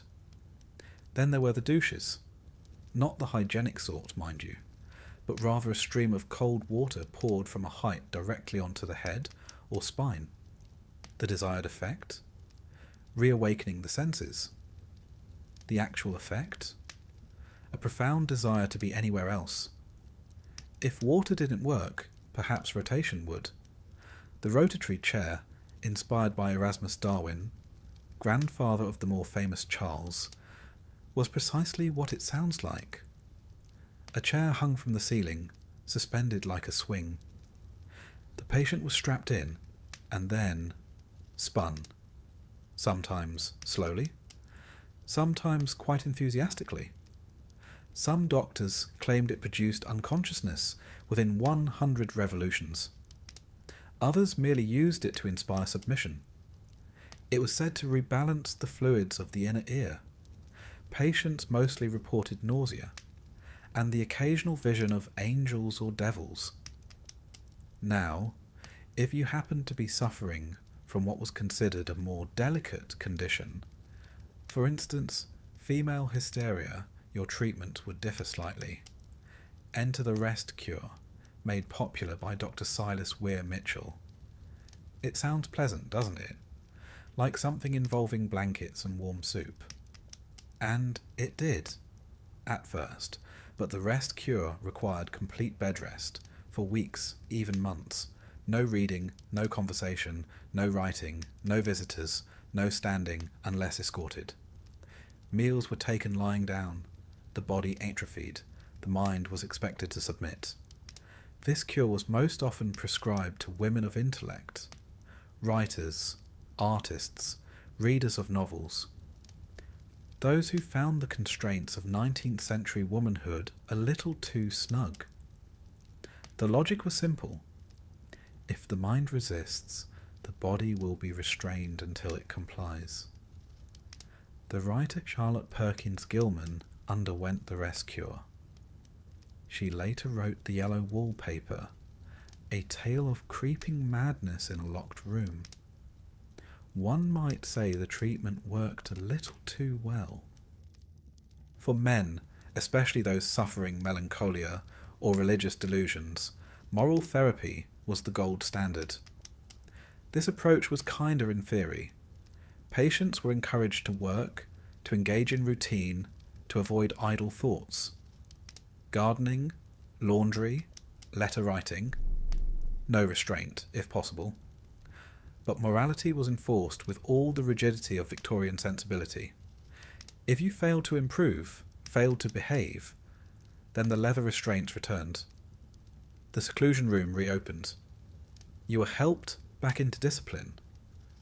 By the mid-century, a more shocking option emerged: electricity. The earliest experiments used galvanism, named after Luigi Galvani, who famously made a frog's leg twitch with a jolt.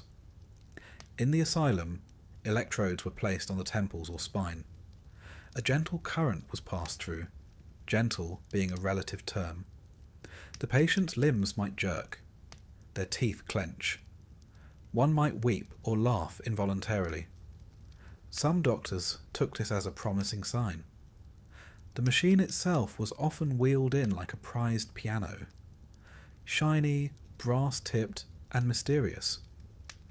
Alienists believed they were awakening dormant nerves. Patients believed they were being punished for sins they couldn't remember. Hydroelectric baths were also used. The patient sat in a tub while mild currents pulsed through the water. A warm embrace, if your idea of warmth includes involuntary twitching. Still, others preferred more natural methods. Air, sunlight, simplicity. The York Retreat, founded by Quakers, rejected harsh treatment in favour of calmness and prayer. Patients wore ordinary clothes, not uniforms. They dined with the staff. They walked in gardens. Their names were remembered. It worked, sometimes. But it was rare, expensive, and not easily replicated in the larger state-run asylums. Which brings us, inevitably, to restraint. Despite the supposed age of non-restraint beginning in the 1830s, led by men like Dr. John Connolly, who abolished physical restraints at Hanwell Asylum, many institutions quietly continued the practice. Straitjackets, muffs, leglocks, belts, handcuffs, and crib beds, a sort of adult-sized cage, were all used as needed. Often, the goal wasn't punishment, but convenience. A difficult patient needed watching. A strapped patient, less so.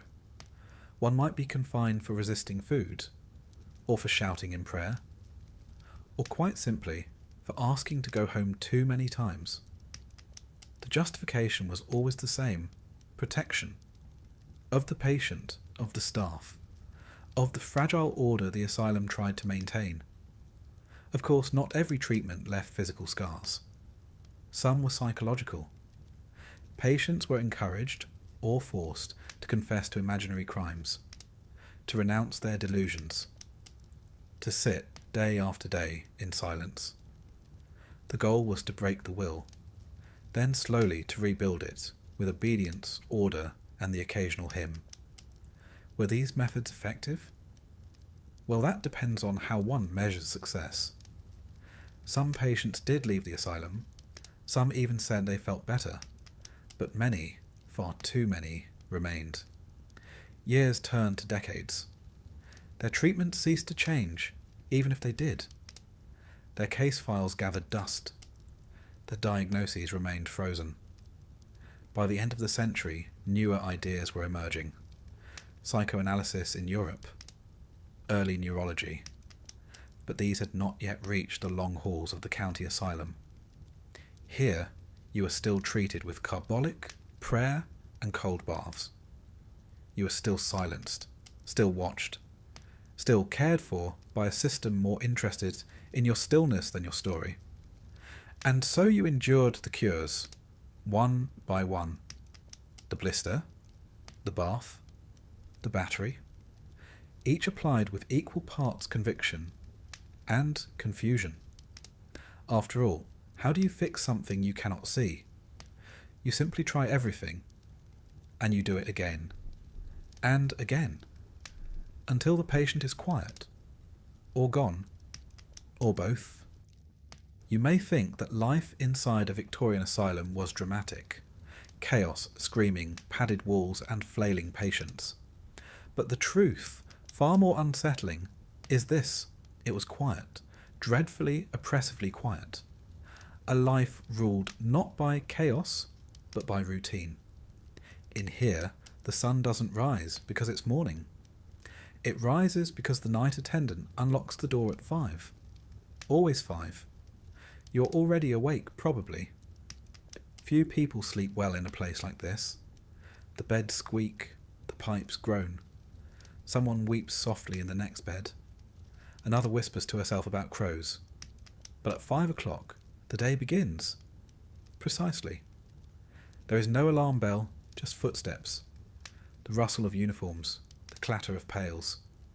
You rise without being told, not out of eagerness, but from long habit. Resistance is noted. Everything is noted. The wash basins are cold, always cold.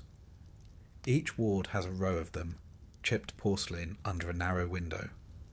The soap smells like coal tar and hopelessness. You scrub. Not because you feel unclean, but because someone will look behind your ears to see if you have. Dressing comes next. If you're a pauper, your clothing is institutional grey, wool in winter, cotton in summer. The fit is never quite right. Buttons missing. A hem let down too far. If you're a private patient, you may wear your own things, but only if they're deemed appropriate. No lace, no dark colours, nothing that suggests melancholy or extravagance. Breakfast is at 6. You file into the dining hall in rows, no talking. Just the sound of feet on stone, benches scraping the floor, and the dull murmur of a nurse giving out plates. The food is functional. Porridge, bread, weak tea. It arrives warm if you're lucky, and rarely with flavour. Butter is for the staff. You eat slowly, not too slowly. Finish everything. Leave nothing. Anything else might mean you're regressing. At 6:30, the day truly begins. 7 o'clock, assembly and supervised work you are expected to contribute. Idleness is not just wasteful, it is morally suspect. The Victorians feared what might happen if a lunatic were left with their own thoughts. So, you work. If you are a woman, you may be sent to the laundry, where enormous copper vats boil linen, and the air hangs heavy with steam and the sharp bite of lye. You scrub sheets until your hands blister. And if you do it well, and quietly, it may be marked in your chart as cooperative behaviour.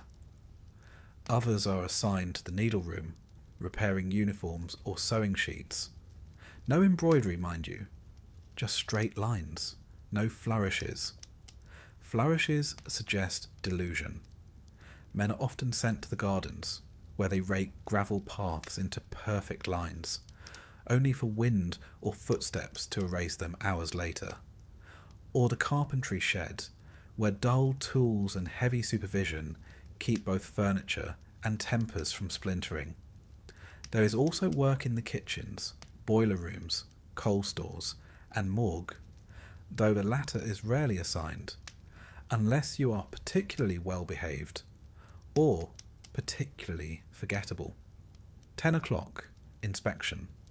The doctor arrives, sometimes the superintendent himself, sometimes a junior alienist with a stiff collar and eager notebook. You're called forward by surname, not by title.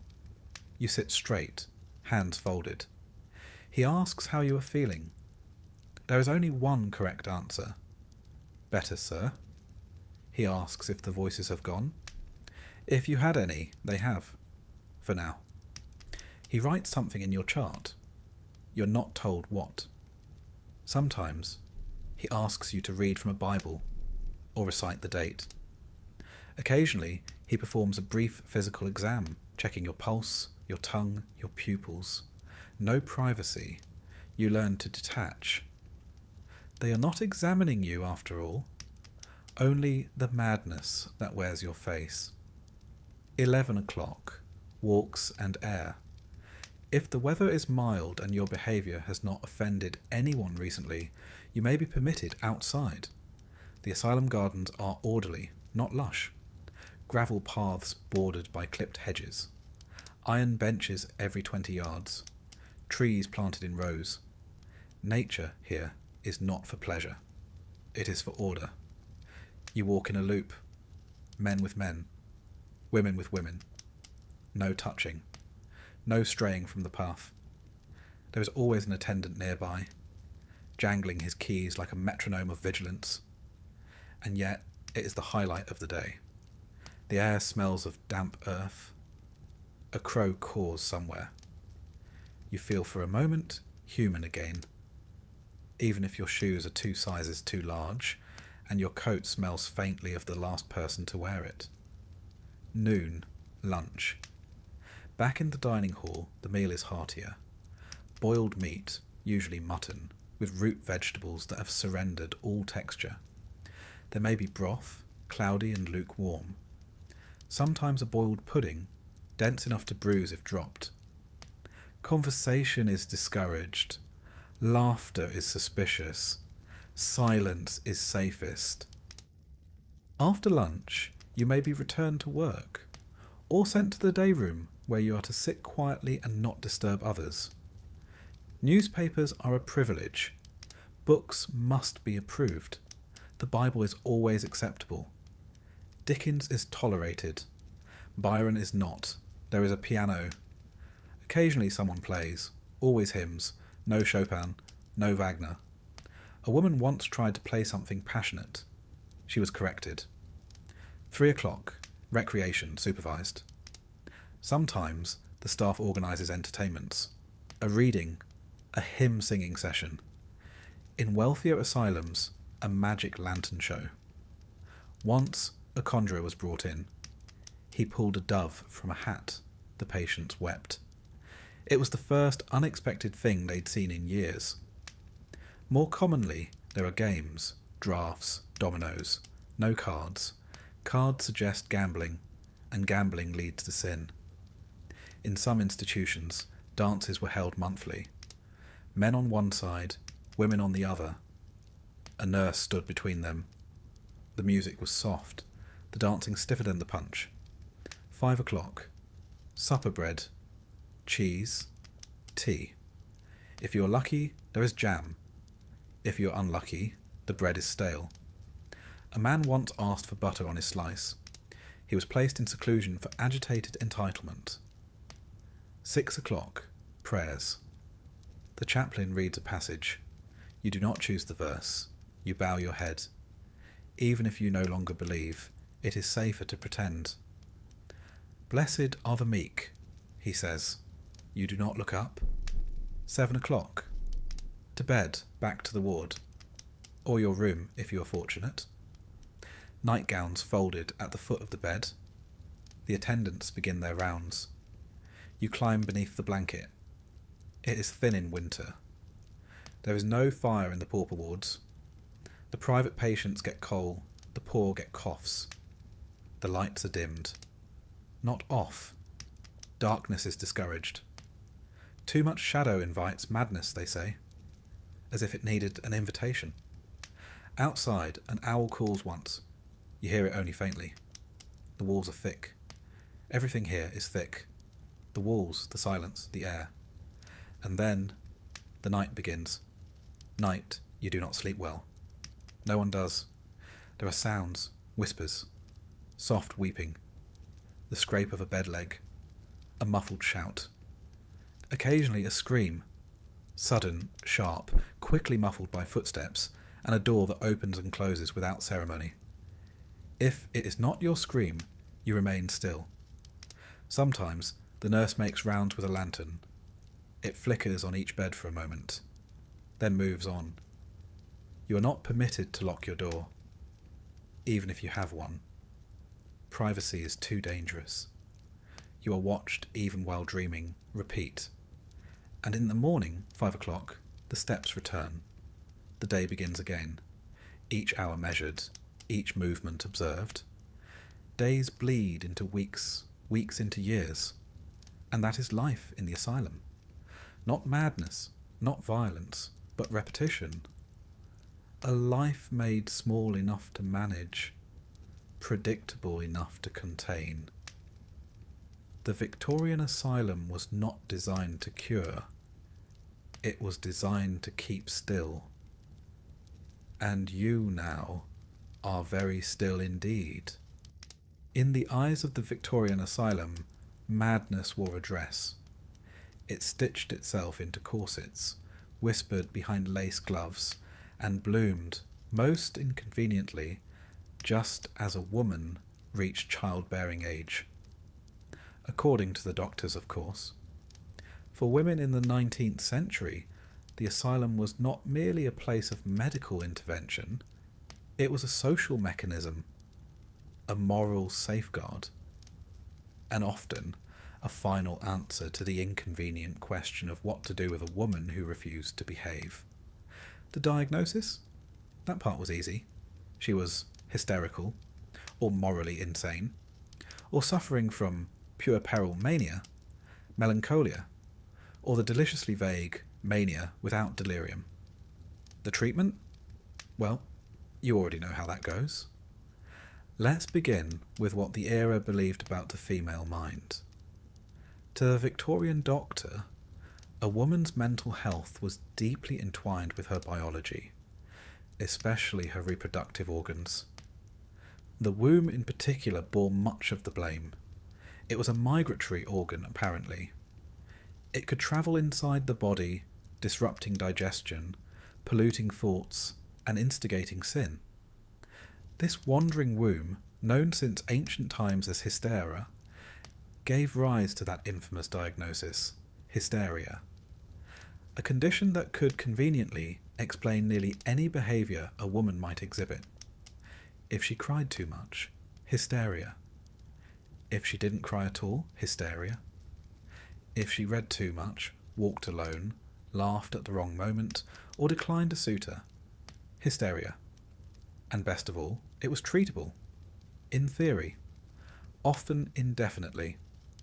Consider Eliza B., age 31, admitted to an asylum in 1873, formerly a governess, well-read, intelligent. She was brought in by her brother for what he described as dangerous independence. She'd refused 2 marriage proposals. She had opinions about politics. She had taken to writing poetry. Her chart read, talks of liberty, refuses religion, reads novels. Diagnosis, moral insanity. Prescribed treatment, seclusion, needlework, supervised silence. You see, in Victorian England, mental illness in women was often diagnosed through the lens of impropriety. The more a woman deviated from the ideal, modest, docile, silent, the more likely she was to be labelled mad. Let's turn now to the admission process. How did a woman find herself locked behind asylum walls? The answer, most often, was by someone else's decision. A father, a husband, a son, a clergyman, a doctor. Any one of these could begin the paperwork. 2 certificates, 1 medical, 1 legal, and you were removed from society. No trial, no consent, just a signature. Some women were brought by force. Others lured in with the promise of a seaside trip or a new housekeeper's post. A woman could be institutionalized for grief, for postnatal depression, for menopausal symptoms, for epilepsy, for disobedience, for attempting to leave an unhappy marriage, or quite simply for being alone and poor. And once inside, there were no guarantees of ever leaving again. The asylum itself was divided strictly by sex. Male wards, female wards, separate buildings in many institutions, with separate staircases, courtyards, and even entrances. Interactions between the sexes were controlled, supervised, and often discouraged altogether. But the divisions went deeper than architecture. There was a difference in expectation. Men were to be restored to productivity, returned to work, to public life. Women? Women were to be returned to propriety. Their cure was not measured in employment, but in etiquette. Were they calm? Were they agreeable? Were they modest, humble, repentant? That was health, as defined by the asylum. Let's walk through the daily life of a female patient. Mornings began at 5, always 5. You were roused by nurses, washed in cold water, inspected for lice, illness, or signs of unrest. Your hair, if not already cropped, was brushed and bound.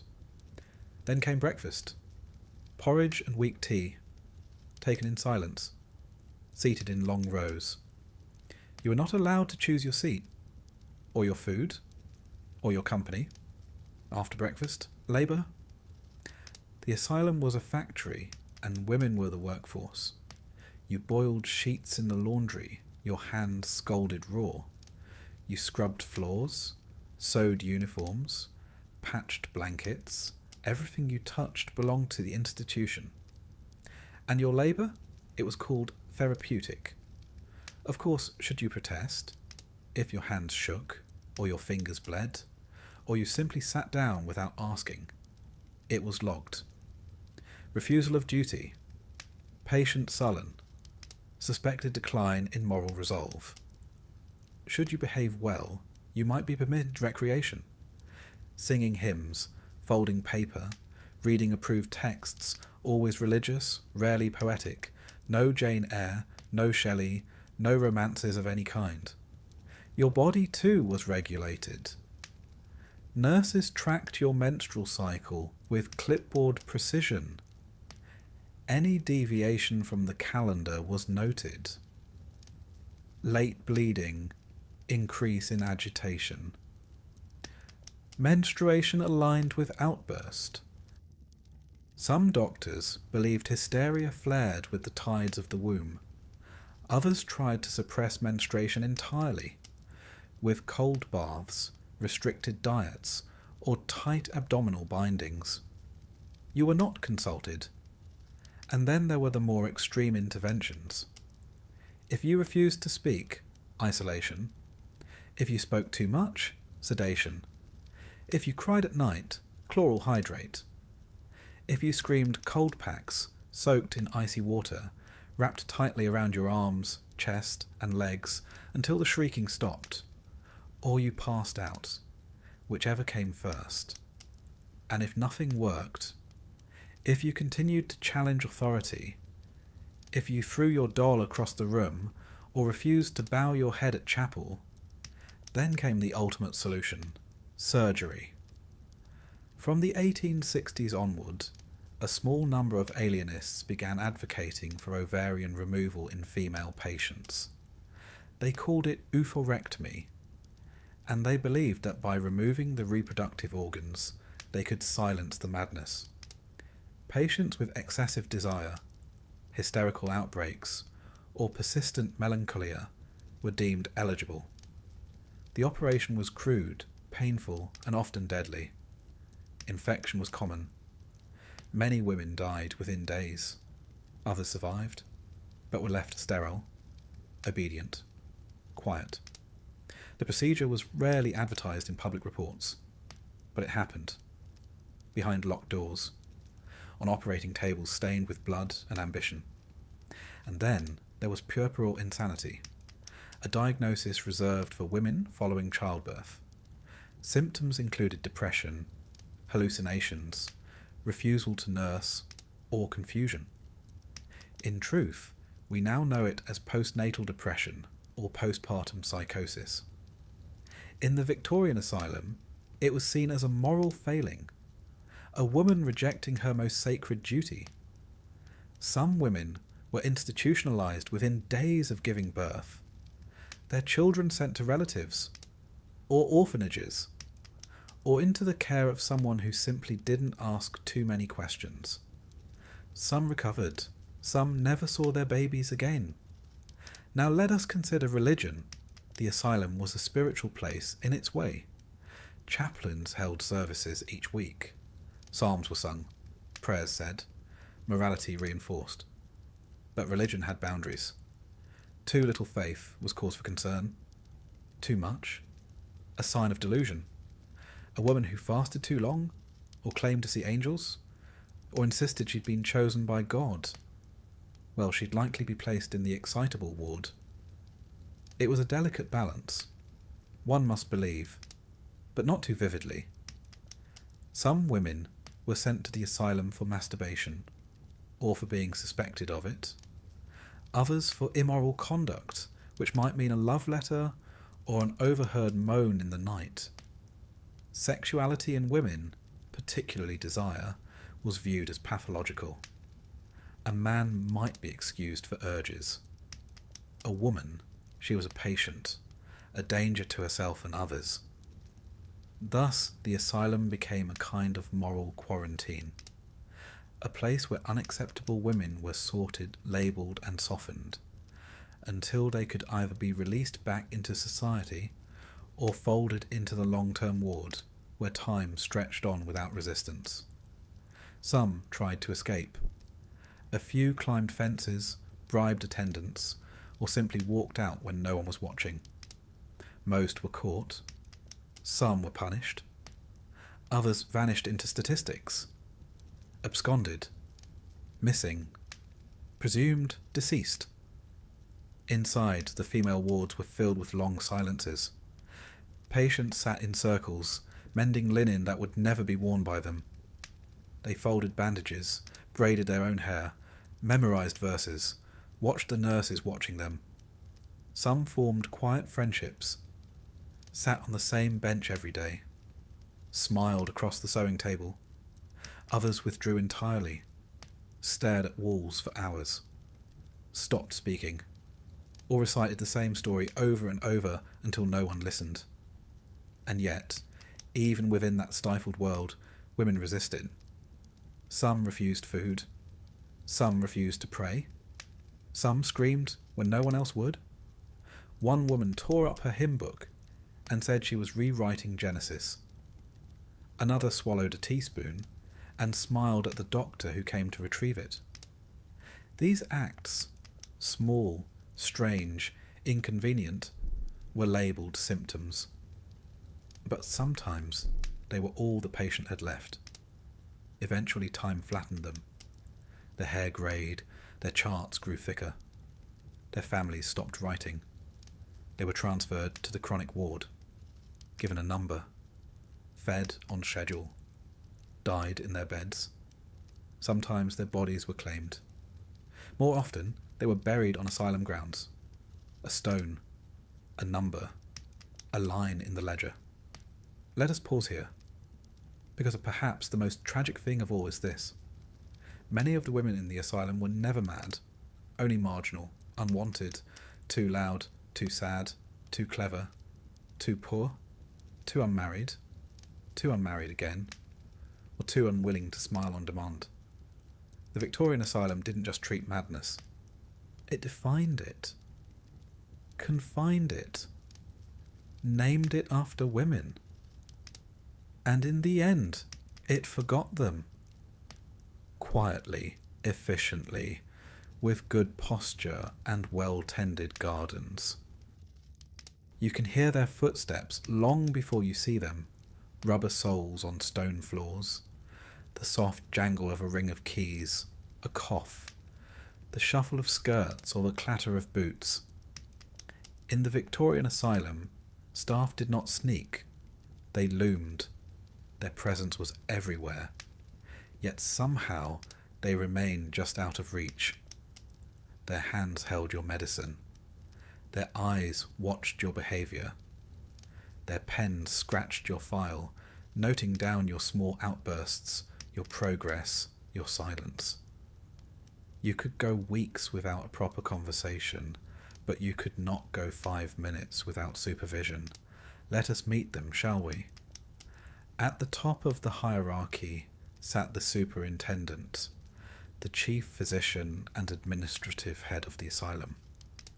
He was a man of letters, often with a background in alienism, the then preferred term for psychiatry.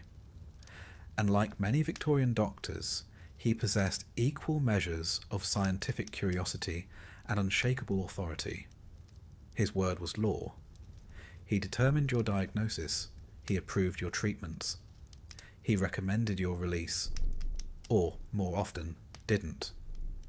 Superintendents were expected to be part scientist, part clergyman, part governor.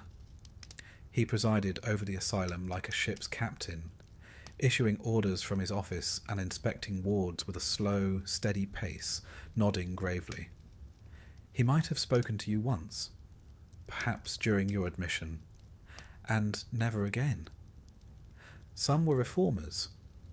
Dr. John Connolly, for instance, famously abolished mechanical restraints at the Hanwell Asylum in the 1830s, replacing chains with calming routines, proper food, and moral treatment. But for every Connolly, there were half a dozen whose reforms remained mostly theoretical, while the wards groaned under neglect. They wore frock coats, they read the Lancet, they believed in phrenology for longer than anyone should have, but they were, by and large, sincere in their mission to catalogue, categorise, and when possible cure. Next in line was the matron. If the superintendent was the head, she was the spine. She ruled the female wards with a quiet ferocity. Her boots were always polished, her skirts pressed, her hair tightly coiled in a bun that might very well have been welded there. The matron's duties included overseeing the female patients, managing the nurses, and maintaining order. She inspected everything: linens, hands, mouths, and heaven help you if your bed wasn't made with military precision. You were mad, yes, but that was no excuse for untidiness. She was part nurse, part drill sergeant, part mother, though rarely the warm kind. There are surviving accounts of patients trembling at her approach, not for fear of violence, but because she might simply disapprove. And in the asylum, disapproval was a kind of sentence. Her power was absolute, but quietly wielded. She enforced cleanliness.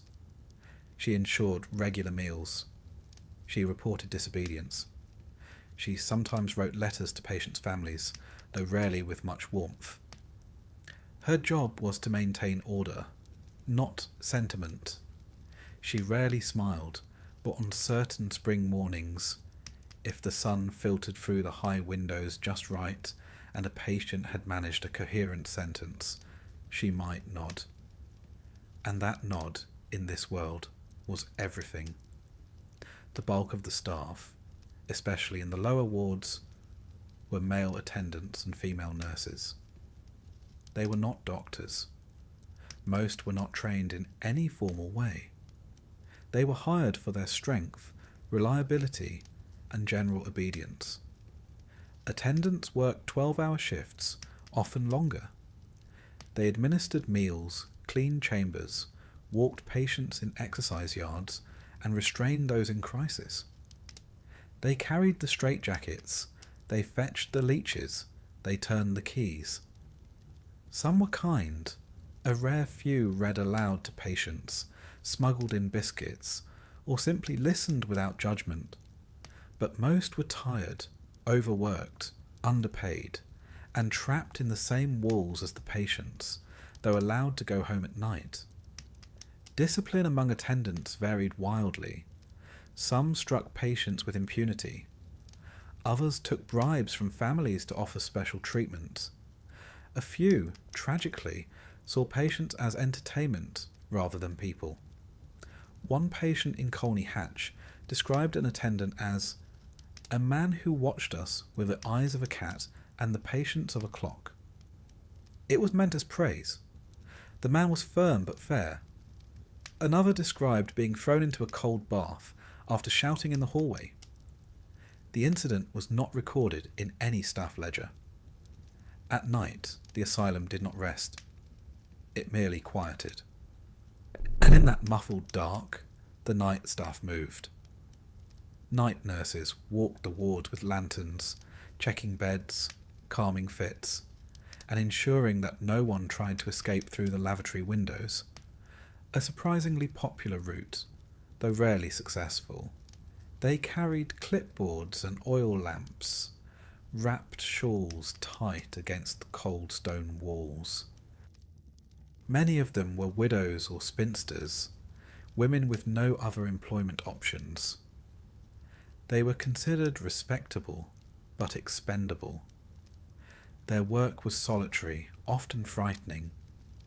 They were expected to manage violent outbursts alone until help could be summoned. In the stillness of the asylum night, the smallest sounds became magnified: the clink of metal, the creak of a bed frame, the whisper of breath. Some night nurses told of hearing voices in empty corridors. Others refused to discuss such things. They did their job, wrote their reports, and disappeared at dawn. Down by the entrance, half visible through the front hall, was the porter. He had one of the most overlooked yet crucial jobs. He controlled the doors. He answered the bell. He received deliveries. He escorted visitors to the reception parlour. He was the last person patients saw on their way in, and the first they'd beg for release. The porter knew every route, every shortcut, every fire door. He also held the ledger, the thick, leather-bound book, where admissions and deaths were logged with precise, looping handwriting. He rarely spoke, but he saw everything. Though not medical staff, the chaplain was a fixture in many asylums. He conducted Sunday services in the asylum chapel, often sparsely attended, and offered spiritual counsel to those deemed stable enough to benefit from it. His sermons, delivered in steady baritone, were often about suffering, endurance, and salvation. He reminded patients that their pain had purpose, that their trials were known to God. For some, this brought comfort. For others, irritation. The chaplain also conducted funerals. These were small affairs. A coffin, a few staff, and a prayer. The patients who had known the deceased were usually not invited. The grounds behind the asylum grew quietly full. It would be comforting to say the staff were either good or bad, but like the rest of the asylum, the truth was greyer than that. Some nurses wrote poetry about their patients. One in Edinburgh wrote that she dreamt of one woman every night for weeks after her death, as if her soul had not yet left the room.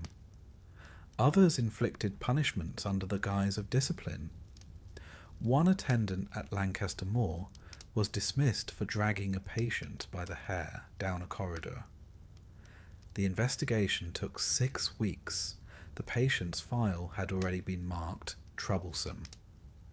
At times, the line between patient and staff blurred. A former patient, released after 7 years, was later hired as a kitchen assistant in the same asylum. She stirred soup beside the matron, who once supervised her confinement. Even the superintendent could feel it, that quiet dread.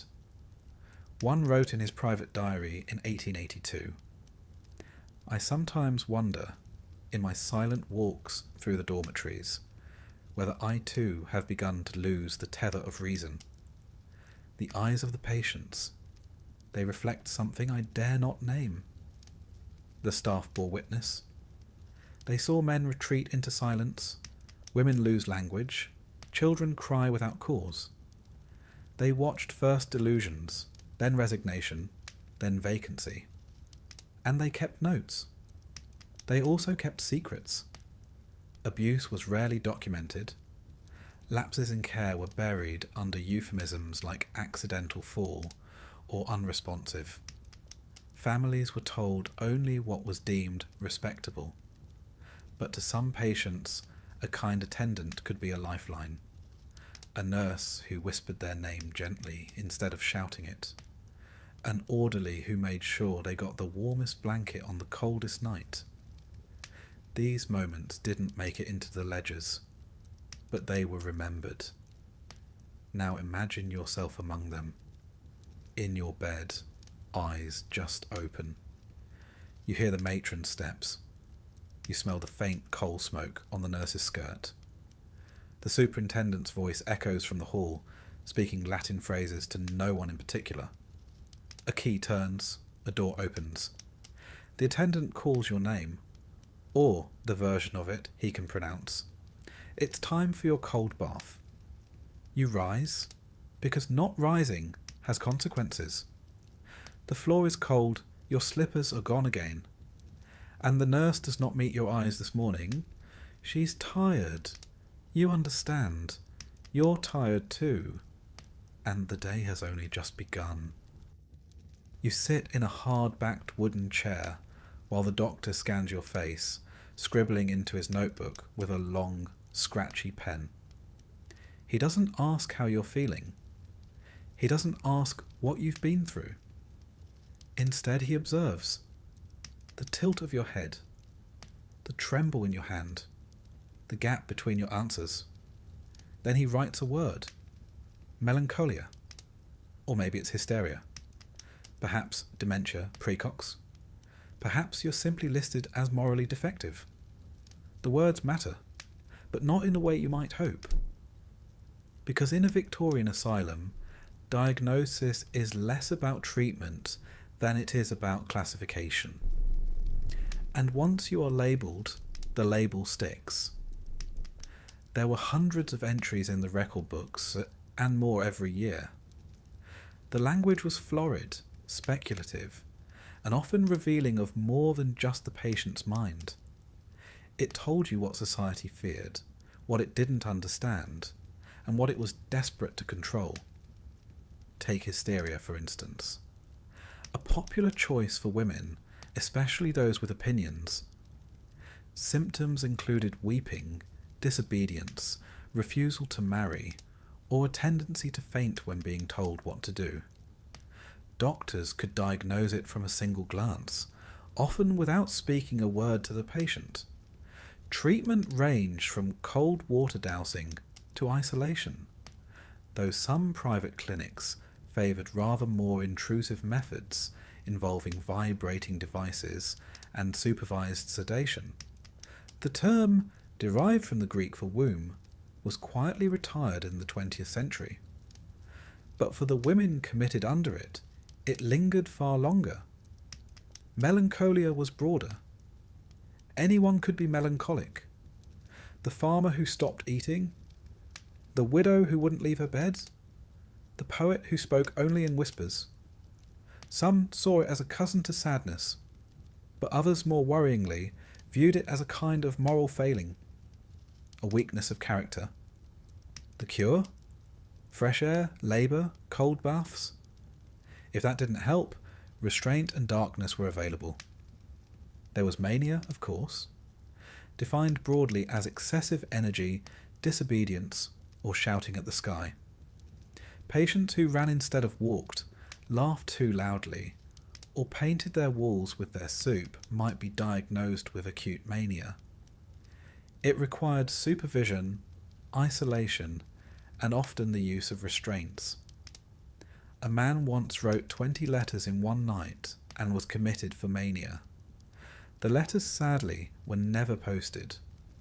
More specific diagnoses had their moment too. Religious mania became fashionable during revivals. A patient found praying too fervently, quoting scripture obsessively, or believing themselves chosen by God was considered afflicted. For this, the asylum offered not spiritual guidance, but silence and distance.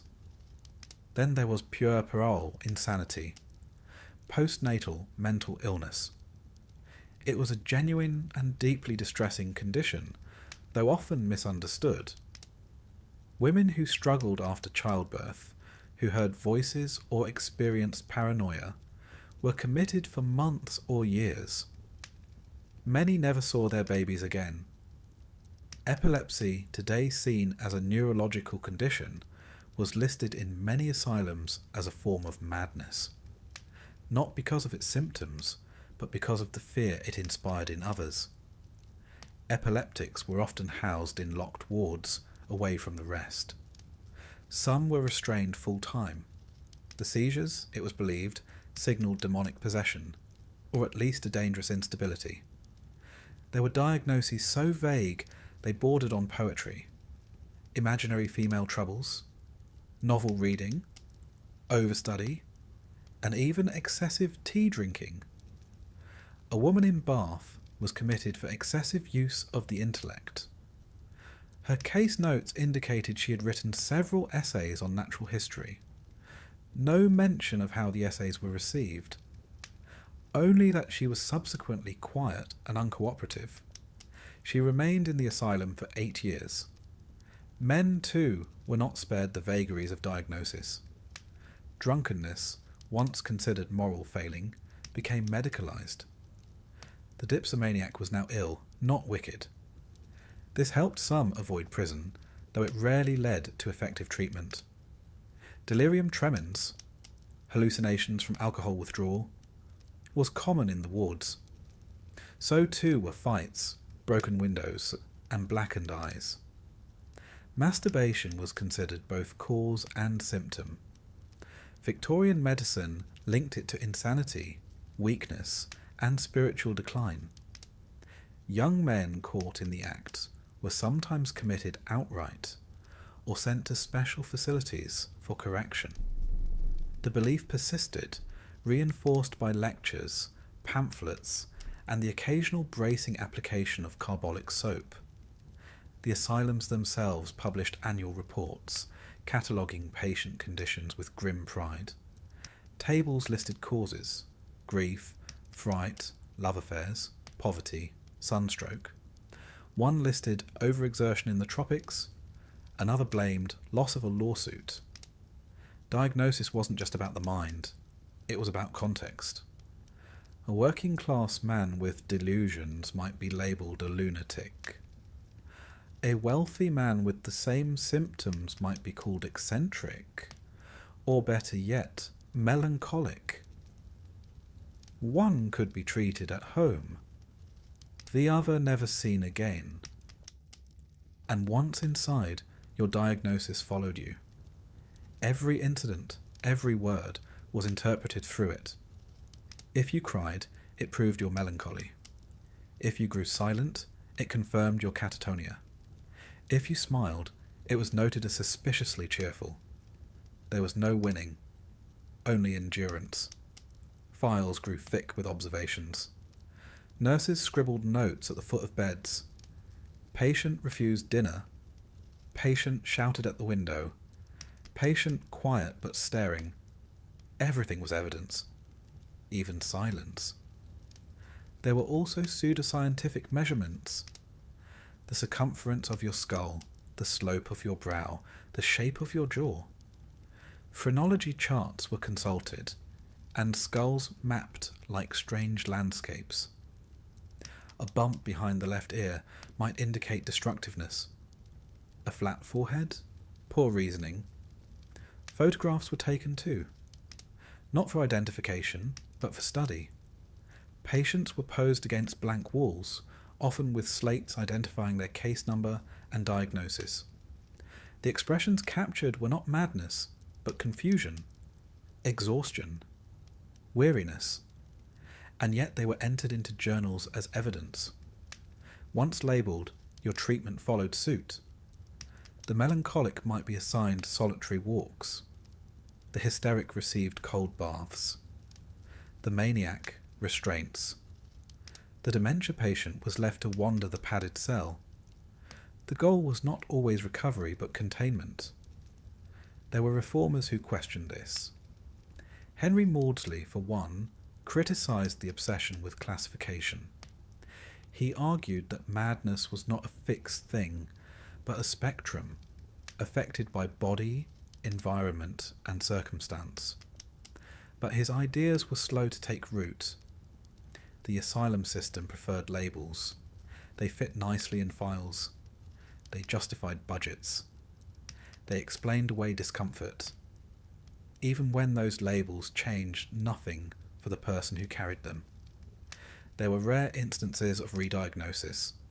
A patient might be moved from mania to hypochondriasis after 6 years, or from idiocy to chronic melancholia. The files would be updated. The treatment, rarely. Occasionally someone was released, their file stamped recovered or relieved. They went home, often to families who no longer recognised them, or to parishes that had already marked them as lost. Many returned within a year. Others vanished into workhouses or quietly died. Those who remained were sometimes moved reshuffled like forgotten parcels. When an asylum reached capacity, patients were transferred to sister institutions, their diagnoses copied over in shaky handwriting. Some files were lost entirely. In the end, the diagnosis became a kind of grave marker. It summarised a person in a single phrase. It outlived them.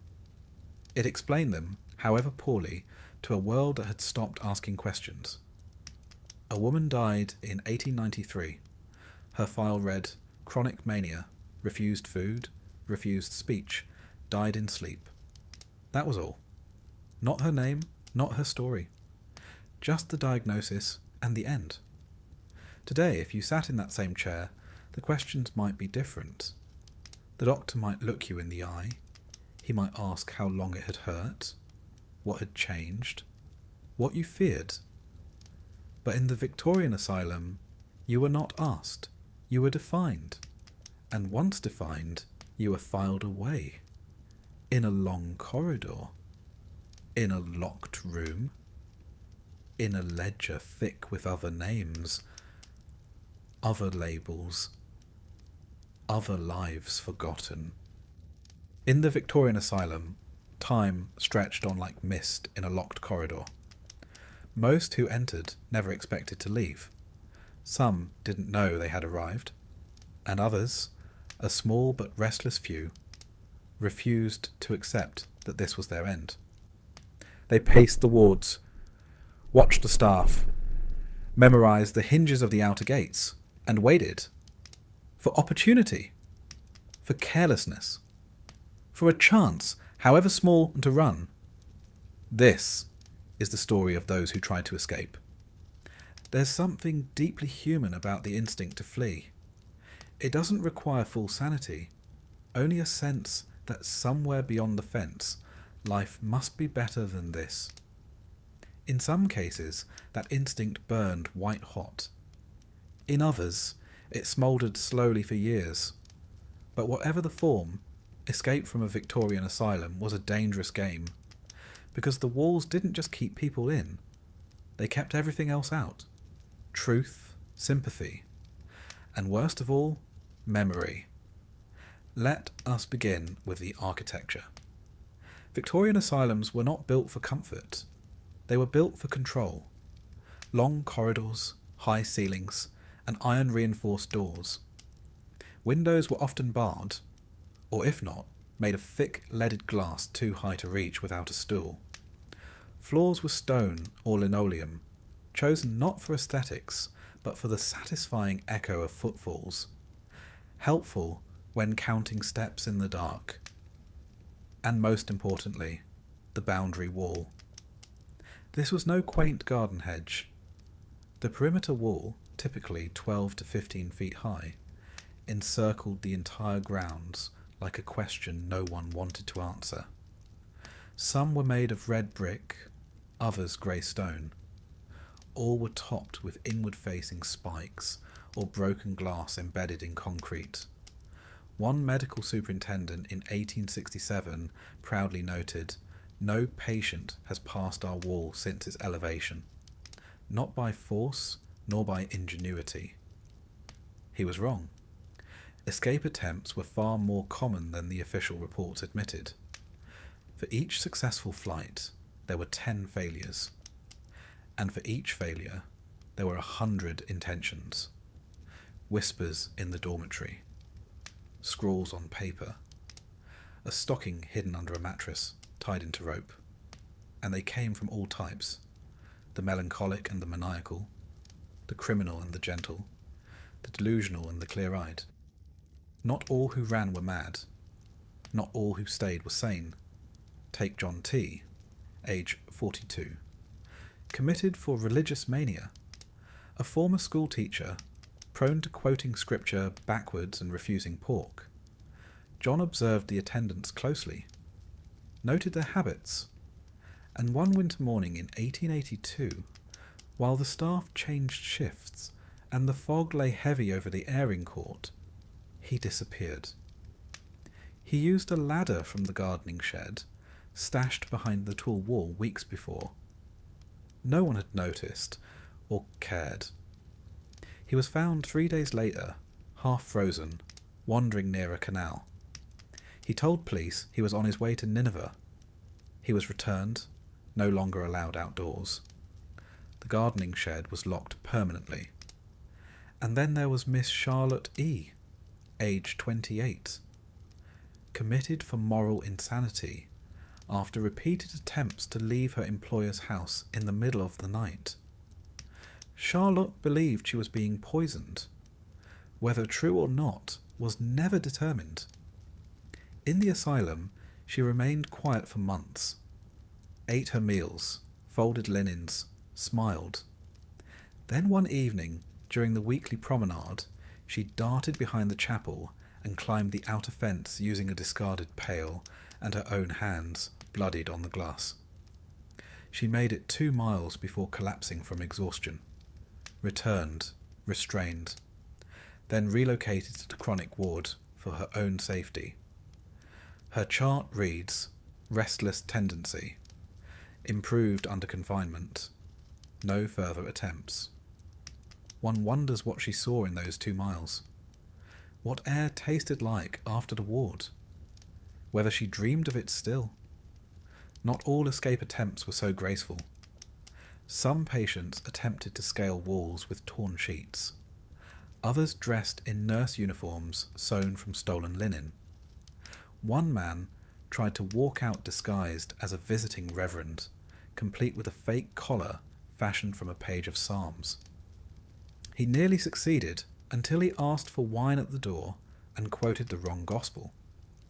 He was detained, rebuked, and denied communion for a month.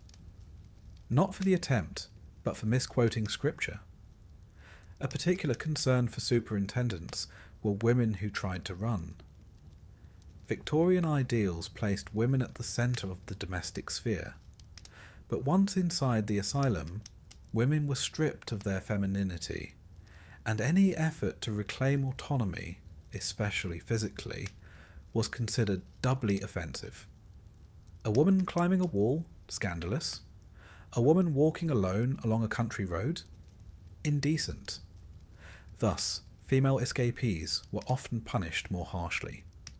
Seclusion, ice baths, and in some cases, removal of outdoor privileges altogether for all female patients. Because if one misbehaved, the logic went, perhaps they all might. Then there were the elopers, couples who attempted escape together. These were rare, but not unknown. In 1879, a melancholic woman and a male patient with erotic delusions disappeared during a Sunday walk.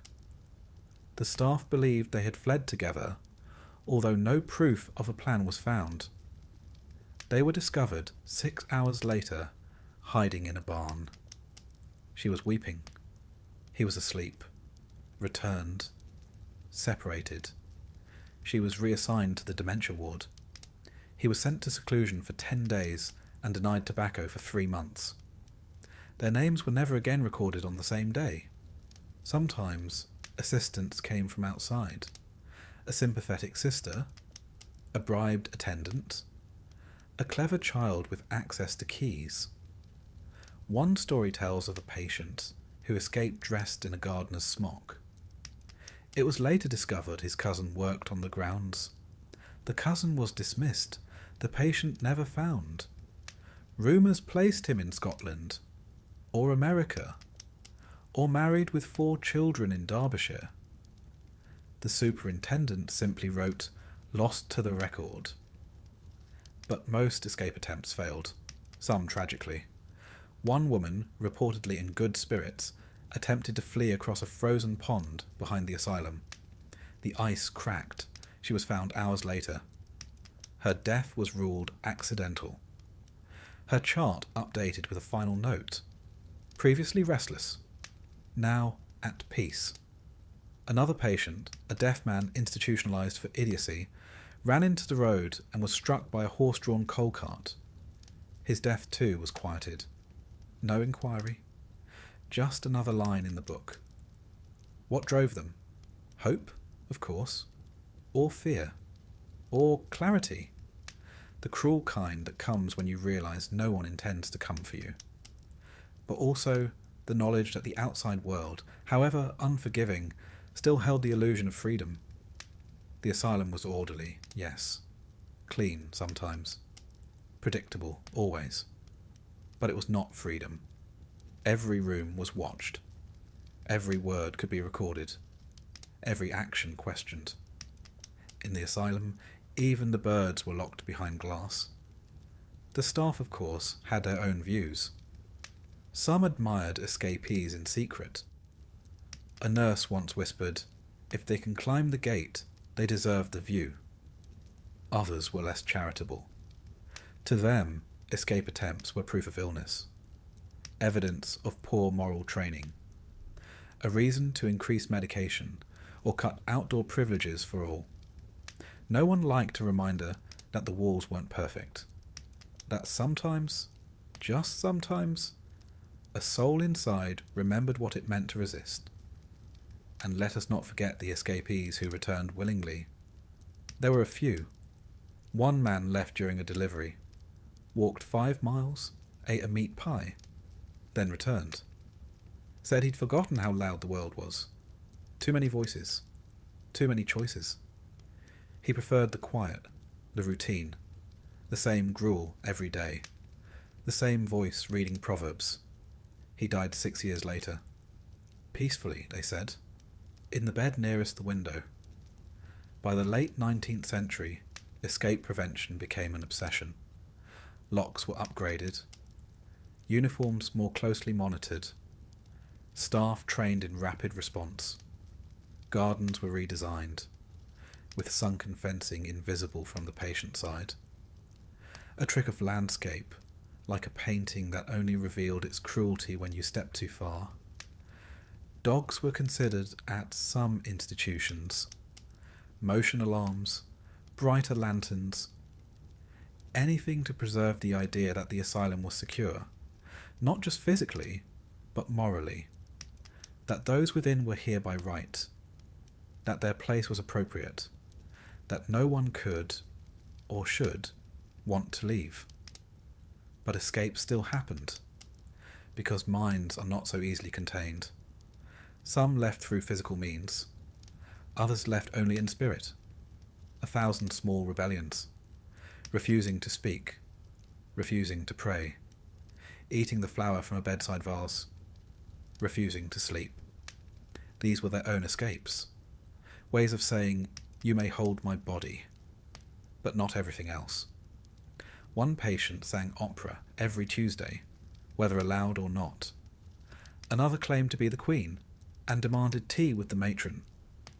Both were denied their requests, but never stopped asking. Perhaps the saddest truth is this: even escape didn't always bring freedom. Many who fled were recaptured, some injured, some forgotten. Some never made it past the asylum gates, stopped by fear or fog, or the realization that the world no longer remembered them.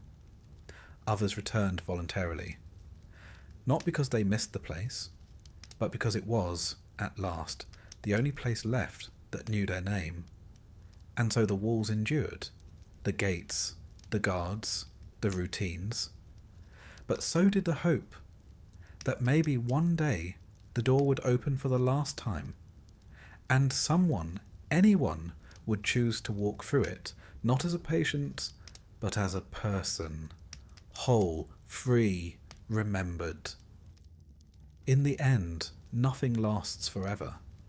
Not even stone, not even silence.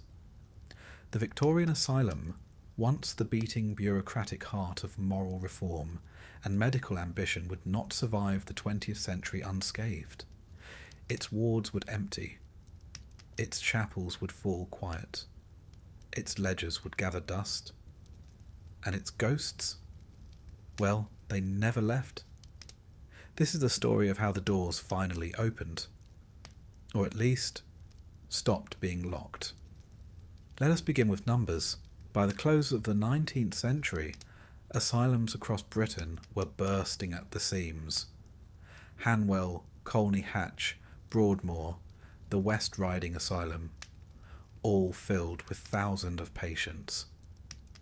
In 1900, the asylum system held more than 100,000 people in England and Wales alone.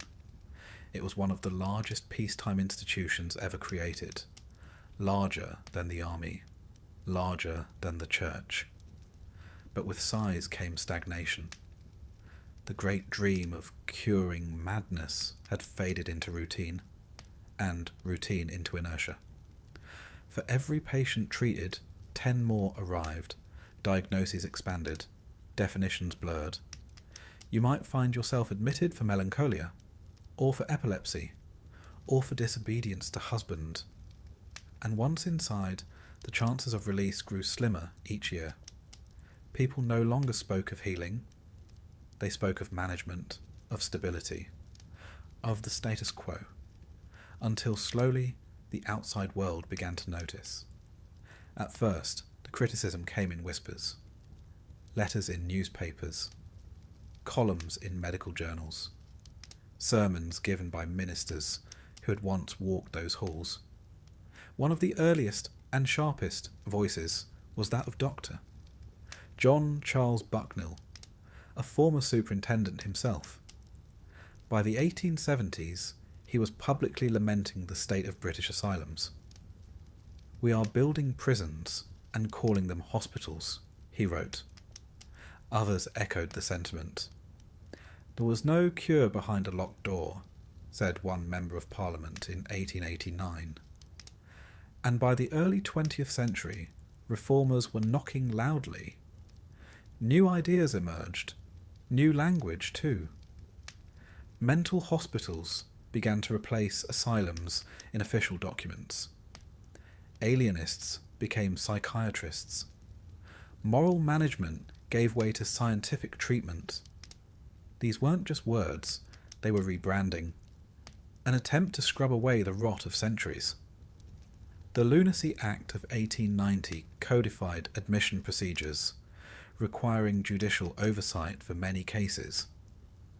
The Mental Deficiency Act of 1913 created categories for those deemed feeble-minded, shifting many into separate institutions. These laws, while flawed, marked a turning point. The state was no longer merely locking away the mad. It was trying, or at least pretending, to understand them. World War I brought its own kind of reform. Soldiers returned from the trenches with what we now call PTSD, but which then bore names like shell shock, war neurosis, or simply nervous collapse. These men, decorated, wounded, broken, could not be treated like the chronic lunatics of old. They needed rehabilitation, therapy, respect. Their presence in the system forced change. Doctors began to explore talk therapy, hypnosis, and, eventually, pharmaceuticals. Some patients were no longer just housed. They were studied, interviewed, listened to.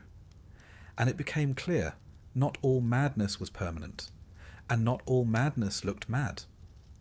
Yet still, the walls stood. The asylums remained vast, cold, overcrowded, understaffed, underfunded, overwhelmed. Patients still slept 12 to a ward, still lined up for gruel, still wandered airing courts in dressing gowns that never quite fit. A new coat of paint, perhaps? A new name over the gate? But the bones were the same. Then came the Second World War, and with it, devastation and distraction. Many asylums were repurposed as emergency hospitals, bomb casualties, gas attacks. Mental illness was temporarily shuffled out of sight. After 1945, Britain's National Health Service was formed, and for the first time, mental hospitals were absorbed into a national framework. In theory, this meant better care, more oversight, uniform standards. In reality, it meant the end of the asylum dream. There were no longer funds for sprawling estates with deer parks and chapels. No more money for sweeping lawns and bathing machines. What had once been monuments to Victorian paternalism now looked very much like liabilities. Patients were still dying, still disappearing, still forgotten. In 1957, the Percy Commission concluded that the asylum model was outmoded. By the 1960s, voices grew louder. Care in the community became the new mantra. Why keep people behind stone walls, reformers argued, when they could live in halfway houses? In family homes? In local clinics? Prime Minister Harold Wilson's government began to quietly prepare for asylum closure. Not with fanfare, not with apologies, but with bureaucracy. A file here, a transfer there, a budget cut. A new policy memo, the death of the asylum came not with fire, but with forms. For the patients who remained, life became stranger. Wards grew emptier. Staff retired, not replaced. Garden sheds collapsed. The piano in the rec room lost its last playable key. Some patients were moved to hospitals, others to group homes. Some, tragically, were released without support, ending up on park benches and railway stations. The Victorian asylum, for all its failures, had kept people fed, contained, sheltered. Without it, many found only confusion, and silence of a different kind. By the 1980s, closure was a policy. One by one, the asylums shut their gates. The Royal Earlswood, Cane Hill, Lancaster Moor, St Mary's, all gone. Some were demolished, others converted into luxury flats, the irony of which went mostly unremarked. Old day rooms became wine bars, mortuaries became yoga studios, wards became walk-in closets. And through it all, no one quite knew what to say. There were no memorials, no plaques, no formal apologies, just stone buildings rotting beneath ivy, the sound of pigeons echoing where once there were screams. And what of the records? The ledgers? The charts? The names? Many were lost, burned, misfiled, deemed non-essential. A nurse might find a stack of notes in a basement filing cabinet, yellowed with age, a name, a diagnosis, a final line, patient expired. Unclaimed. What became of them, we do not know. They had no graves, no children, no legacy, only footnotes and silence. A few former patients told their stories, in books, in interviews, on stages, but most remained quiet, out of fear, or shame, or simply the unshakable knowledge that no one would believe them. I was there for 23 years, one man said in a 1990 interview. No one ever asked why. And so the Victorian asylum faded. Not in flames, but in erosion. Not destroyed, just outlived. By time, by change, by the quiet refusal of the world to keep looking the other way. But not everything was lost. A few things remain, if you know where to look. In the archives of medical colleges, there are photographs, rows of patients, hands folded, eyes unfocused. In the woods behind old hospital sites, you'll still find boundary walls, thick with moss, a door that leads nowhere, a rusted hinge, a gate that swings for no one. And sometimes, if you pause long enough, you'll hear a whisper. Not a ghost, not a memory, just a breath, like someone waiting to be remembered. Because the asylum was not a place, it was a world where the rules were different, where voices were suspect, where identity was reduced to a diagnosis, where kindness was rationed like soap, where silence was currency, and time was endless. It was not good. It was not evil. It was simply what happened when fear wore the mask of care, and care forgot how to ask questions. South, why wouldn't you last a day in a Victorian asylum? Because the food was grey. Because the air smelled of lye. Because your name could be misspelled and never corrected. because the walls watched, because the staff were tired, because the silence was heavy, because the prayers were rehearsed, because the endings were always the same, because once you were in, no one rushed to get you out. They meant well, some of them, the reformers, the doctors, even the architects drawing elegant floor plans under gaslight. They wanted to fix things, to bring order, to preserve dignity. But they built cathedrals to confusion and named them after hope. And now they are gone, swallowed by time and ivy and progress. But still, in the stillness of the right corridor, in the shadow of a crumbling stone wall, you might remember, not the buildings, not the staff, not even the diagnoses, but the people, their hands, their dreams, their quiet rebellions, their final lines in ledgers no one reads, and you might feel for a moment the weight of what it means to be forgotten.